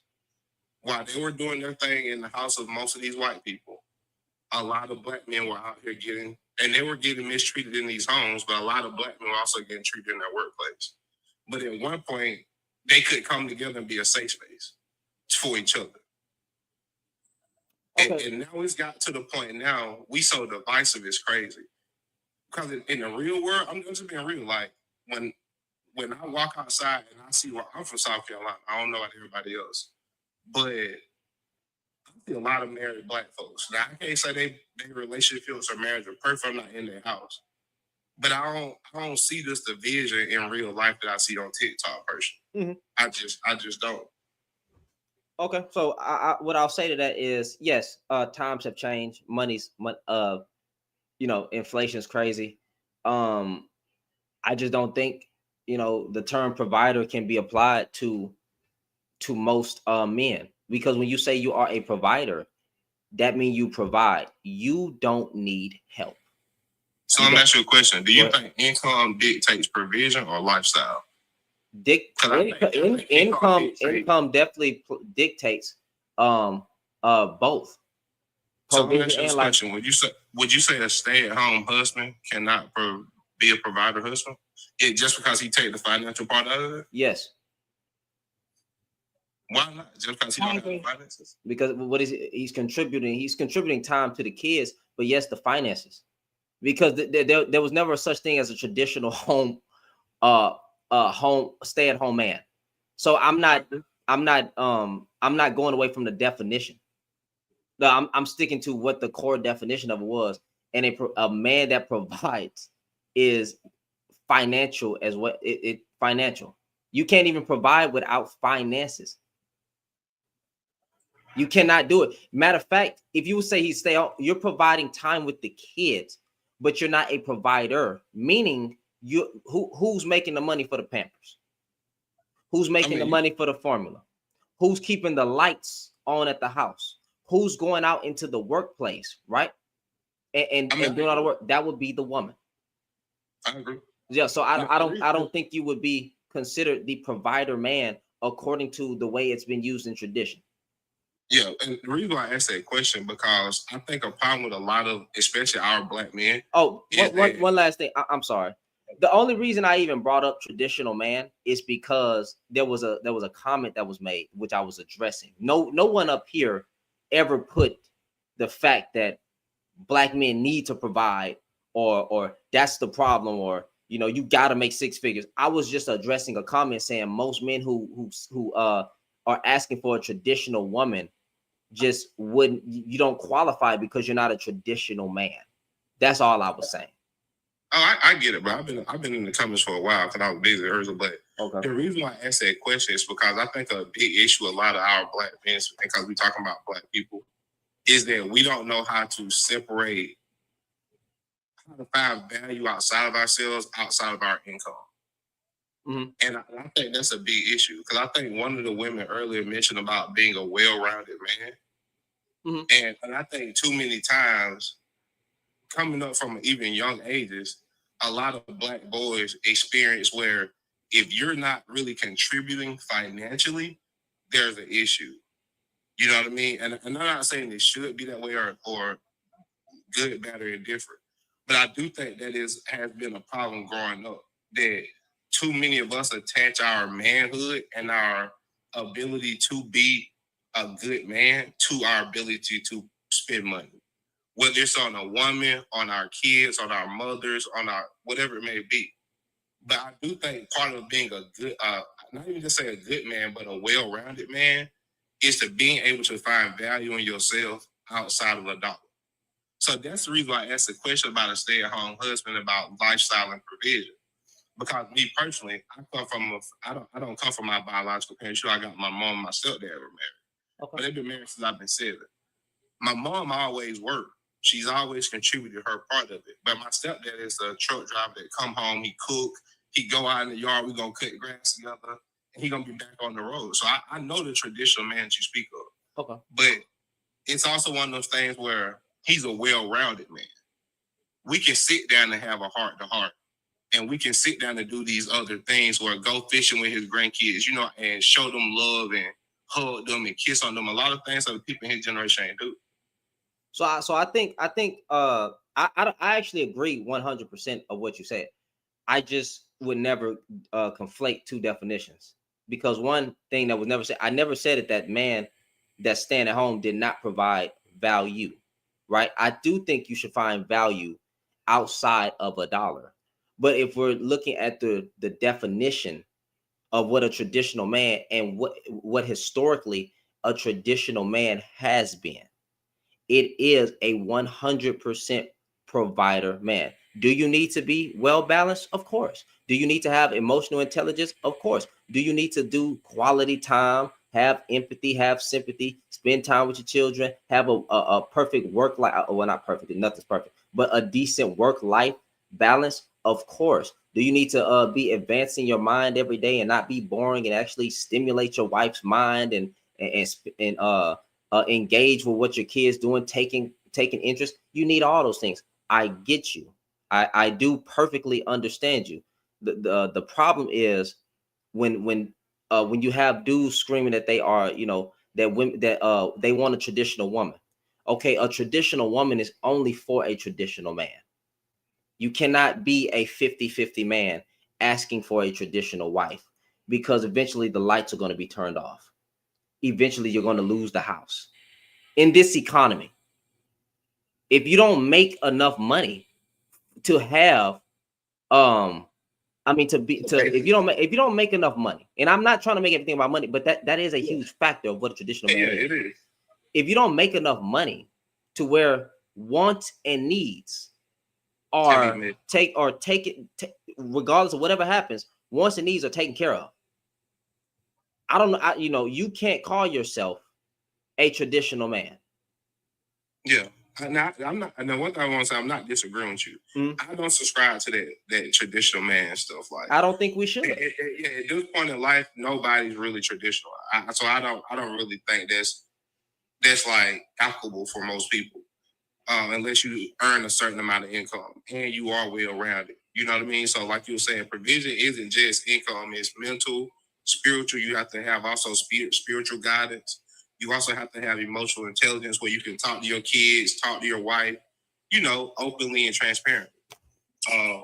But the reason why I asked, does income dictate provision, is because, let's say, for example, if you have a man that's making, I'm gonna shoot a number, let's just say 45,000, which is around about average, not too, you know what I'm saying, not too up or down on that. I think the new average for black men is like 56 around a certain age. Okay. So I think they have improved and made it. I got to go relook at it, but let's go with 54K right now. Okay, let's go with 54. Okay. So do you think that man, due to the fact he just makes kind of like an average to below average income, has the ability to be a provider if they have a lifestyle that dictates that income? Yes.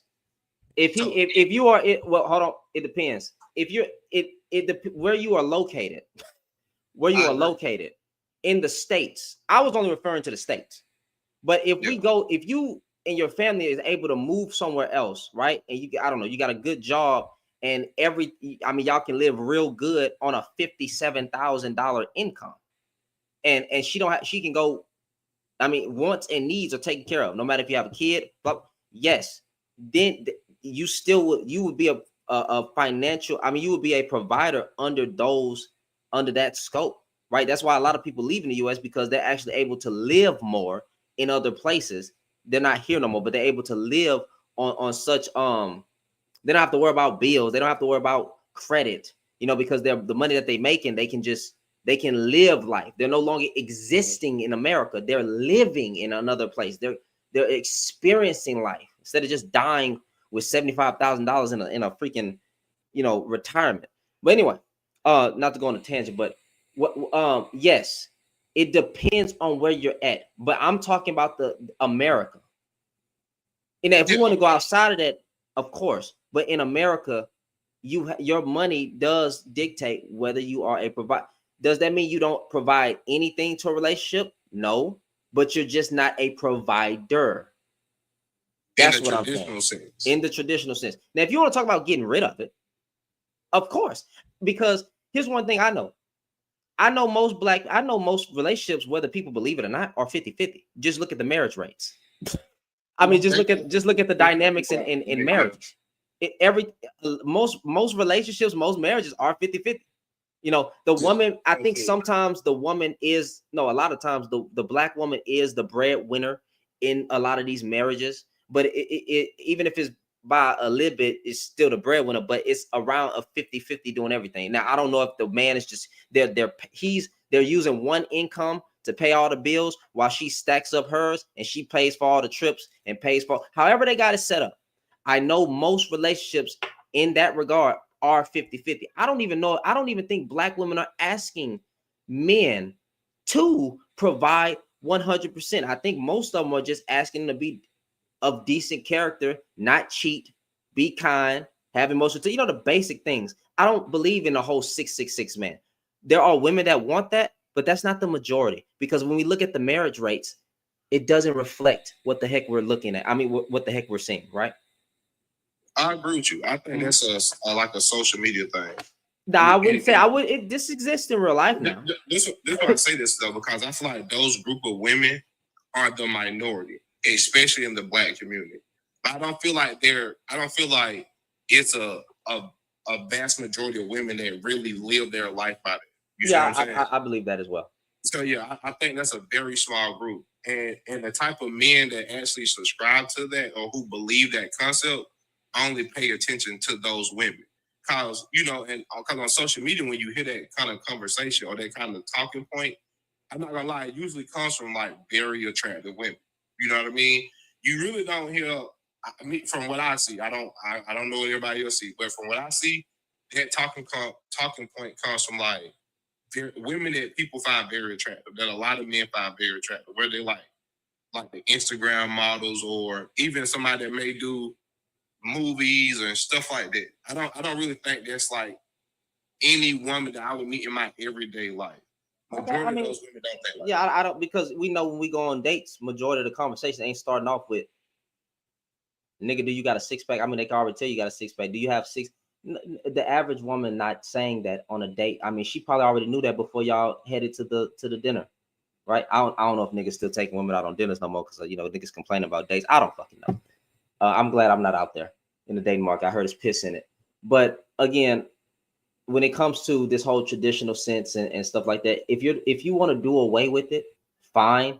But honestly, bro, I think it's more men that hold on to that, because they be talking about lead and submission and stuff like that. I think it's more men that's holding on to these concepts of what a woman should do and how she should be and how she should operate than it is women that's holding on to it. Now, I don't want to be disingenuous, but that's what I see. I'm not saying that's all that's happening, but from what I see, it is men saying, hey, I got to lead.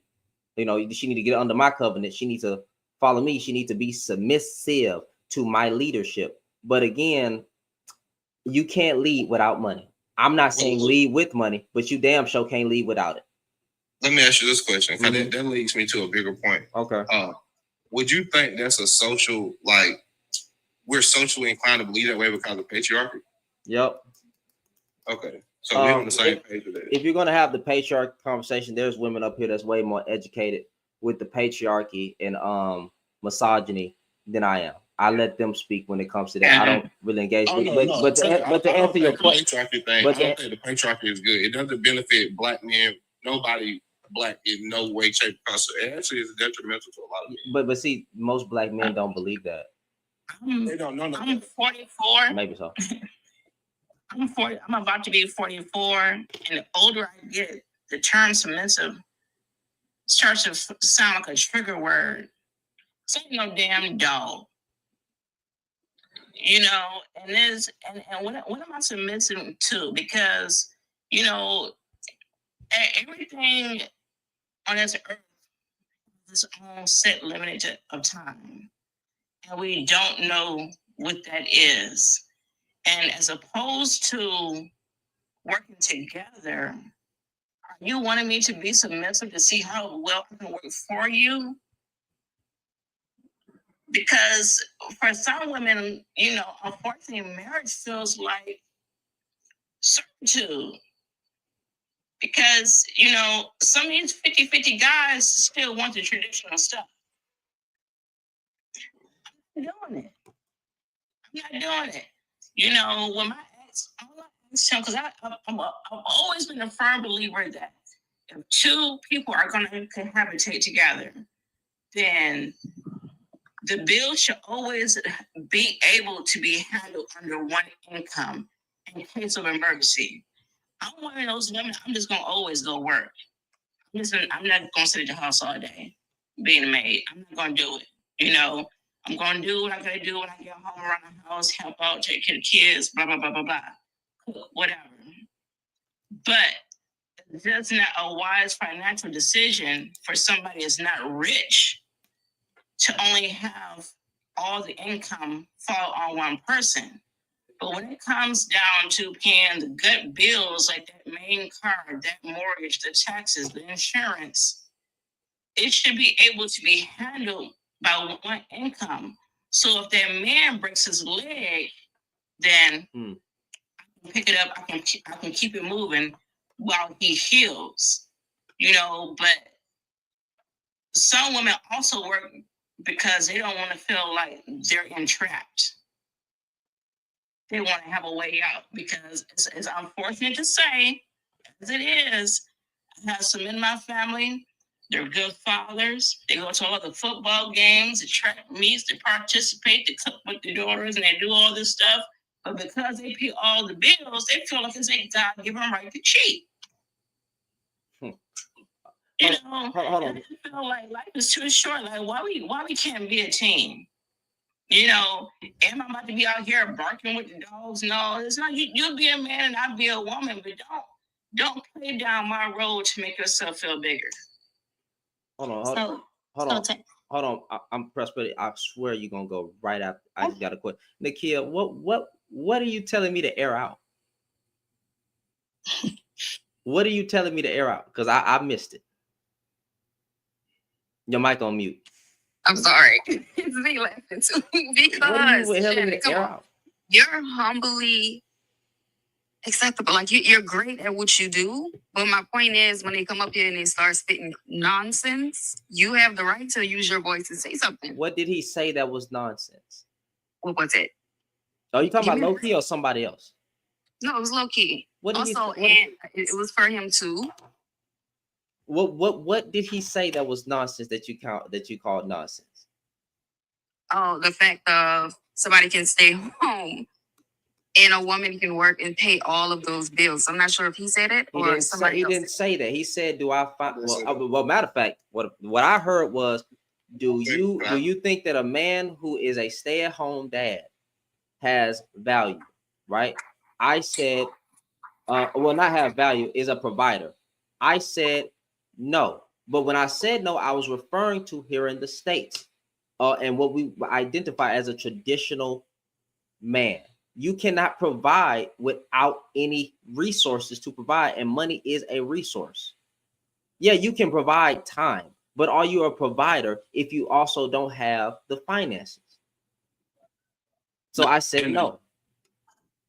And the one thing I want to say to that is, just one thing, and this even about stay-at-home mom, just because you're a stay-at-home parent don't mean you don't have income coming in. 1,000% agree.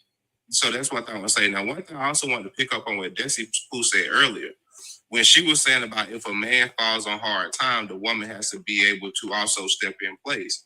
That goes, until he gets back on his feet. That kind of goes into my provision question, where it's about the income. Because let's say, for example, if you have a man that makes like $250,000, right? Can he realistically suspect his woman to pick up the complete slack if he gets hurt or, God forbid, anything happens to him, and she makes half of his income? What's wrong with that? But that's where it comes into where women have a degree and she's able to go out into the workforce and make the same type of money. Hey Monet, you mumble. I'm not disagreeing with that. Monet, do you think it would be more sustainable to live closer to $100,000 lifestyle, even though he can afford a $250,000 lifestyle? Oh, you talking about financial, like you talking about basically living under your means and being very protective of your, like I think most people that's the idea, but most people ain't gonna do that shit. Like financial literacy. But most people just not gonna do. Most people just not gonna do it, bro. Like when you make more money, you want the best things. Bro. You want to spend more money. I agree. You want to be like, if you make more money to get out the hood, it just is what it. You should, but then I can't really dictate how a person spend their money, because it's people that make thousands upon thousands of dollars and stay in a freaking.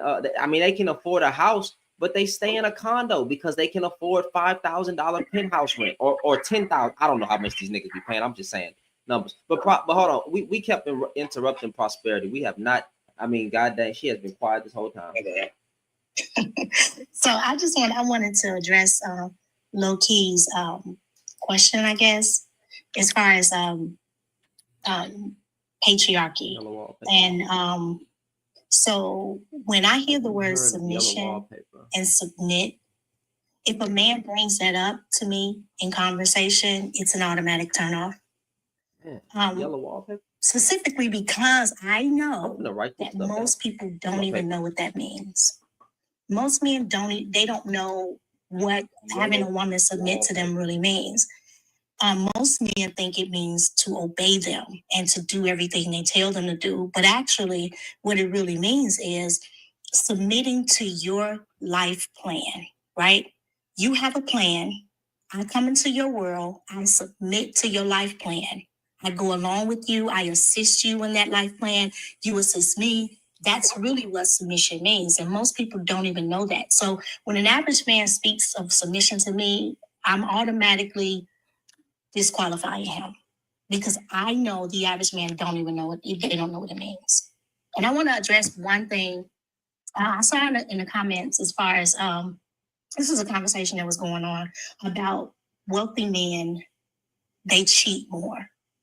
Well, let me just give you my life experience. And I think that men say that to women to discourage them from having one, right? So here's the thing. I had a broke man and I had a very wealthy man, right? I ended the relationship with one of them because of cheating, and it was not the wealthy man, right? So here's the thing. Yes, wealthy men cheat. Yes, broke men cheat. All men cheat. I'm not going to say all men. A lot of men cheat. Scratch that. Man, all men don't cheat. Say it. Okay. All men. I can't say all men don't cheat. All kinds of men cheat. There you go. Okay, all kinds of men cheat. All kinds of men cheat. All kinds of men cheat. But y'all have got to stop telling people. First of all, you know, it's very hard for a man who has never been wealthy to speak for a wealthy man, right? Because you've never been wealthy, you cannot open up your mouth and all of your boldness and say what a wealthy man will do, right? You may see a few wealthy men that cheat, and I'm sure you know a whole lot of broke men that cheat too. So, like, stop that, because it's ridiculous, right? It really is. Yeah. And if you want to be wealthy, go and be wealthy. It's real simple. You don't have to be jealous. You don't have to, talk down on a wealthy man. The wealthy man they're going to do a lot of things, but broke men do the same thing. So if you want to be wealthy, get up, go be wealthy. And that way you don't have to talk about them. Because you can't talk for them because you've never been in their shoes. That's all. But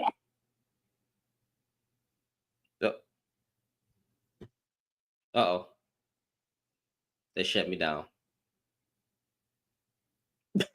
They shut me down. I don't know what's going on. I'm pretty sure I'm gonna win that. It just happens. It just happens, y'all. It just happens. Don't be discouraged. I'm gonna win that appeal because I wasn't talking. So don't worry about that. Anyway, it's getting late anyway. I need to take a shower and get ready for. I said take a shower and get ready for work. That's crazy. Take a shower and go to sleep and then be ready to go to work and then come back and give y'all some content. But anyway, yeah, definitely looking into this. There was a link sent in the chat. Hold on.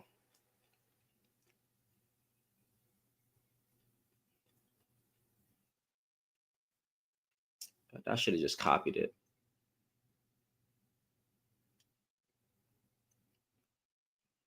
And then if you're still in here, help me find that link that Miss Rochelle sent. If you're still in here, if you don't mind.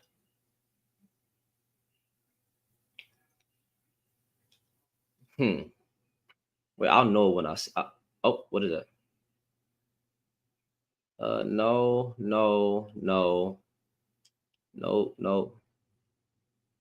Definitely finna look into this yellow. Oh, nope, that ain't it. That ain't it. I don't know how to send a link. That's what. And found it. Found it. Okay. Yeah, I'm definitely looking into that. Okay. Matter of fact, I'm gonna use my phone to take a picture of the link too, just in case like I can't get to it. I could just type all that in. Yeah, that's what we did. Hope y'all enjoyed the live, man. Again, I appreciate. Wait, hold on. I just took a screenshot. I'll see if that's the right one. That's not it. It ends in DVQ. That's not it. How is that not it? That's the one. That's the only link I saw you send. That's crazy.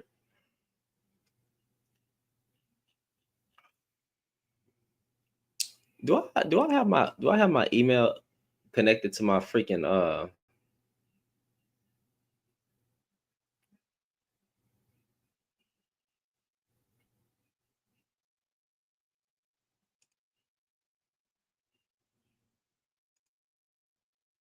I might have my business email linked to me. Okay, is this it? Let me see. Let me take a picture. Okay, let me take a picture of this. Okay.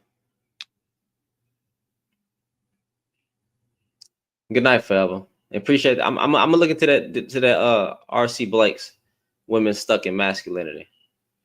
You know what, y'all, man. Love y'all, man. It's been fun rocking with y'all, man. I'm gonna go ahead and get up out of here. And I'll see y'all tomorrow. You know what I'm saying? I will not be live on Friday. I will not be live on Thursday. But my friend should be. I mean, wait. Today is Thursday. I'll be live later today, but I will not be live on Friday. I will not be live on the weekend. You know, we're gonna try to stick it to Monday through Thursday. But y'all will be seeing some videos being dropped on Friday, Saturdays, and Sundays. So it's a lot of stuff going on. I will give y'all some videos though. But anyway, I'll see y'all later, man. Love y'all. Peace out.